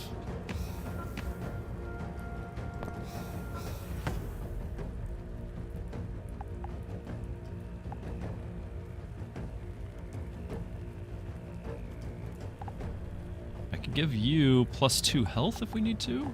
That way you have more health to survive. Because this guy's going to give 2 resolve and 2 health. Everyone's doing fairly well with the resolve. What if we... No, it won't work. I'll have to do it on this guy. It's okay. I'll just do this, though. Okay, I get the chain lightning thing now, but I wasn't planning around it, really. The Malice thing just took out the other guy. That was beautiful. He's down to 2 health. We should be fine. 1 health, because we got the dagger throw. I think I can just end turn. He's going first. He only hits for 1 damage. So I think we're fine. Should be fine. I can't use that. There we go.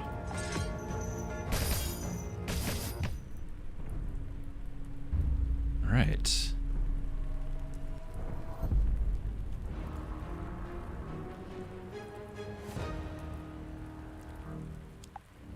Okay, now we can upgrade a trait. So the traits that we have are pretty cool, and then you get to further upgrade them. So our ability of this guy was I can place him behind one of my units and buff the unit in front. This will make that buff stronger. This one, at the end of each round, take a damage. Create take a damage, create a resolve and a strength. And oh, it has to be this one because it's going to gain speed. I have already, by executing one of my other guys and taking his ability, because we do that sort of thing around here. I've already taken dagger throw onto this guy, which consumes the resolve, which we're creating resolve every turn. We're then consuming that resolve, but the damage it does is based off of my speed. And my speed is only 1. This is going to give him an extra speed every turn. The longer it goes, the more dangerous that dagger throw is going to get. I like it.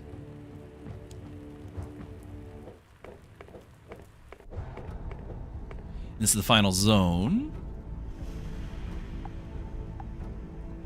I can still teleport one extra thing if need be, so we can kind of be efficient. I think we liked the upgrading relic thing, though. For sure.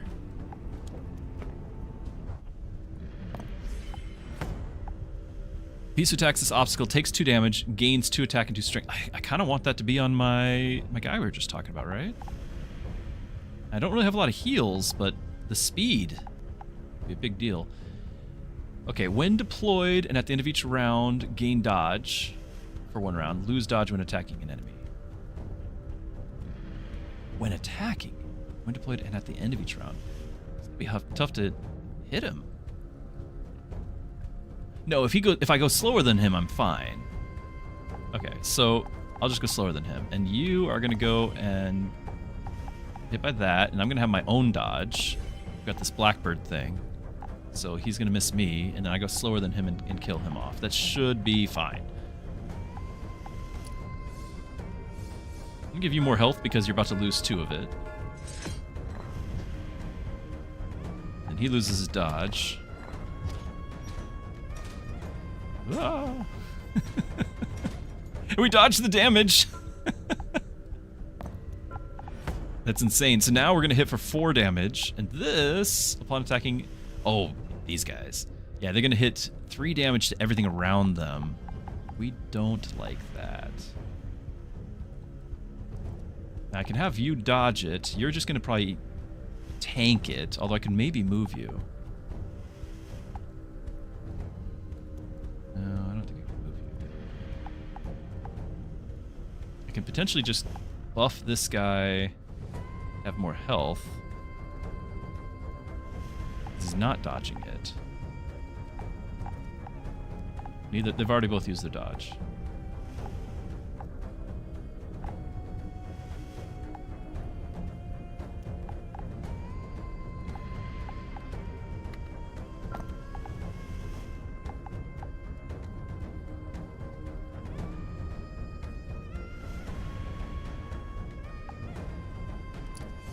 The animations, the music, the art is all excellent for this.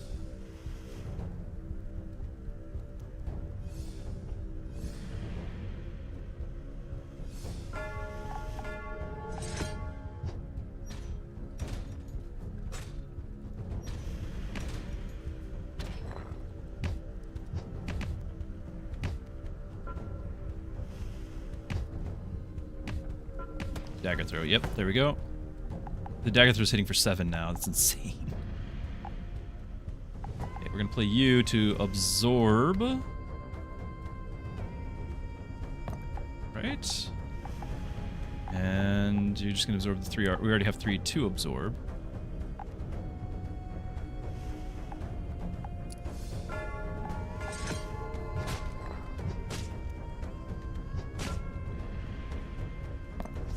There's 9, so we're fine.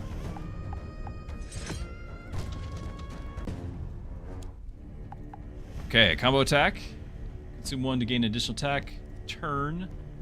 Okay, combo attack is what I was thinking I was getting, because I want to hit the same target twice. Uncontrollable 1, the battlefield. Here, if the piece carries 3, always gain 2 attack turns. What? He needs to be the one to absorb from other people.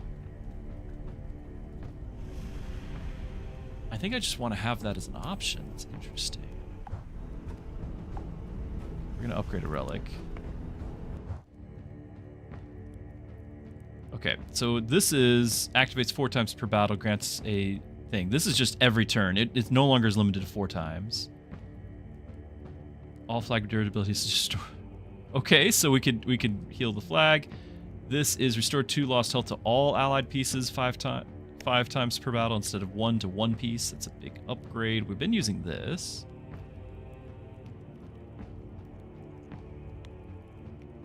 Oh, I forgot this only activates 2 times per battle. Now it's just every time. But how many do I have that have the 1 speed now? 1, 2, 3, 4? Okay, I do have 4. Okay. Right now, this random ally piece with 1 gains +2, or we can have it gain 3.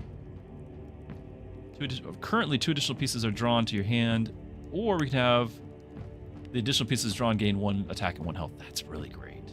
Is that we can start with those. That's really nice. I also like the heal. And on the longer, like, boss fight, this is really good, too. I think, though, back to the heal.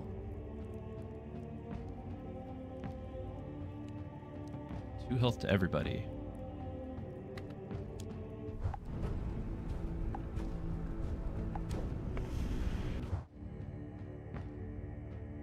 Same choices as before, but this time we found a ritual dagger.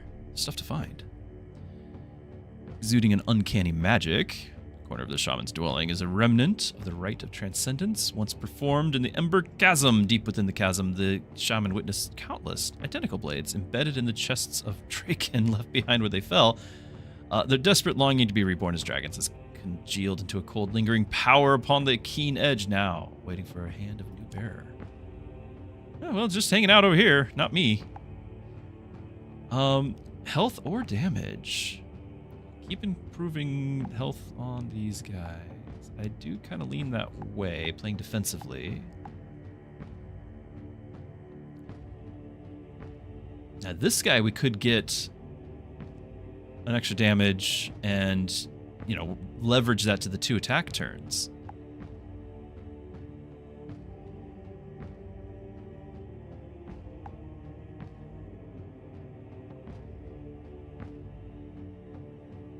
But I think I kind of like him having a little bit more health, too, so he's more usable. 1 health is not very usable.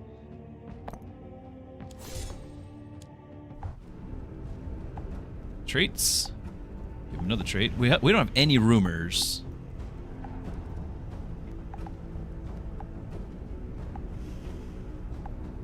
Go rumor.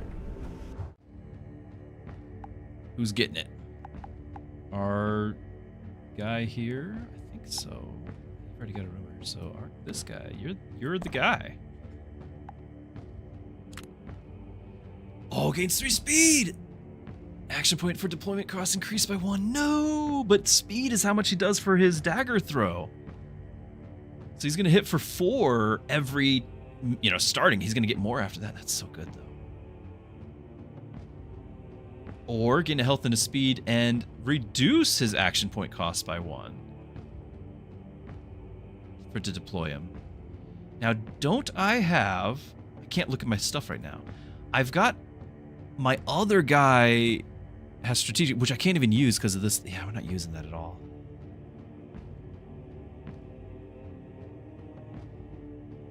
The 3 action points is going to kill me. Because I can only play 1, and then we're off. Like, we're 1 guy short the whole time, but it still would be a lot. It would be a lot.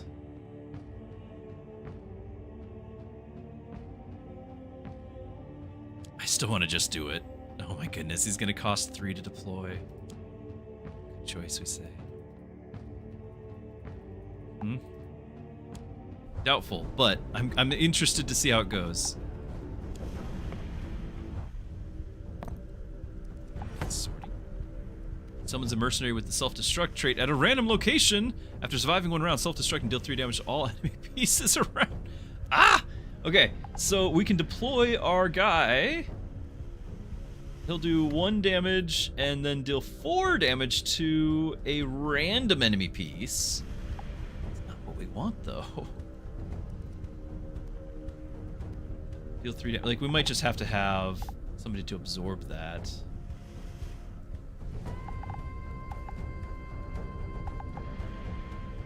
I might just be placing you here. Well, we could try it. There's a 50-50 chance we hit him, but then this guy gets to go through and hits my base for 3 anyway. No, we're not playing you. Because of the 3 action cost, it's gonna kill me. I knew it was gonna kill me, and it is gonna kill me.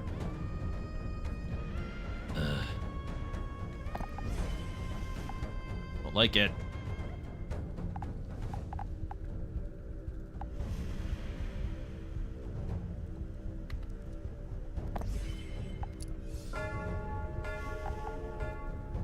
Don't like it one bit. Oh yeah, we got dodge. At least we have that.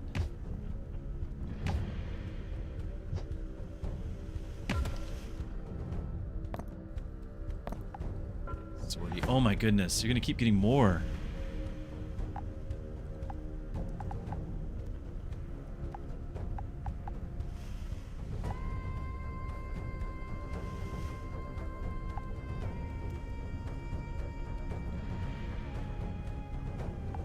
Can't play our guy. Mistakes were made. I knew I wasn't gonna be able to play the guy.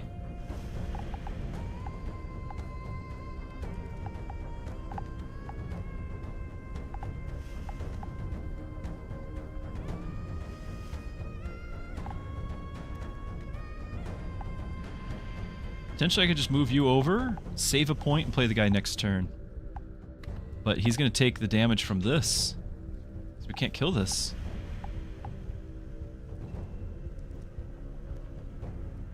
I think they both live, but it's not gonna be pretty. I'm gonna have to keep doing this.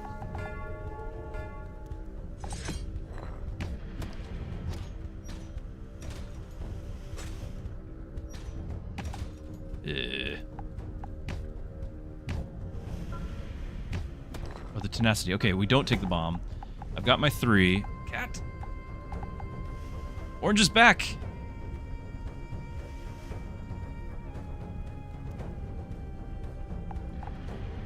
Yes, you have returned. Upon popular request.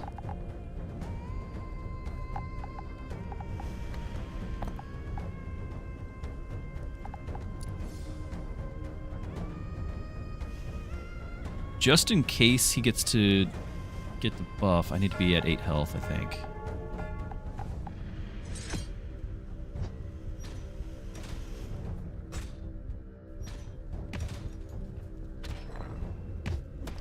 Okay, we're fine. Ah! Stop it! No! I don't like it.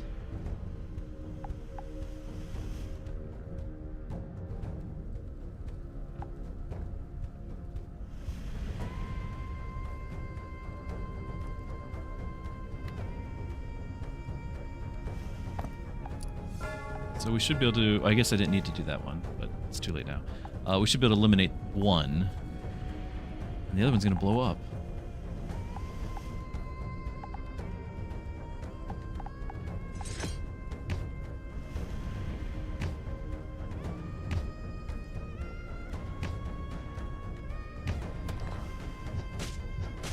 First damage we've taken. Self-destruct! Ah!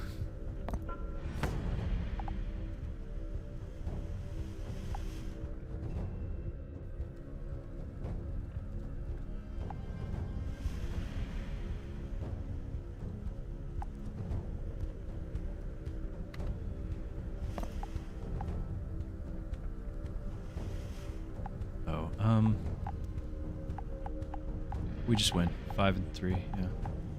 That's fine. At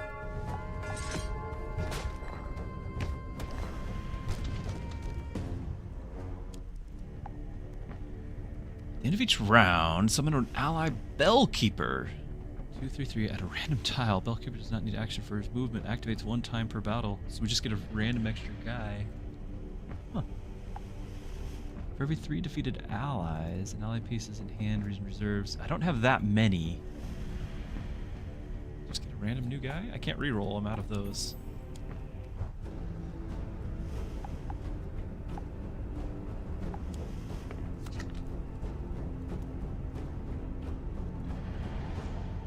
Passive rumor as a reward. I could replace the rumor on that one guy. Decisive. Deployed. The next piece that is drawn to your hand does not need action points for development. Okay. It could end up being occasionally on our guy here, but nobody's actually getting, like, we're not really cycling those because my hand is already full. Well, I guess we sort of have 2, but it's a low odds. The better thing might just be to replace that, but once I do get it out there, he's great. I need somebody who I am going to deploy probably right away. Maybe our highwayman.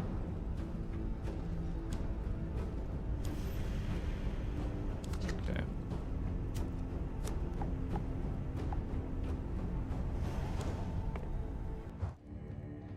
Great relic again. What does our cracked belt become? A much better guy. 363.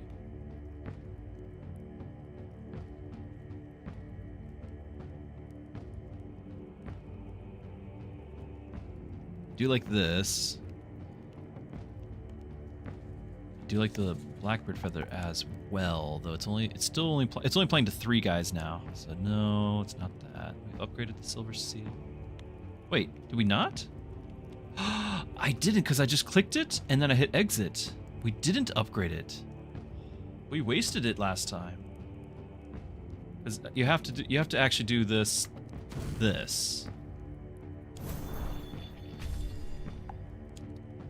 Oopsies. All right, last boss.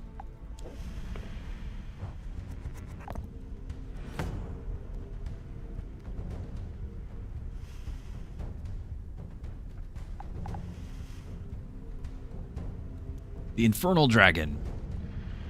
Prepares a fire breath for 2 rounds. Upon attacking, breathe out the fire attack to enemy pieces on all tiles. Mark 2 tiles while preparing for an attack. On attacking, attack the marked tiles with a pillar of fire. While preparing. So in a breath of fire and pillar of fire, like it's worse on those 2, I guess.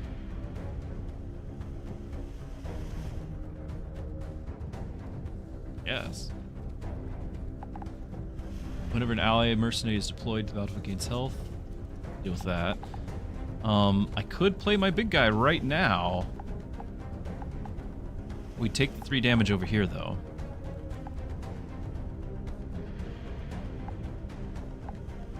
Sadly, we already have this guy drawn. This is the only guy that we would get him, and he'd be a free to deploy guy, right? Unless he's the one who does that. Yeah, when deployed, the next piece that is drawn does not need action point for deployment. So that's fine. This guy's gonna go first and hit for 3, though. So I could potentially give you a point for an extra health. It's gonna be rough.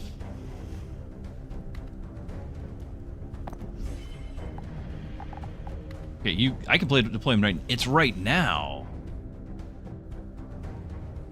Because it reads the next piece that is drawn to your hand does not need action points. But that is drawn, not draws the next piece. It is just, it's here now. We've got him. So I can play you right now.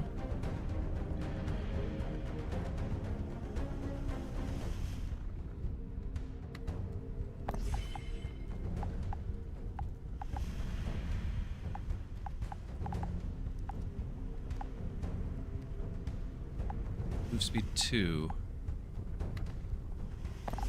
Whoever I play needs to go slower. I can put him here, but he needs to go slower. So that's going to probably mean you, and then somebody else is going to go for this. We're taking the 2 damage. Like, I need it to be this guy or this guy. Unless you have a dodge. Like, this guy... He won't have a dodge, because... Now he's got a dodge. Okay, so... Here we go. Alright, and then you need this to survive. Alright. Sadly, we're not getting to use the Anasize there. Oh, and you have dodge as well.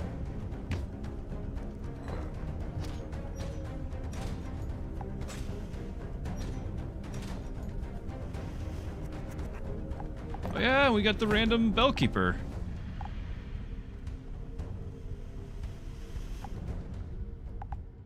Is he attacking this turn? It looks like he's going to soon.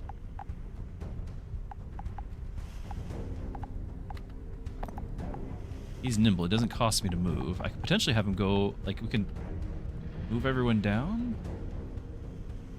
It just depends on if this zone attacks.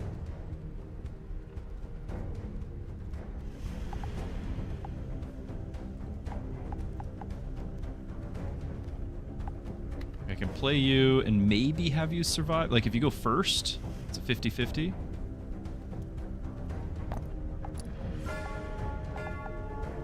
I don't know what the Pillar of Fire is going to do. Clearly, it does damage. I don't know how much.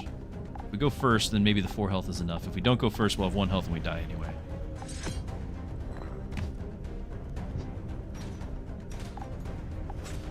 Of course, he's going to attack all tiles with the Breath of Fire, right? So he's dead. And then we didn't go first. Pillar of Fire. Okay, and Breath is separate. Okay. That was kind of awful. Breath should do 2 damage each.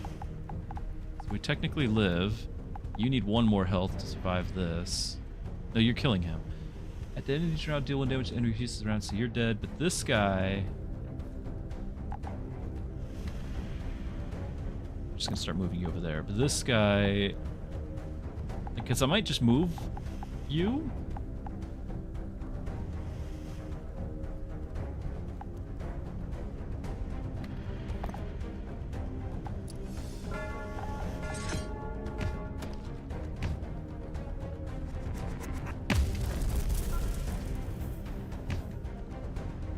Oh, the tenacity. Nice.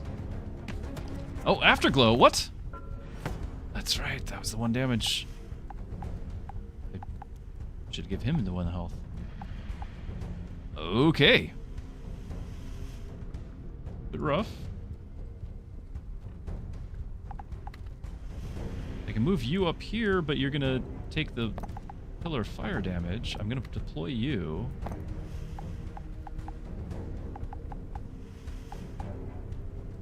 You're going first.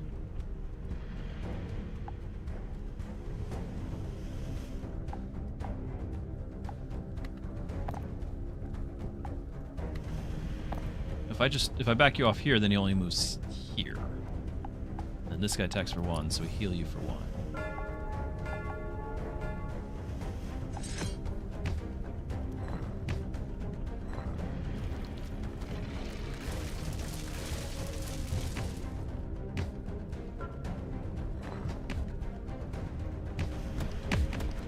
Ah! Forgot about that again! Okay, we need to give you your combo attack. It's our big turn. I need to get this on the board, but I don't want to play it right here. So I'm just going to play it next to it.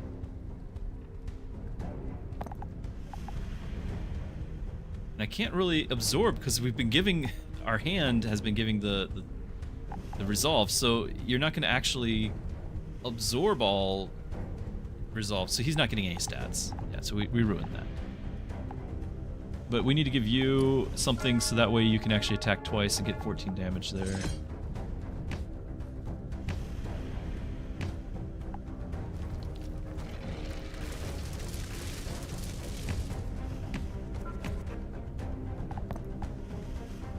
Oh, he did. He did absorb, so he's got health now. Alright, so you can move up here, take that guy out. You should be fine. This is my last Bell of Resolve. I'm gonna give it to you again for the big hit.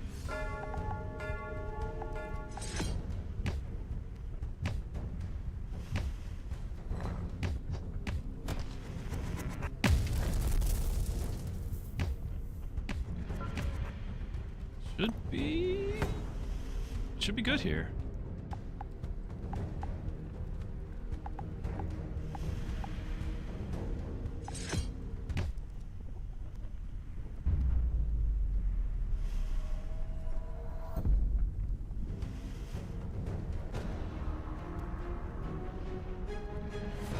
Okay. 2 for 2. The Ring of Will grants and resolve to all allied pieces of the battlefield and increases speed by 1. 3 uses. That's handy. It doesn't give the health. New mercenary. Okay, the Gravekeeper. Burial when on the battlefield. Whenever another ally is defeated, create a resolve and gain attack and health. Okay, so you have to have a big board so you can have guys you're willing to have defeat for that to really matter. I was trying to not... I was at a small group that run. We can build an extra facility at the garrison. Good. Level 2. Right, journey log. It's cool that you have it. You can save the snapshot if you want. We've removed 4 guys.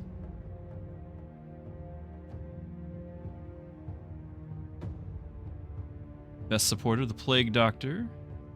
Highest damage dealt in one strike was 9. Highest damage dealt cumulative, the Executioner. Yeah, I figured he's doing the work. 10 enemy pieces defeated in one battle from the Executioner. Sounds about right.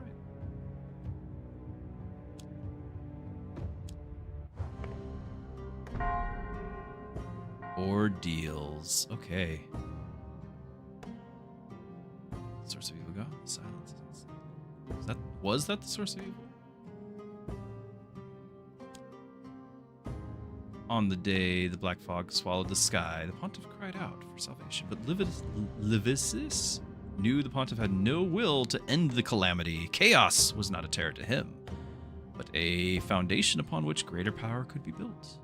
Livius set out on not an answer to the pontiff's call, but to end the catastrophe that had consumed the world itself.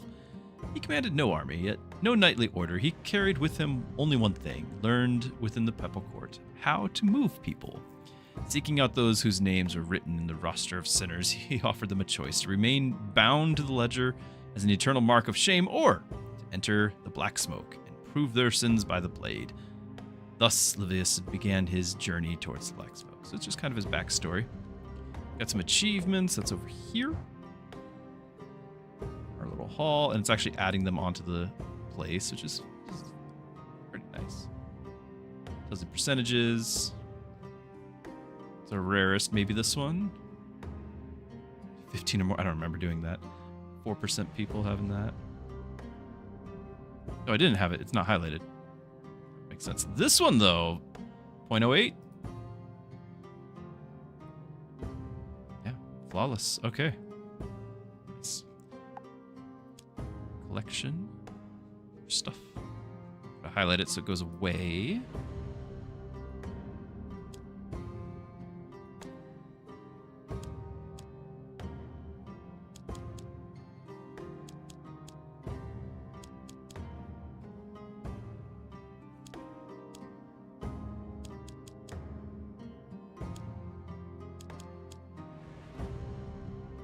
So we fought the Thunder Dragon last time. Now is the Infernal Dragon. Get different bosses. Infernal wasn't too tough, though. Upgrades. What? Okay, yeah, we can see. Cool. And then our guild. We've got... This is what you can bring for your loadout. We got the new ring here.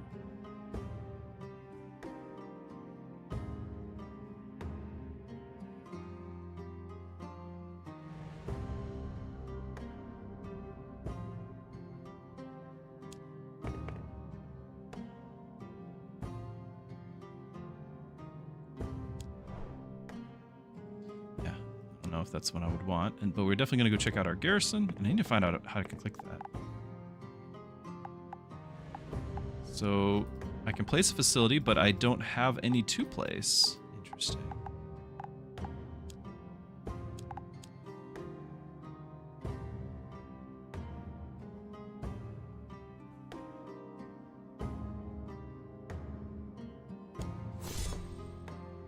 What does it mean for upgraded for 2 encounters, 1 encounters, or 2 encounters?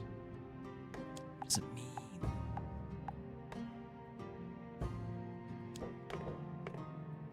Can't go to that. Like, the challenges are where we want to be. It's hard mode. We got to get to hard mode.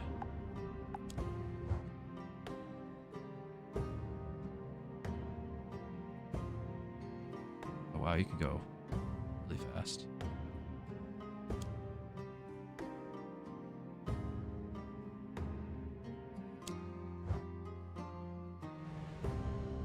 Okay, we're going to switch back to the other hero. Full version. Gotcha. Gotcha. Early access. This is just not an option just yet.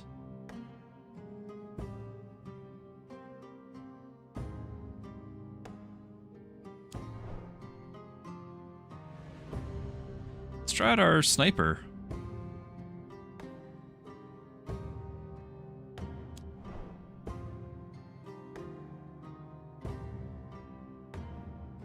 Kind of curious about that.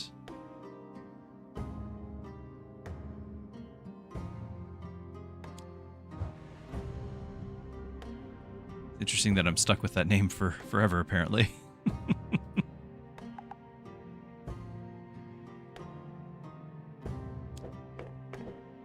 Oh, here we go.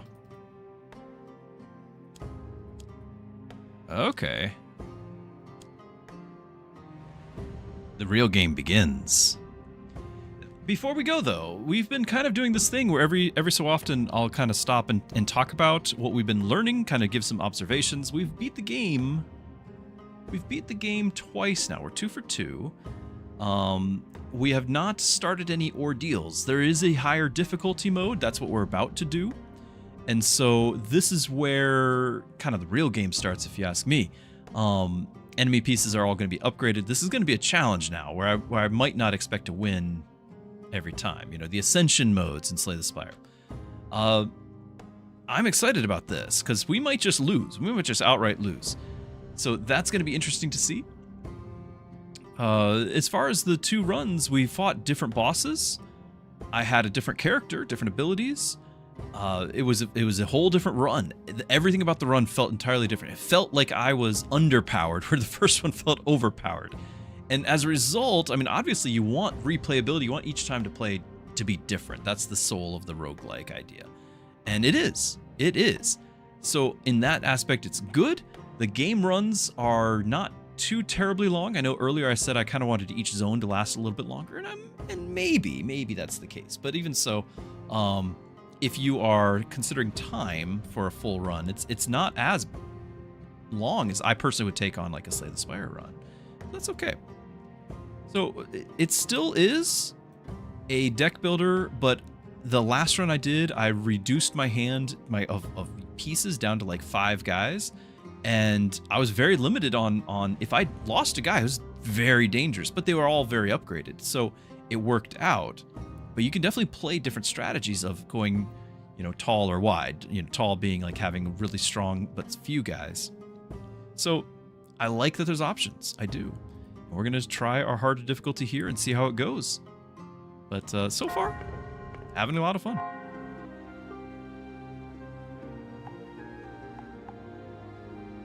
Okay, boot camp. That failed me the second time. The first run through it was pretty great. Trait shop right after. Like, that's not bad at all. And go to the gallows to clean things up. I do like that left side a lot. Okay, we could get a relic, but I think it's clear. We're gonna go. Oh, I still have the Pioneer's Compass. Was gonna change that, but I guess we're gonna keep it. Try to make use of it. Okay, now new units. So the Gatekeeper gains health whenever an ally is deployed around him. So I can just kind of do this, and then next to him play somebody else that gives him health. I can even just give my Gatekeeper more health. Oh, right. When destroyed, deals 2 damage to all pieces around it. Can be moved. I thought that was there. Ugh. I don't know if I like that. We're going to still do this for the fortification. I don't know if I want to use this right away. Wait.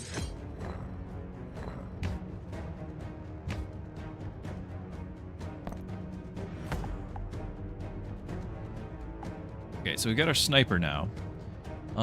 When attacking, does not move, but attacks a random enemy. If there's no enemies to attack, attacks the flag or the boss. Loses an attack at the end of the round. Does not drop below 1. So he'll do 2 right now, and then 1 after that. It'll be a random enemy. It'll be this guy with 4 health. It's probably not going to be that great. It might also randomly attack the powder keg, which could be disastrous.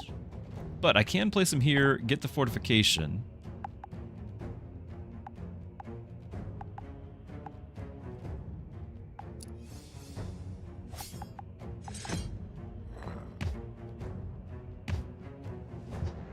Oh, you do that, so you're gonna go hit the base after all. And then we lose the attack.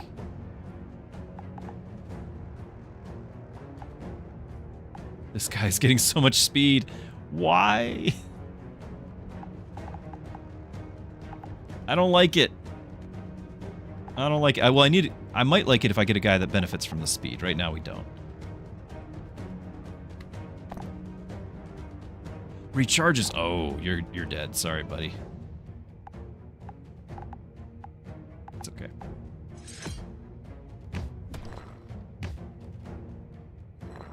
Did we not do damage?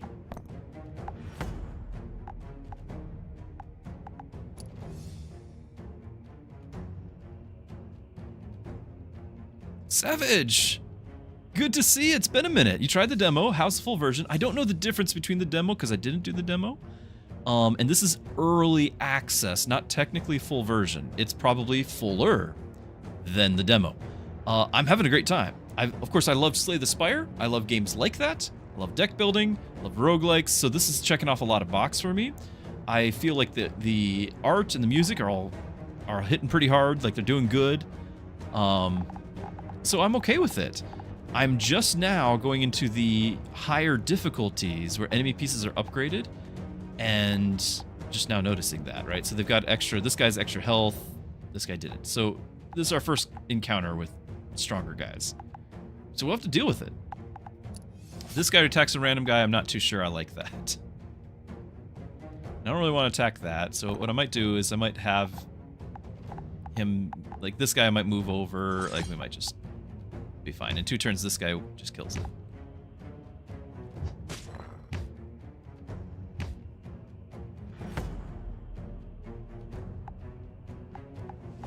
Yeah, I just let him finish it, I guess. Everything else will get killed, but that's fine.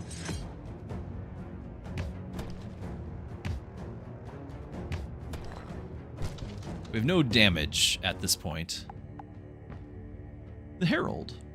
Upon attacking an enemy, consumes 2 speed to gain an additional attack turn.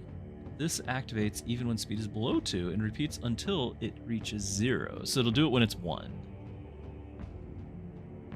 Okay. Oh, and this is the upgrade. Okay, so for 2 battles, piece reward upgrade plus 2. Only like 2 battles, so then that goes away. While on the battlefield, increases the speed of all other allies by an amount equal to its own. Does not activate for pieces with the same trait. If we can find something like that dagger, where speed matters, we're doing great. But right now, speed does not matter. Consumes 2 to gain an additional attack turn. If I had both, you could be giving the speed to you. Actually, just by having this guy in my hand, I can give him a bunch of speed to then consume. Because I've got the ability that's using up the speed. So, okay, so we'll just get the extra attack turns. We need to get him some damage. Which is still my problem, that I don't have damage. So, let's go to boot camp.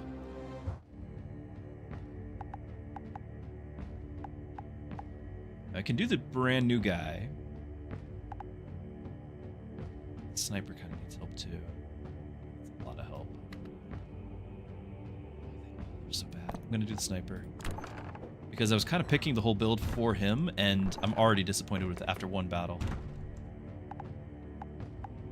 Okay, so we can have his stats rearranged to 3 attack, 3 health, 0 speed. He was what, 1? No, he's a 2-1 and then like 2 speed or something. So this is just more health, 1 more damage, being back to where he was, because it apparently rerolled to being less. This will give him train. When on the battle, at the end of each round. And this is health and damage that he didn't have.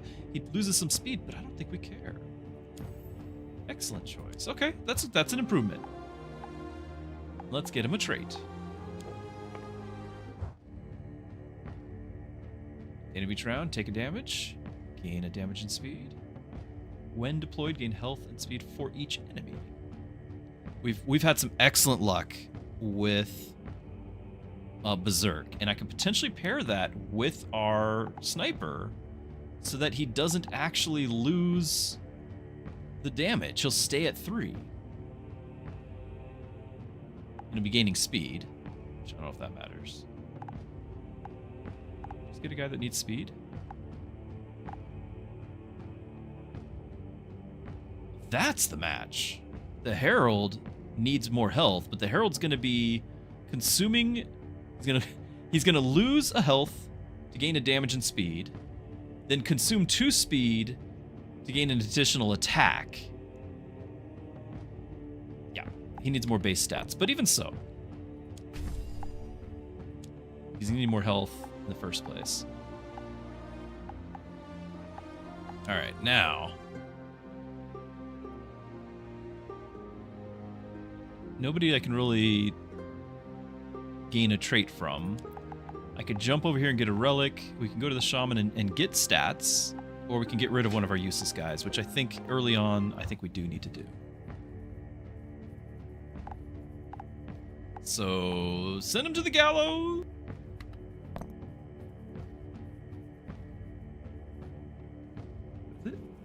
I have tea. My last stream, I was forgotten. I have been remembered.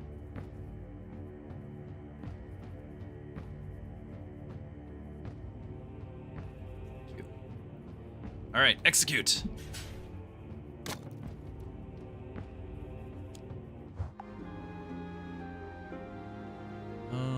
Boot camp again? Or another gallows? I think boot camp. Probably didn't want to jump. Oh. Okay, we jumped. Okay, we definitely like the trained.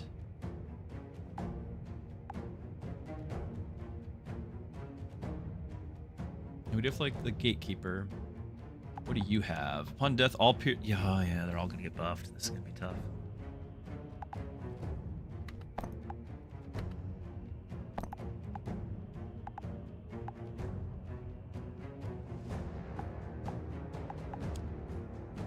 Use our I'm gonna save this so that way I can put the extra health on a berserk guy, right? If I can.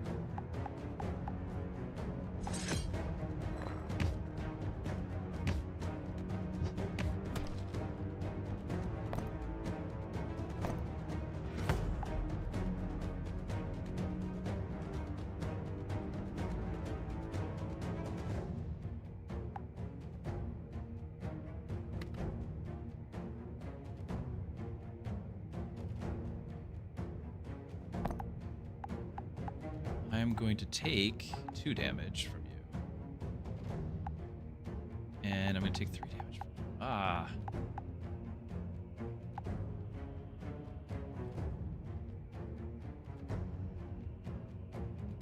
Utilize this. Got the point to move it over here.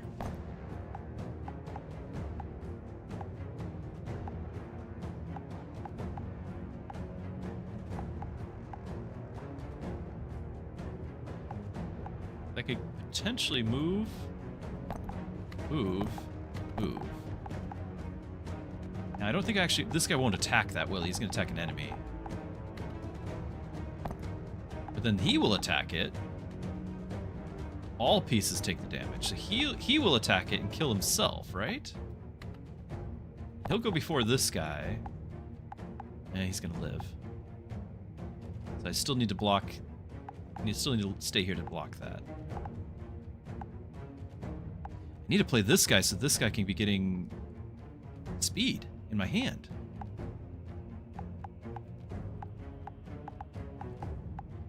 Wait a minute. Why can't I back up? Okay. I need a way to see what was previously done. I guess it's a battle log or something. We need to get this guy out of the hand.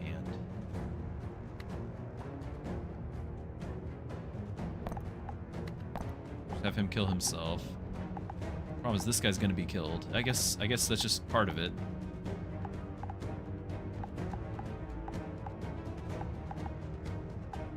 Not worth it. I can give him the health.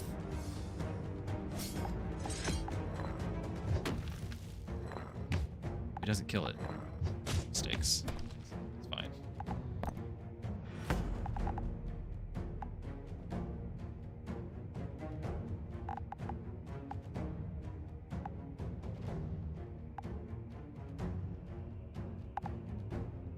go first, do 1 damage. That'll bring him down to 2 health so that this thing could potentially kill it.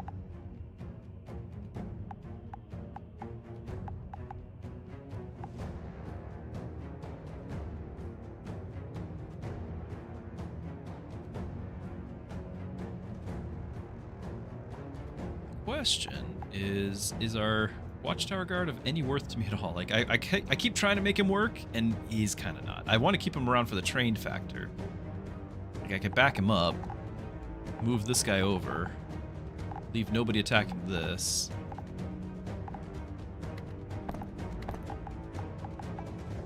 This guy dies, but deals 1 damage, so that the next turn I can kill this thing. Move again? No, I can't move again. I could move this over, actually. It would deal the 2 damage. This thing will live, but he's not hurting me this turn. And maybe our Watchtower Guard will actually do something with that. That's okay. Oh, but he goes first. No, I was kind of assuming I was hitting him first. This is really bad.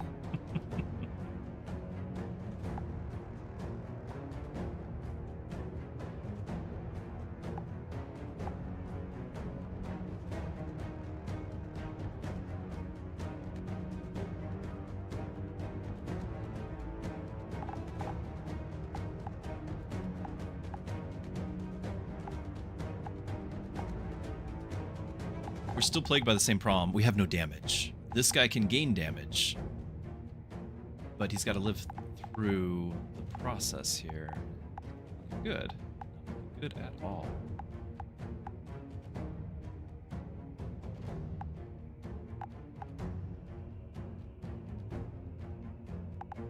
This guy can go first still, so I can take that thing out. I guess we're just a sacrificial lamb here, and then this guy's just gonna go for the... I can put 3 health on this thing, but it's really this guy that needs it. Because I need to live long enough to... Yeah, that's okay. We'll sacrifice him, play a new one out, and just hope he doesn't get to play anymore, guys. We need that berserk.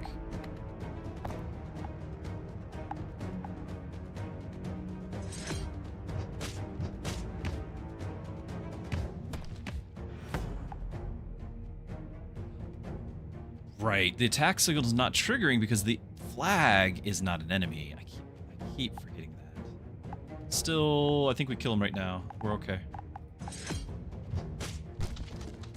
Only just.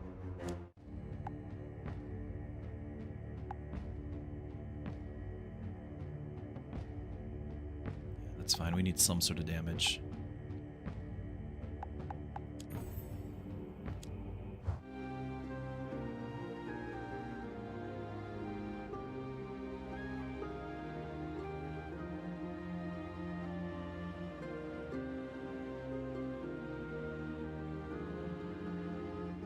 Boot camp. Why not the gallows? We're gonna go to the boot camp. That's why we flew over to the side. Villager lured into fanaticism. Tight alleyway priests of the dragon cult are holding the villager fast, bewitching him with their doctrines of the book. Seize the book. Items or lose ally flag durability. Attain a random trait. Forceful measures, guys. Desperate times. War cry. When deployed, reduce speed of all enemy pieces by 1 and gain speed equal to the amount reduced. We've already used up our guy that does the speed thing. We gave him berserk. I can still potentially lose berserk, but that seems like a bad. Very fast sniper. Why is everything gaining speed? I don't use it.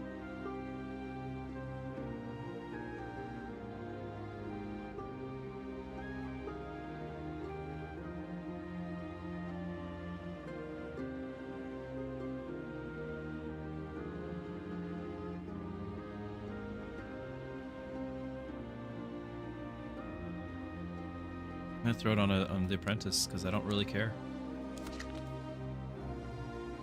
Priest fled, tongues spewing vile hexes. Okay. Boot camp. All right.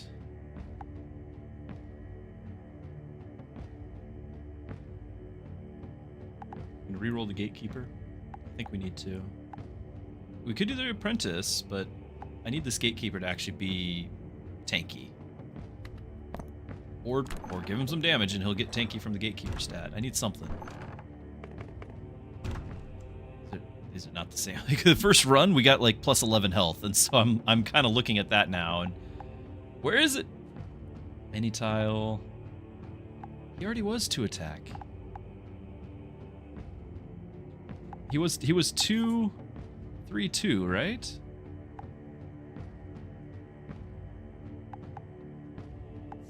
All 5.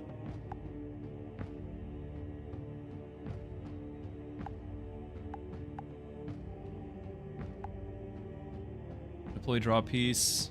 That piece's action point is reduced. We lose the attack. I think it's going to be our 3-3-1 over here. I can't do it with 1 health.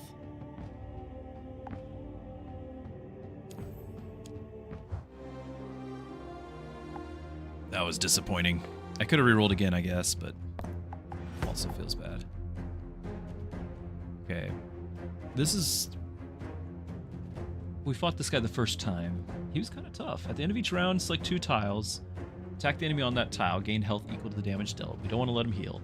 Every 10 health loss, increase the number of tiles. And increase attack. And this gains attack each time any other piece takes damage. When hit, attack and health.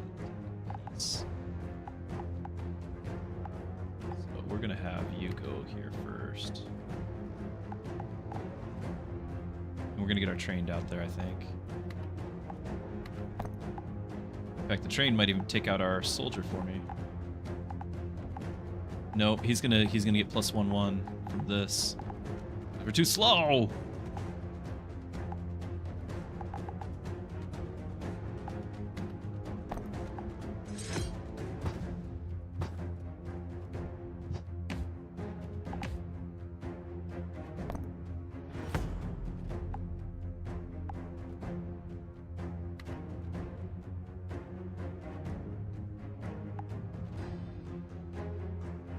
Strength every time. I'm going to clear that, and he's going to get to attack me for 3. And this is getting to move. I need to move.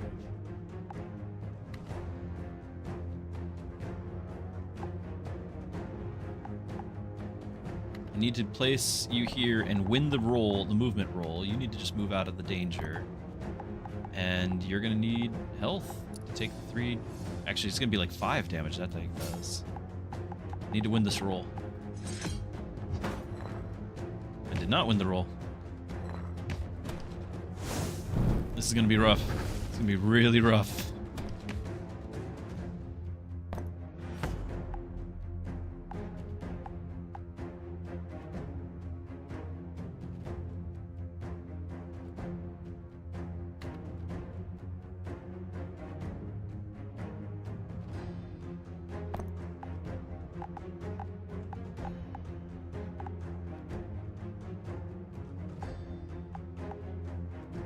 This guy's just gonna sacrifice us. Dude, we're just doing 10 damage. More than that, because you're berserking? What is going on?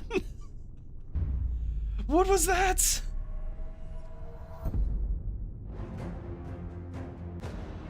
Let me look at the board. What did I do? Upon attacking the enemy, consume 2 speed to gain additional attack this turn. This activates even when the speed... I think I just had that much speed that he got to attack 3 times. Can we upgrade it? Upon attacking, consume 1. Oh. Okay, what about this? No longer decreases at... Oh, okay, that would actually make him useful.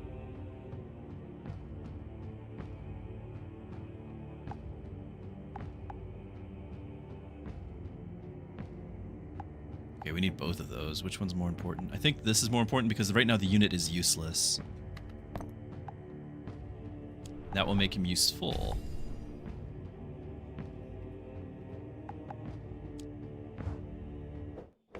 Right after I'm saying that this is going to be tough, we just have a... Oh, my guy just one-shots him.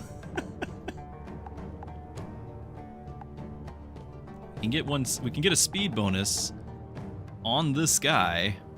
I don't know if I think that's overkill, though. We're getting too much... We can't really use the speed. Get a rumor, get a trait. I would like a trait on either of those guys, actually. I do think that will be my choice. We might jump to that relic after. Oh, orange cat.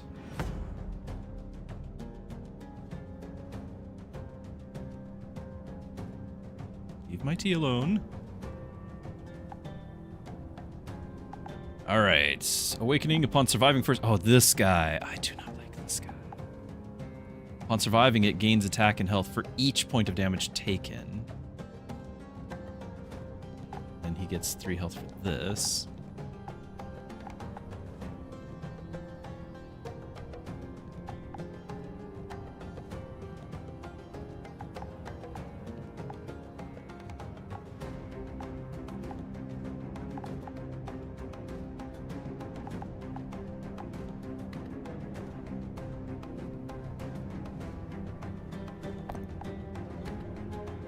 Health and get the fortification.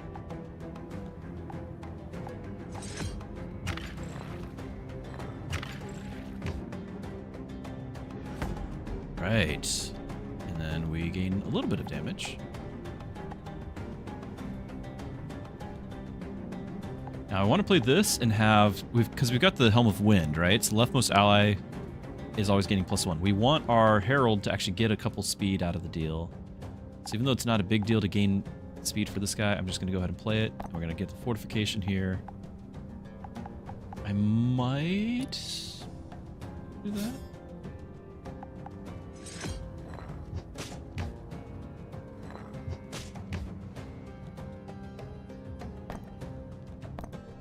Plunder!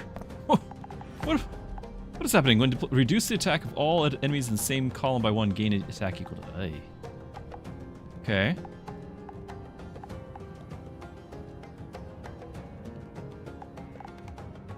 Oh, and you're behind me.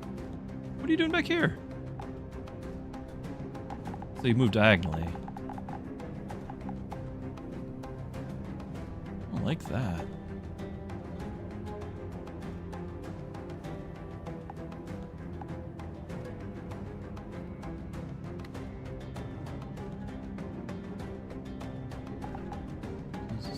Two. I'm going to attack twice. He only has 1 damage. Needed him to stay in my hand 1 more turn. I think we're going to play him right now. I guess I can park you there, and you'll survive the hit.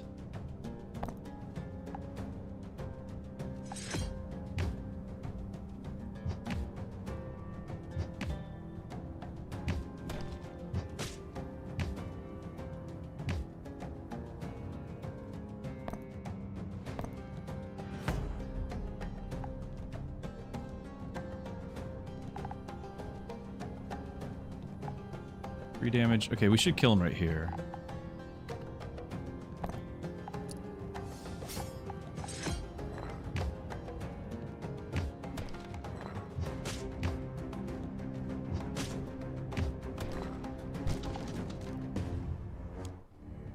Did we take a damage during that? I don't remember taking a damage. Defiance, health and speed for each enemy. Did I really take a damage?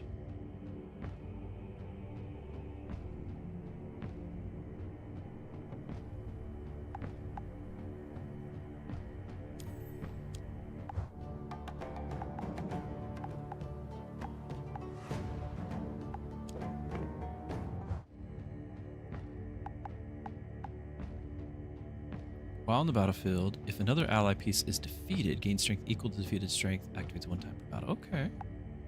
Which would be nice for sniping random things. On attacking an enemy piece, gain strength, activates 4 times per battle. Where's my... Oh, I'd have to replace the Berserk.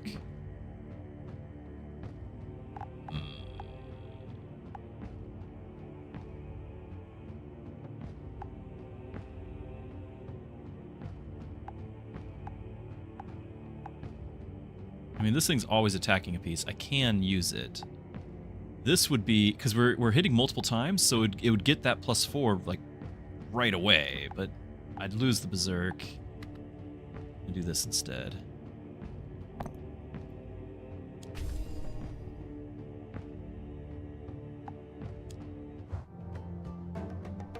Now, do we jump over to the relics? Shaman hut? Yeah, because I don't care about the bookstore. Jump. End of each round, apply vulnerable for 1 round to 1 random enemy piece has more than 4 health. Vulnerable, double damage. That's great. Apply stun to an enemy piece that has been deployed first for 2 rounds.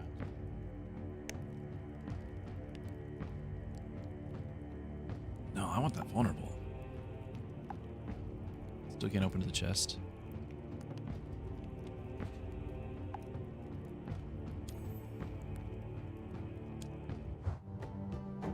Will it apply to bosses? That's the big question. Now I could potentially get this war cry onto somebody else with the gallows. When deployed, reduce all strength or speed of all enemy pieces and then gain speed. So we could get speed on either of these guys. They don't have anything that's going to really benefit from the speed. Alternatively, I could just drop the blacksmith. Just have a more efficient squad. But I think instead we're going to go Shaman's Hut and try to get some stats. Same ones every time. Further increase our sniper. More health on our fortification guy. More health on our herald. Actually, damage on the herald. So he starts off with more damage because he's hitting multiple times already. Ticket.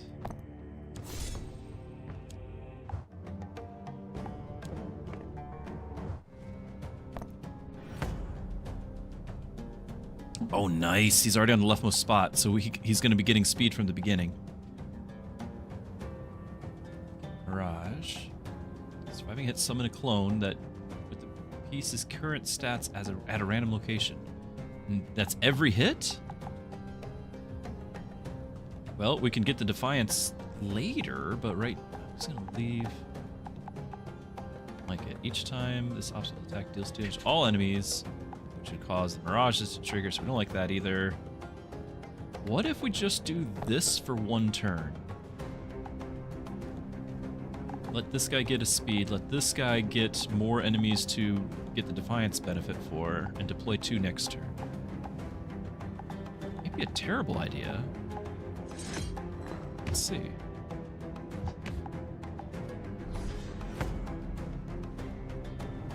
Oh, okay, you're just not gonna... Okay. But he got the vulnerable, so he's gonna take extra. It's just... After taking it... So he's gonna take 1 damage from the cactus, and it'll go away. Amazing!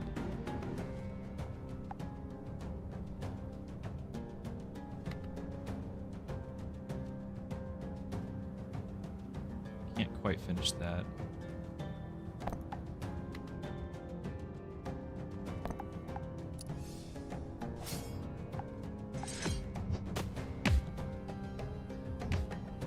Mirage! It's getting out of control.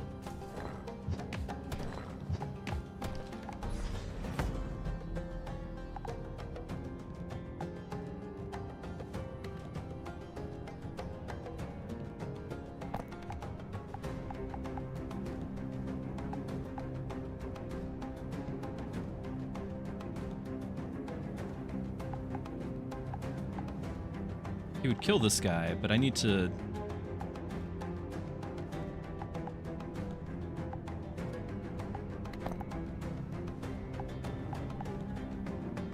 This isn't gonna hurt anything. This guy dies. No, we go first. He doesn't die.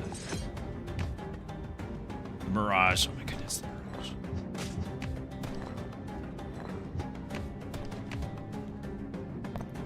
New Mirage, no!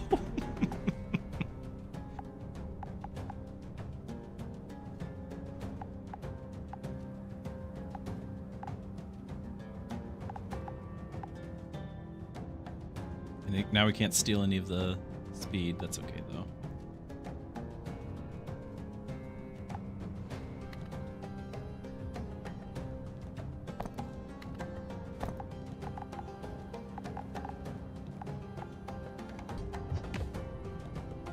Oh, I don't like that. I don't like that at all.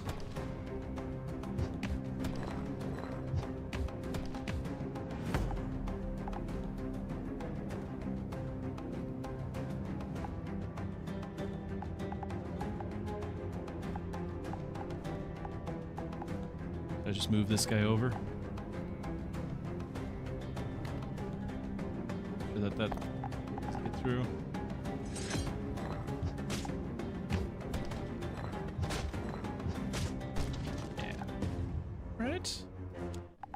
Starting to get damage. If the ally flag durability is lower, yeah, all your pieces.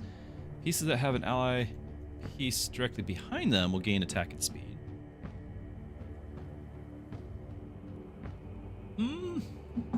I'll take it. It's not great, but I want to attack any way I can find.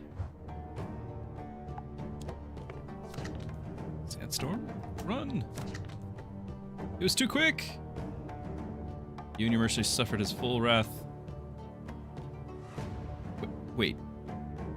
The storm was upon us. You and your mercenaries suffered its full wrath. So, heal the flag? Okay, thanks. Thank you, kindly Sandstorm. Right.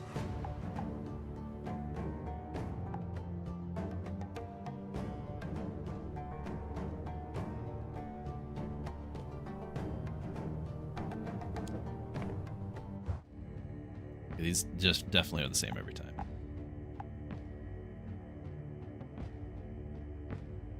You can further increase the damage, I guess, of the sniper. Can't do more health on you.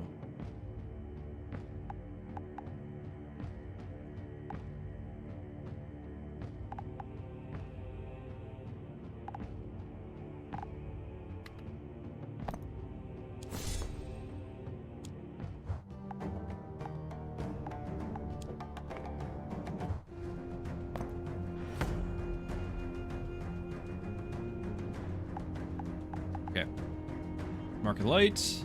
End of each round, mark a random mercenary in the battlefield. Burst the mark. Yeah, for all, yeah. So he does 1 damage, but he's going to keep stacking more marks. And then this guy, whenever he survives a hit, gets a damage equal to amount of damage received. I think there's another type that he can spawn that gives him more marks. Okay, we want to get this guy to the left, and so we're going to play both the guard, and we're going to have you just parked in front of him, I think. Right, cactus. Well, you can sit here and not attack the cactus, right? Like, you'll just attack other things. Attacks a random enemy. So the cactus will protect him, sort of, until the enemy deploys.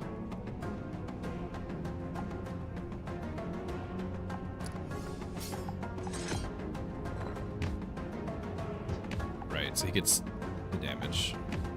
Then we shoot him. Okay. He marked his own guy. It's random, so this guy, we're gonna kill him now, but this guy is gonna walk forward. You can reduce everyone's speed to make sure that that happens. Seems okay to me.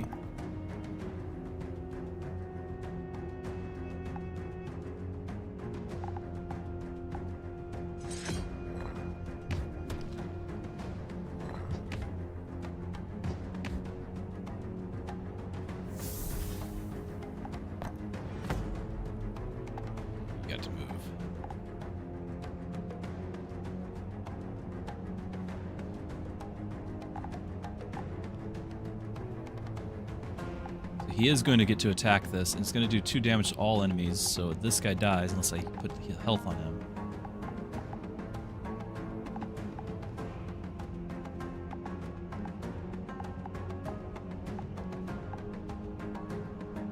I don't really want to play these things because we're going to take this damage.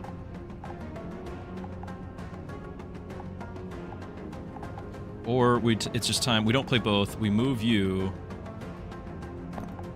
I go ahead and play... Oh, yeah, I forgot about the ring thing. I go ahead and play this, because I could do this guy. But with the 1 speed, it's not a guarantee. I'd rather make sure we guarantee. So now we're going to take this out. He'll take a damage, so we need to give him health, but this will eliminate that thing.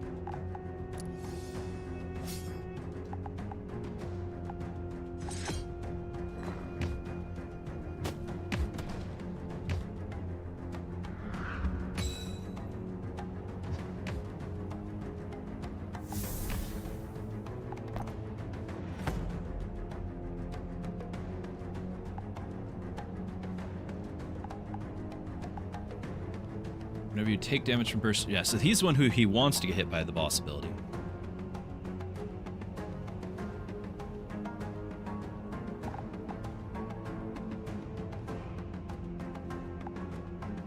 I think we're just going to play both. And this guy gets to gain 2 damage at least. Or I can move you... I don't want to. I need to just eliminate this thing.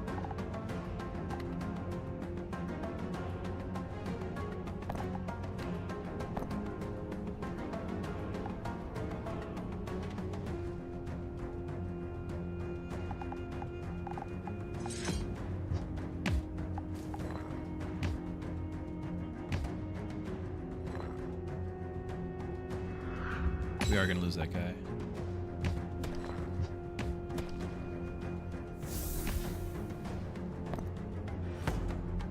Mrs. Druski? Okay, so I have 1 mark on me.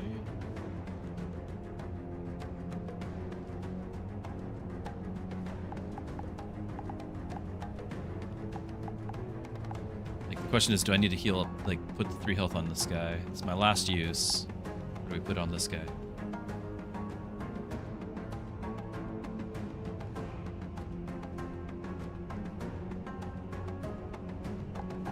I think the Berserk is the ticket to the winning here, more than the Sniper.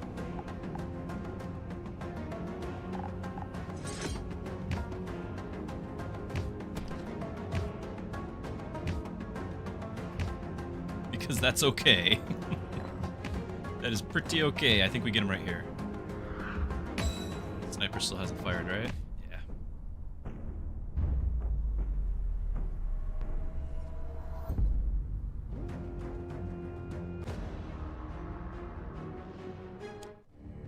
Right. Very happy with that one.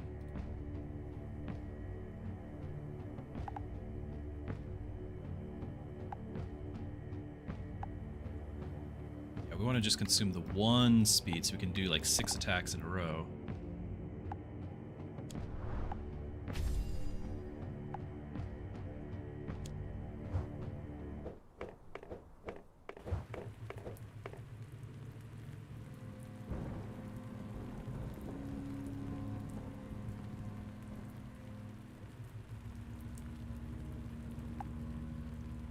Rates, gallows. We're gonna get a mercenary from the battle. I think that's what I was kind of complaining about, is that there's the fact that it's always you gain a mercenary from a battle is probably why there's so few battles. But it feels like there's so few battles. Like, you get 1 regular, 1 elite, 1 boss. And it's not like I need a whole lot of time consuming about the battles. I'm just used to a different sort of pacing. Like, this is a rare thing to have an extra battle over here. And it gives you an extra mercenary. I've just been assaulted. I've seriously just been assaulted. So sorry. Mrs. Druski was like, this dinner needs more salt. And so she brings this jar and then promptly dumps half of it on me. Oh my goodness.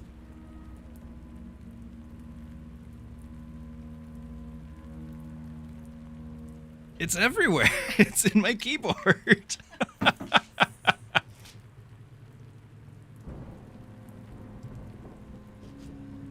I don't want to sound ungrateful because You are very kind in bringing this to me.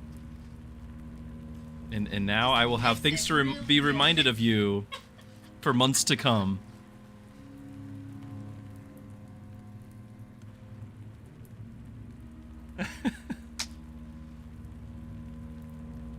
All right, what relic traits?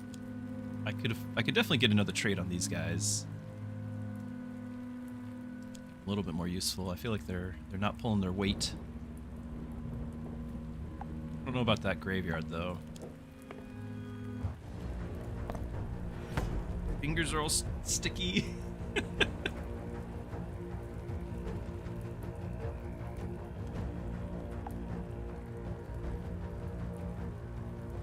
So he's gonna get stronger whenever I deal damage to his flag.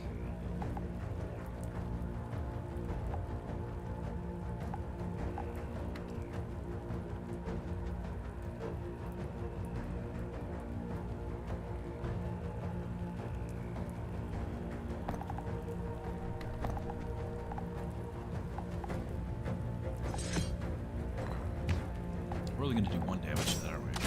Yeah, it just does. I only just now noticed that when you deal damage, a tiny red number floats underneath their health bar. It needs to be much bigger and more prominent. It's hard to see.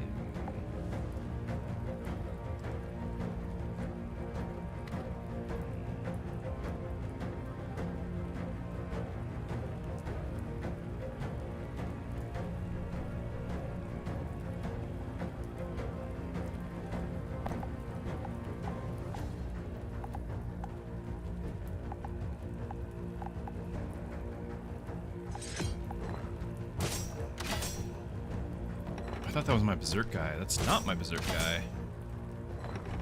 Should have played you.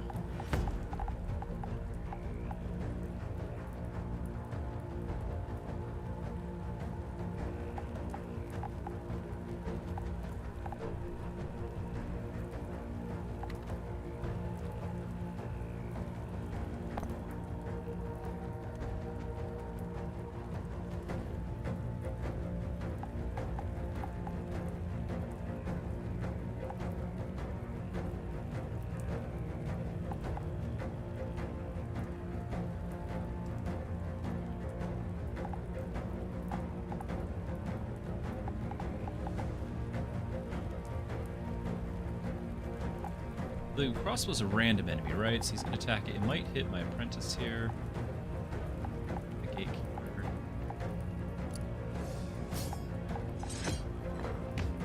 Apprentice is actually going to lose 2 health, though. I should have done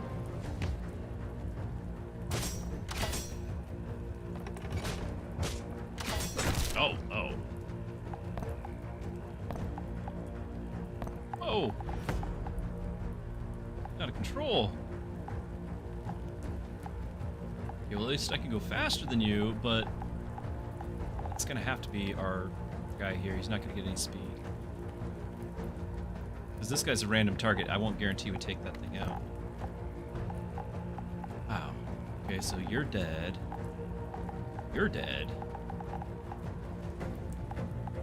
He's... Wow. Okay. Unfortunately, there's not a lot of health on the flag, so we might be able to just take it out with our side guys.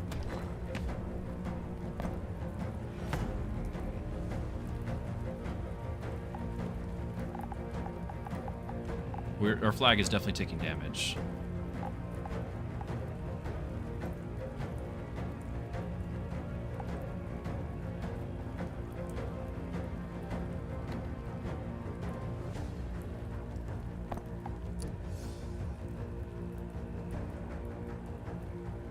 Take the 9 hold on. That just kills our flag, right? Plan asks, did I ever play 9 Kings? I have! It's great! Yeah, I played it when it first came out. They actually just added more content. I've not yet checked it.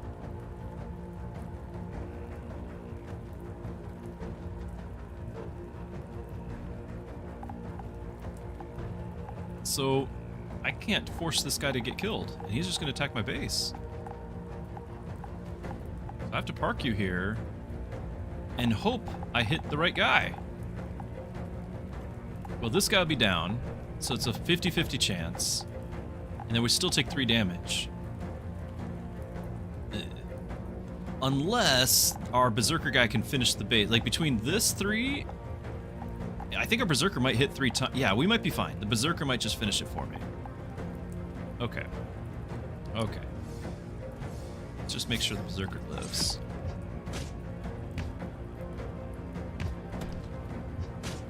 No, he didn't attack another time. No! Thought he would attack one more.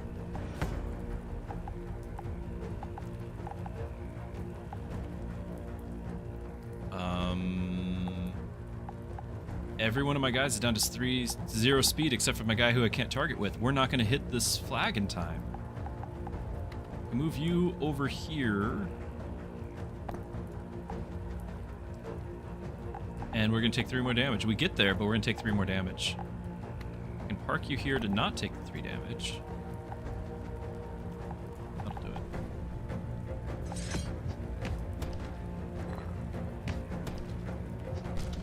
Ugh, that was ugly. That was a mission to attack the flag with your back to an enemy mercenary. Okay. Hunting, we do like hunting. We had to build up our guy around that all game, and I think it's kind of late for this.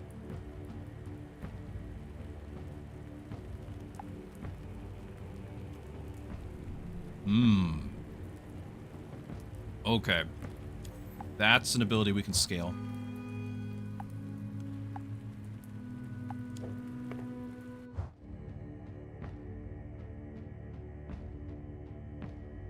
Ball pickaxe, yeah, it did get new content. Yeah, there's been a lot of great, like, developments in all these indie games. And there's the hunting reward.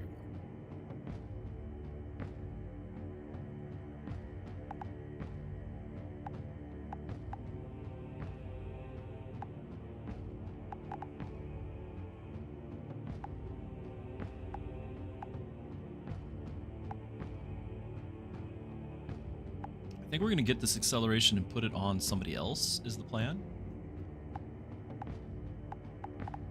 So who's that going to be? Because the remaining guys the one getting the buff here. This acceleration could go on the Defiance guy. Reduce, or no. Gain strength equal to half the current speed. So if this guy is gaining speed for each enemy on the battle, well, he doesn't have a lot. He'll have like 3. This guy reduces, same problem, he'll have like 3 or 4.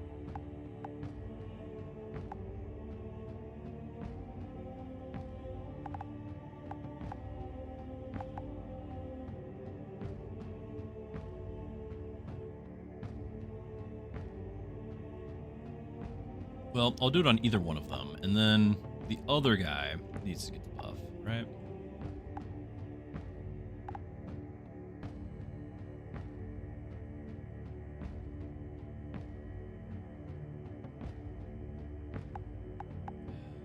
Only having 3 health on all of my guys is so brutal. We started the game with no damage, so I focused on that, and now I have no health.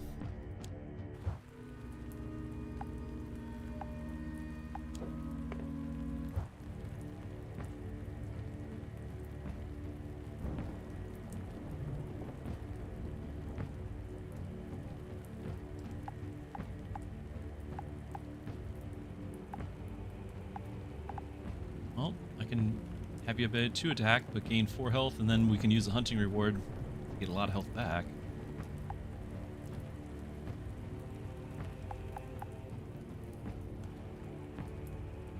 Now, the Herald earlier, I gave him like 1 attack.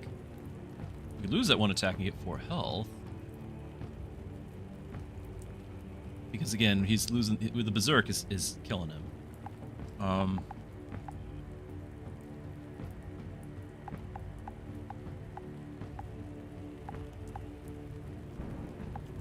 I could give my sniper even more damage.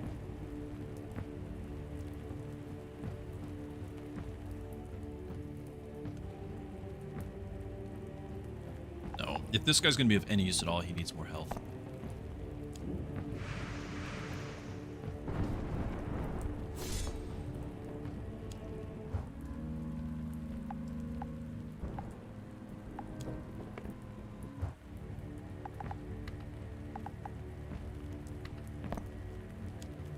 Execute.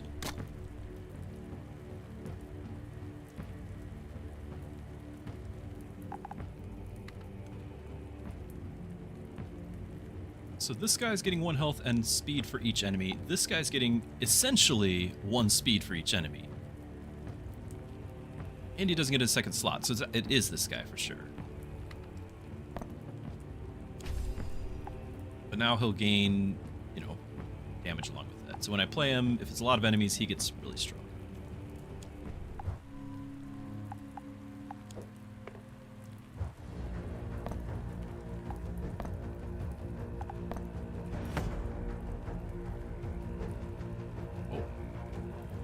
Double damage to the piece that destroys it.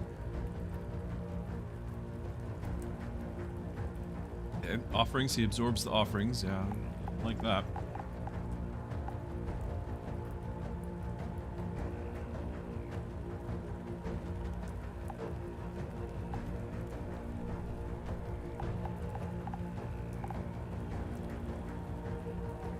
Could play both of these, but we're gonna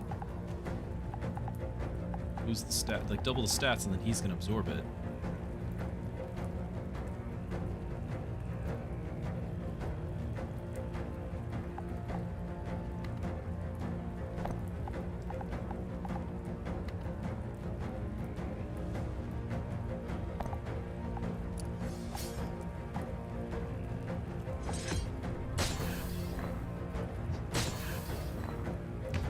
Oh, he went before me. Oh, I didn't.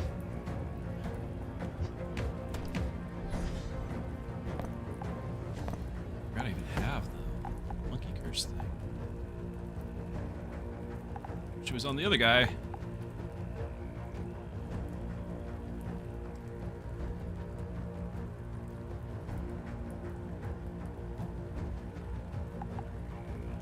We're not going to get enough.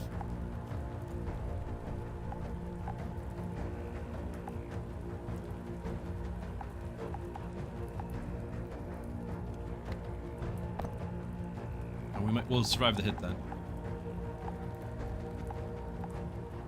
Okay, and then we'll walk forward and kill that guy. We'll survive. We'll hit him first, but he'll live. But we'll survive his counterattack. Okay.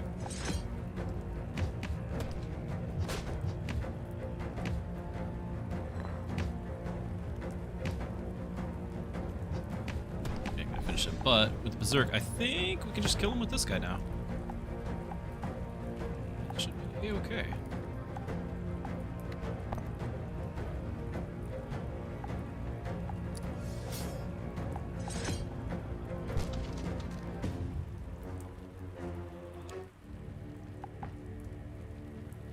Commander's ability one more time during the battles. Okay, okay. Silver Seal, we do like that.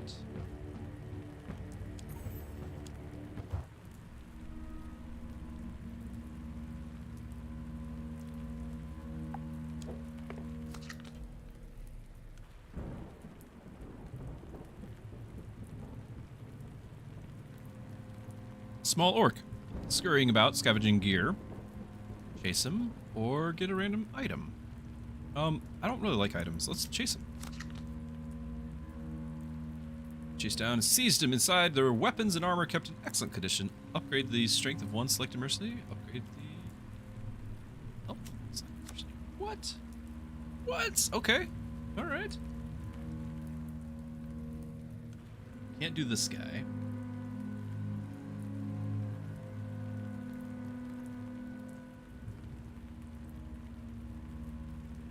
And these guys can only take 1 bonus, so I could get strength on our guy here and health, or strength on this guy even.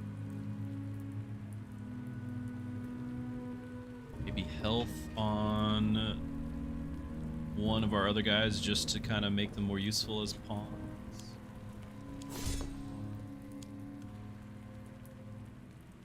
Health.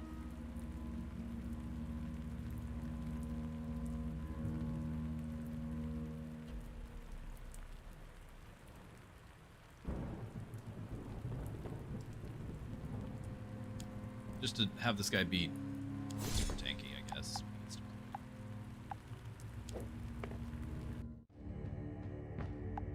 It's a rumor. The Herald does. Moving does not cost action. Strength and speed. Moving does not. 2 speed. Hold on. Consumes a speed. Repeats until it reaches 0. 2 speed seems okay. Stubborn, gain 2 health. Action point cost for deployment decreases by 1. Not bad, but 2 speed. It's, of course, all these, we are attacking multiple times. Having an extra health, speed or damage to start would be really nice, because as it is, for him to do damage, he needs to be on the field for a number of turns, but I also want him in my hand for a number of turns. Feel like the 1 speed.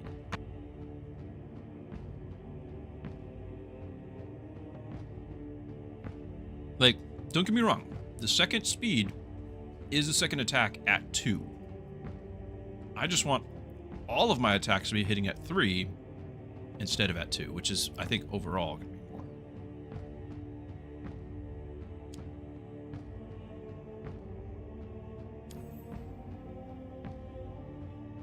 And he can move around.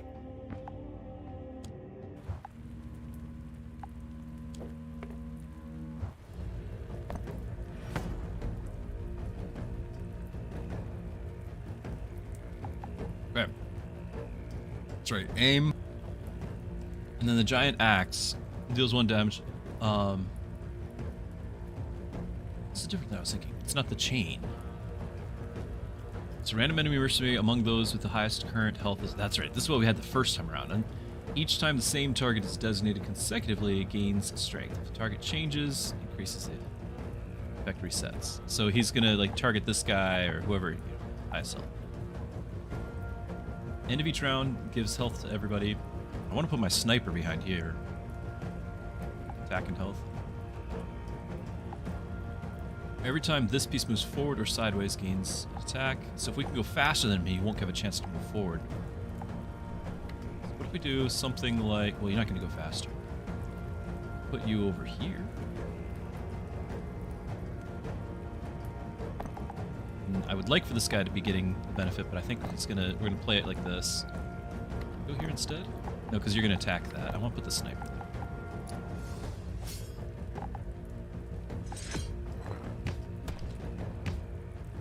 That's right. That's right.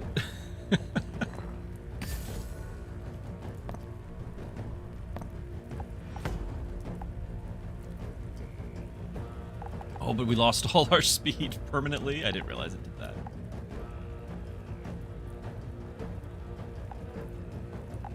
Now I can give him, with our Ring of Fellowship, we can get 2 speed and 2 attack.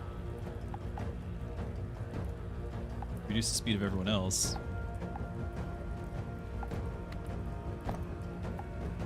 Right, so now he attacks first, and now we're hitting 3 times at 8 damage.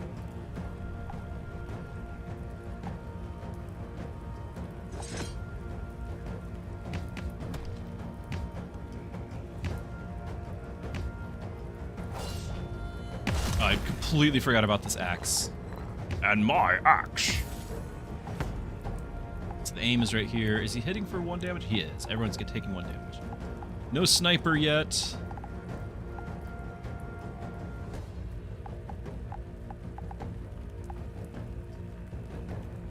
We're only going to get 1-1. Worth it? So, let's get it out there.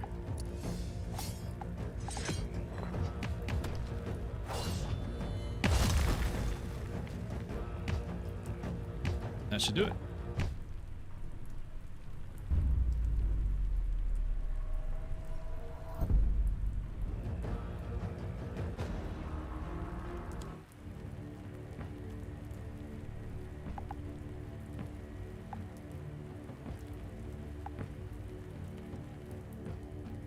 Those are the only 2 I can pick from.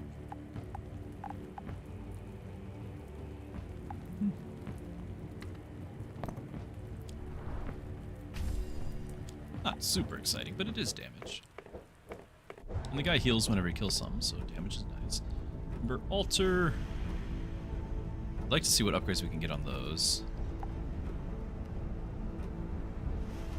An altar again on that left side. If we go here and then cut across to the left, do it twice.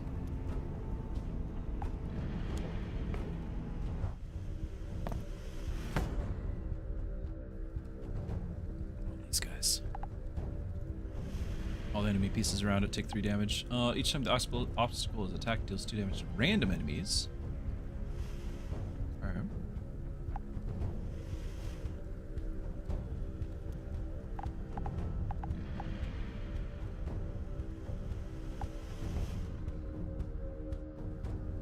Is it enough to just show up and take him out, one-shot him? Might be. So what if we did this and this?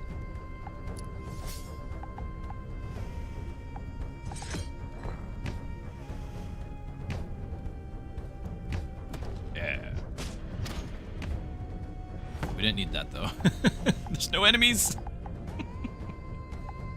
No enemies!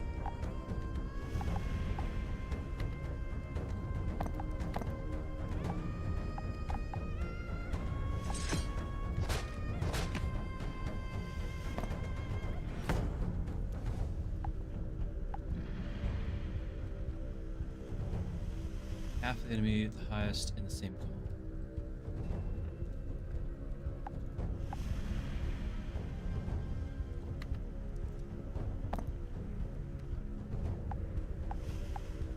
You know, care, right? He's just gonna attack that. We're gonna take out the base. Easy peasy.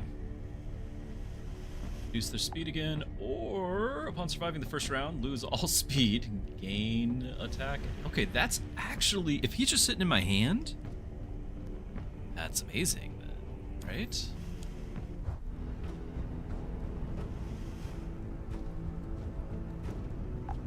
I might even gallows that and put that on the other guy.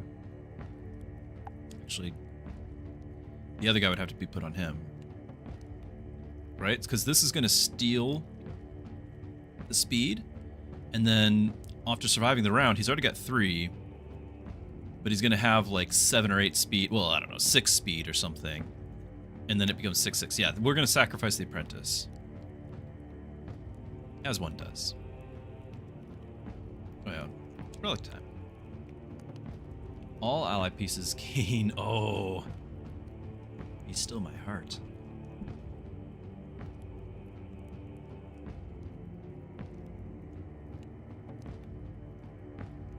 Not bad. Vulnerable and blind?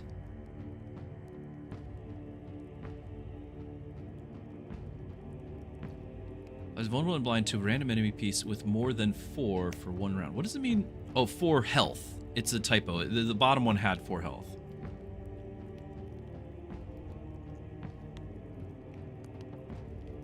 For 4. Which we've actually been using that a lot. The extra 2 speed.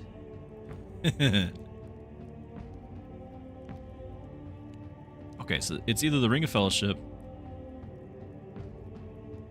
or the Helm. Which would be nice buffing everything in my hand, because I've got several that could benefit. But the positioning doesn't always play nice.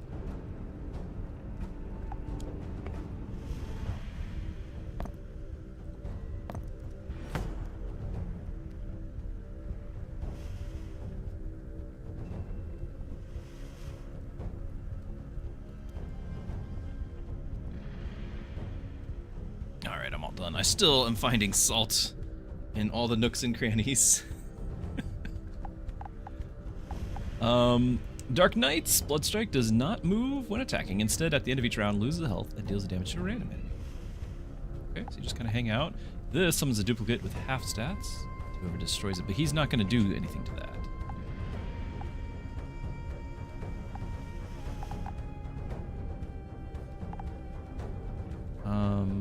I think we get our sniper and park it behind here, and we're both just going to kind of sit there doing our own thing. And I'm not excited about this guy, but I needed to have something on the field dealing with that, so.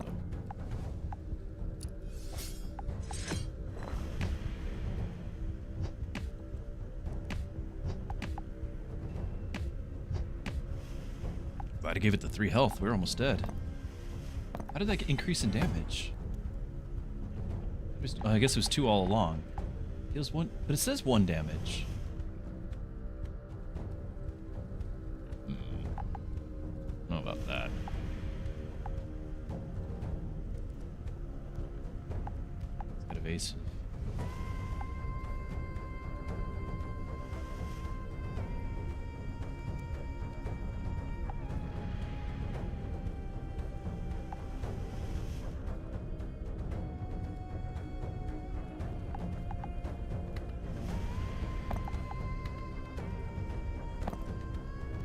kind of want to keep in my hand, but I need something on this field. I should be able to attack. Oh, he's still dodging. I thought it was gone after. Oh no. I thought it was gone after one use.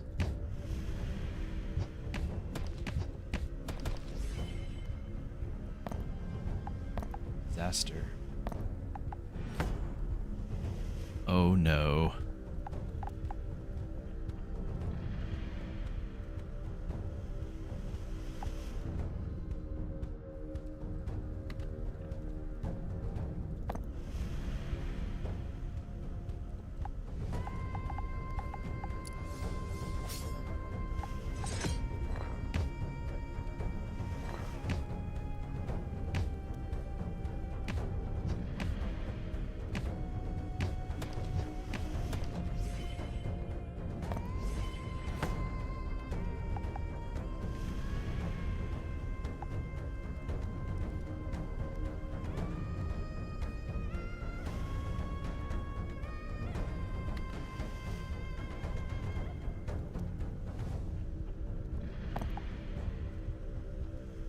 Stats there. Now we get the ring, so we'll be able to finish that.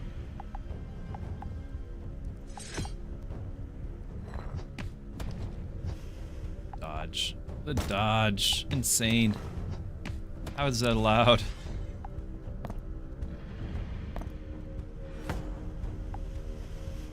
Late for you.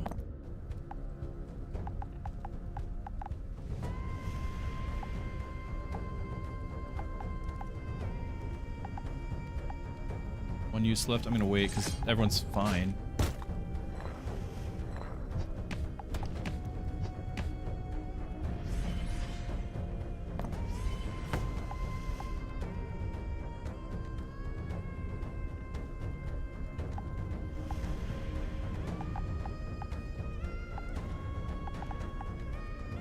Just have the wall of guys with good stats. About time. Took me all game to get to where I feel like we actually have a handle on the situation. Even though we lost our berserk guy. The dodge. Come on now. But.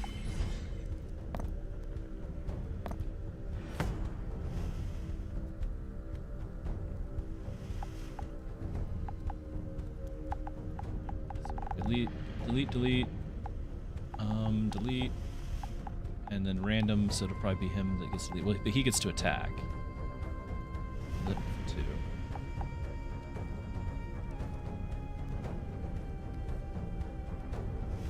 He's got dodge. We're not killing this guy. Unless he goes first, which is fine.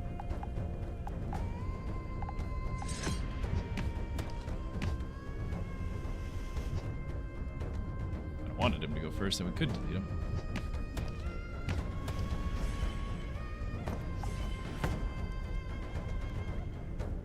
Okay. We actually do some damage here.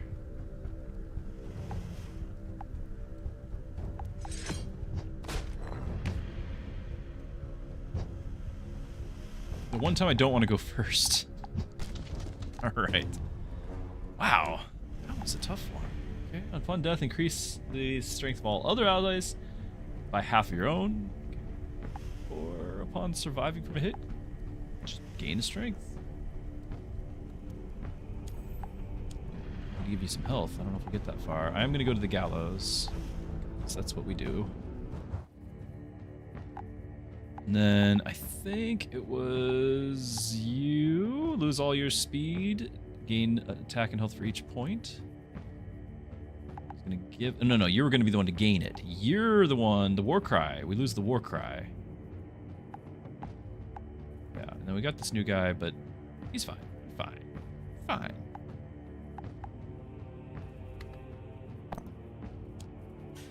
Execute.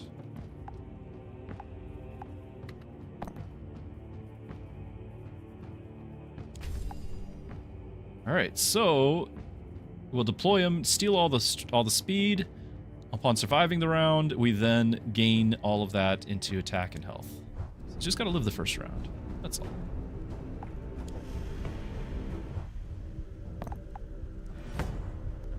Comes a mercenary self-destruct. And this guy thing gives me the attack and speed, which we're kind of a fan of. But we gotta survive, which I can't put that guy there. I can put you down. But I need to have... I need to actually be facing off these guys. Self-destruct and deal... Okay, so I don't need to put anything there. He will deal damage to me, though, if I don't do anything.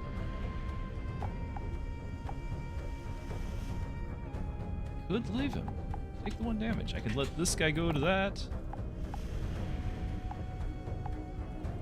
This guy's gonna... That's too much. Give 3 health, though.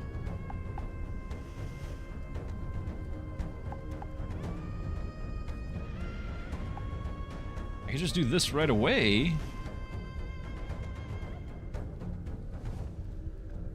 Gonna be a lot, though.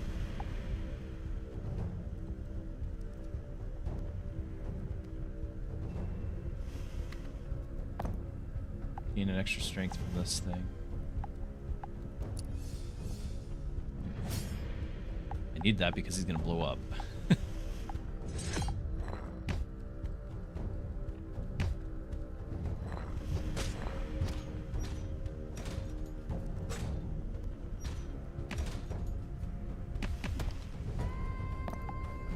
Oh, yeah, there's the blow. New guy. Awful. Not good.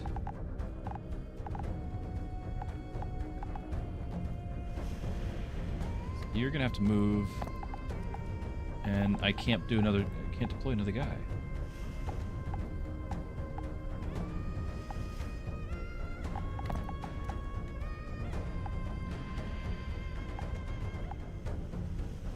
He's just gonna die if I don't move him.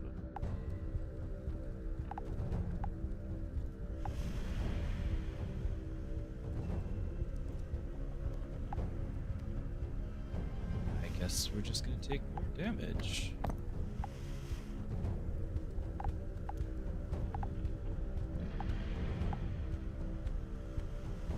Kill that thing, but we're gonna take the 3 damage down here. So move you too, but then he's gonna. This guy does 4 damage. That's worse.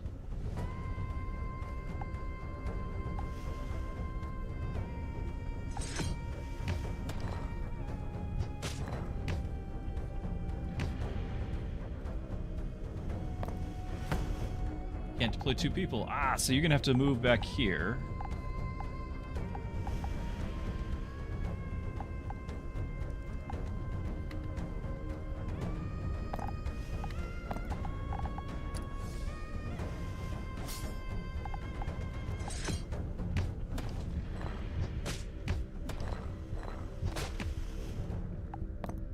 You gotta keep attacking. Oh, it's not an enemy. That's right. The flag's not an enemy. I don't like that.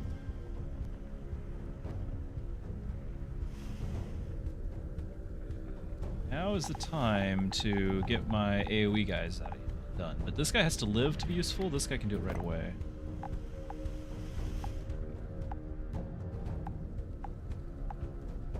Hold on. You're gonna get yourself killed. If I do this, well, you're gonna walk forward and kill me.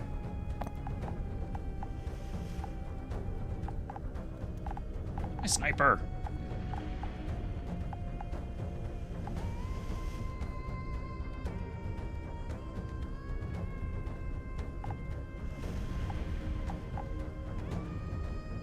Do 8 damage to the boss.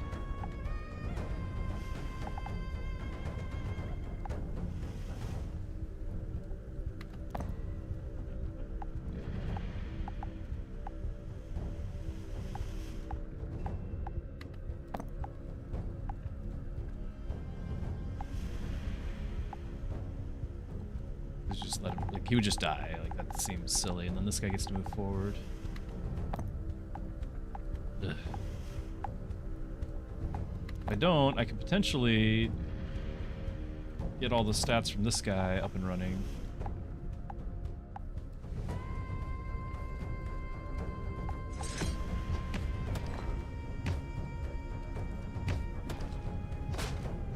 Oh, we should finish him. Oh, that's right. The extra attack here.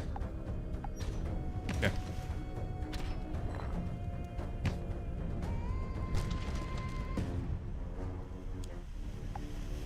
Showing how much damage we're taking, though. First ally piece to defeat an enemy piece in battles and stay in the battlefield gains 3 health. A mercenary with strength of 2 or less, they also attack another random. I don't think we're at that point now. Yeah, we've got a couple. What's your health rate? I guess I could have done a reroll. Several skulls. Nice place. Random results. I don't have any items. Take it for the last boss.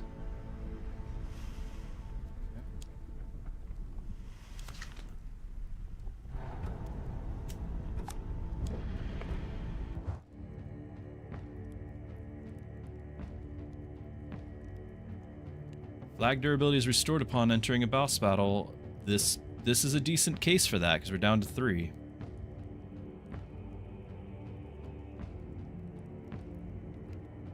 Health.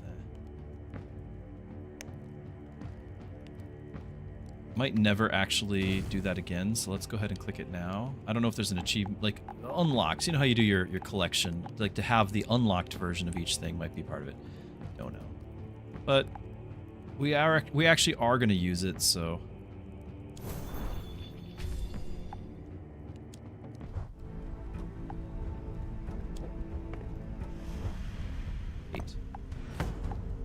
Alright, we are back to Thunder Dragon. So, upon attacking, consume all Thunderbolts. To attack all enemy pieces on the designated tiles. Upon being hit, store a Thunderbolt. This guy was kind of tough. Gain a charge for each attack for each time the boss consumes a Thunderbolt.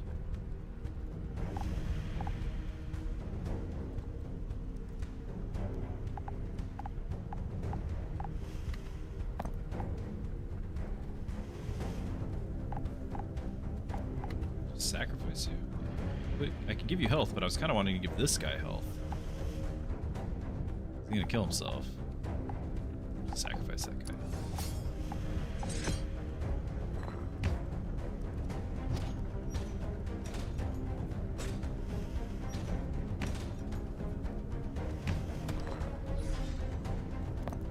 Okay, he's taking double damage though.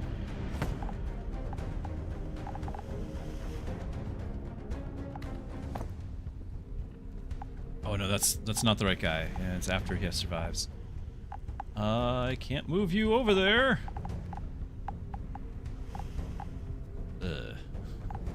The only 2 guys. Any of these other ones would have been fine. So we're just gonna have to take the base will take the damage. Can't move you either.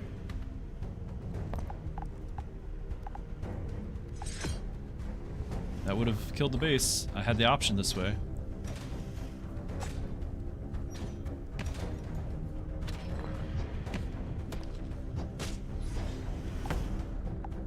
Got him debuffed again.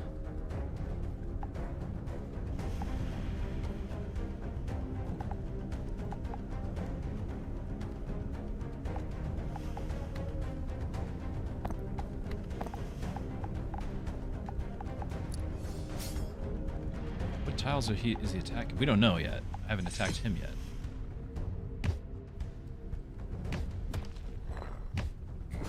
Uh-oh. Uh-oh. Uh-oh. All the electric currents. Oh my goodness. It's gonna hit the whole board for 4. You're gonna die. Now's not the time to play you. I could possibly play you, have you walk forward and get the ring bonus.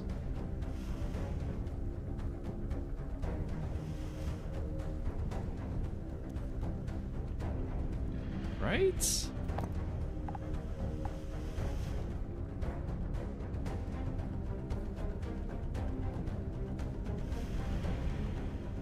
Nope, because now he's not.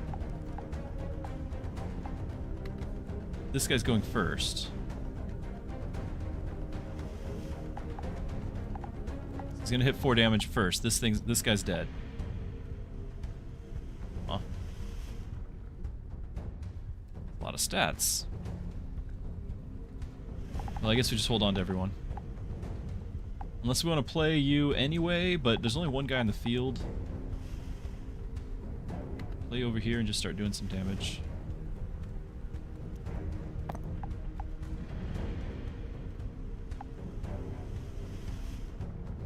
Seems bad.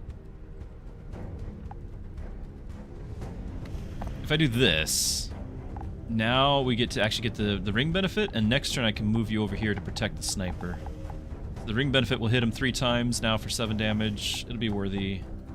A worthy investment.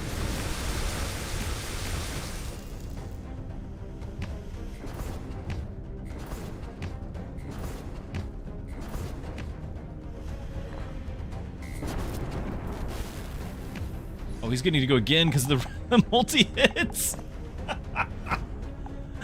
Ah! Mistakes might have been made. Alright, so we're gonna heal up you. Does he kill his own guy? He might kill his own guy.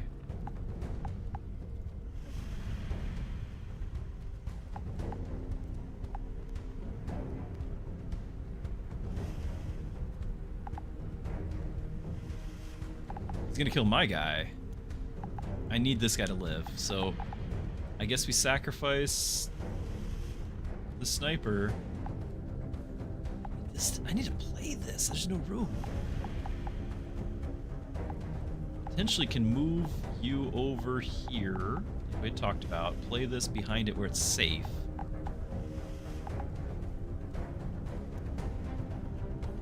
Okay. Okay. Hold on. Let's do that. You're gonna walk into damage though. Like you're gonna get killed by the boss. Can't move you out.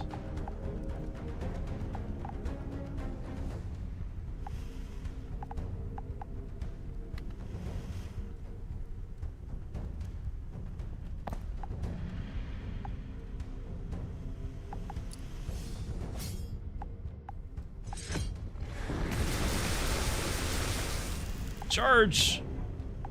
I thought you were dying!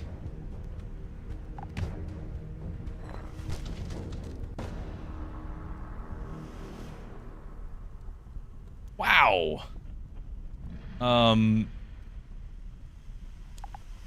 Okay. Okay, so it actually didn't do damage to him. And he gained damage instead and just got the free hit on me. I don't know if I could have stopped it, but it would have been nice to know that it was there and I could have tried. I could have put the health on my sniper and blocked it. I also had a reroll, but I didn't realize that you can't use it after the fact. You have to do it beforehand. Like restart the battle. All right. Well, here's what we're gonna do. I'm gonna share some thoughts. And that's probably gonna be it for the stream afterwards because I've got family time coming up. Overall, we just lost if you're watching later and I'm just kind of skipping through, we did just lose. We got one shot by a boss and minion combo I did not see coming.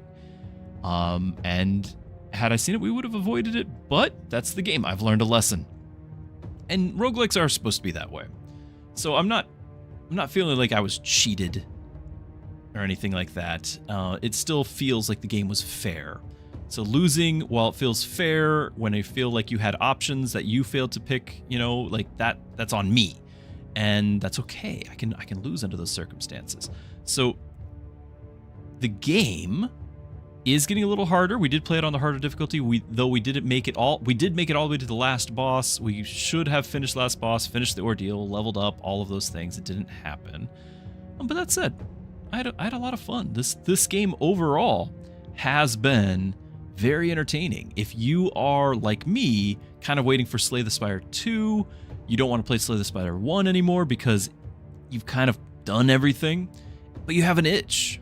This will scratch that itch. It does feel smaller, shall we say. It feels smaller. It doesn't feel like you will have quite as much time investment. The replay is there. I am unlocking new things, but unlocking a new mercenary is not necessarily like a, again, with you're not seeing all these mercenaries every run like you would see, you know, dozens and dozens of cards in a Slay the Spire run. You're seeing 5 or 6 new mercenaries across the entire run. And so you might not even see one of the ones you unlocked. So it's there, but it's not quite as dopamine loot box reward there. And that's not necessarily a bad thing too, you know. Less is more a lot of times. And I feel like that's going to be the theme for this a lot, because you have less, rather than a whole stack of cards, a whole deck of cards, you have, you know, a half dozen units. Those are your cards. Those are what's cycling. You have less of them, but each one of them is stronger. You have way more say in how you build them. The combos you build around, you have way more agency there. And so yes, less is more throughout it. And honestly, it's been a lot of fun finding those sorts of combos. I do think I've discovered most of them. I'm not seeing a lot of new things now. So in that sense, I would hope that across the early access, there would be more and more of those sorts of things to be released. But for right now, you know, there's a fair amount here to play with. It's been a lot of fun. Hey, Draco. Good to see you. I'm just wrapping up today. We are pretty much done here with our new game, Master of Peace. And I have enjoyed it. If this is already your genre, I think I can recommend it. If it's not necessarily your genre, you probably still, but you're interested in trying out the genre, you might still go back to something like Slay the Spire. That's going to have the longevity. And this still is early access. There's a whole nother hero that's not here, not included yet. You know, I've got this garrison thing, which there's going to be more stuff to find. I don't have, like, there is more things that I don't know about. The game is deeper than what I'm giving it credit for. I just don't know what I don't know. And so I have had fun, and I will probably play more of this. But at the same time, it's a smaller experience. That's okay. I really like the art, the music, all of that's top notch. And the concept of turning a deck builder into a mini tactical little game, I've really enjoyed being able to move pieces. You feel smart when you accomplish the goal, getting that flag before they get to, you know, all of the little nuance of moving around has been rewarding. So it scratches a little bit of a strategy itch, along with the roguelike deck building RNG fun. So the dopamine loop of that. So I have enjoyed myself. I hope you guys enjoyed your time with this as well. Thank you to Rooster for the raid earlier today, and thank you for everyone for hanging out.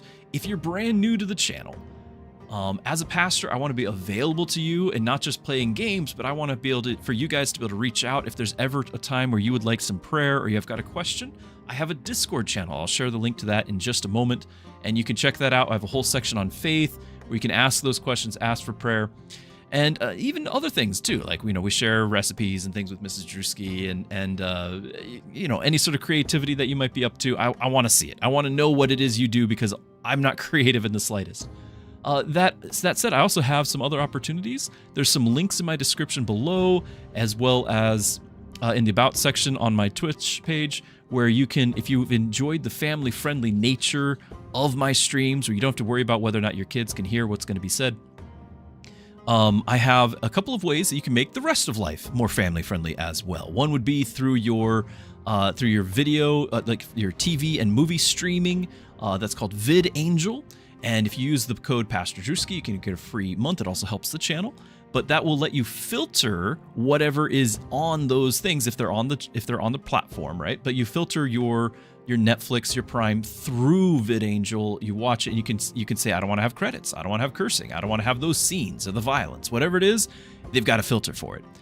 Also, for your internet browsing or that of your household, you can use Covenant Eyes, same Pastor Druski promo code to get a free month of that, and that will allow you to not only filter but provide accountability for either yourself or a loved one to be able to help have victory in that area with the internet. So All of that said, I hope you guys have had a great time here. I know I have. I'm glad you guys have been supporting me and the channel. Thank you so much.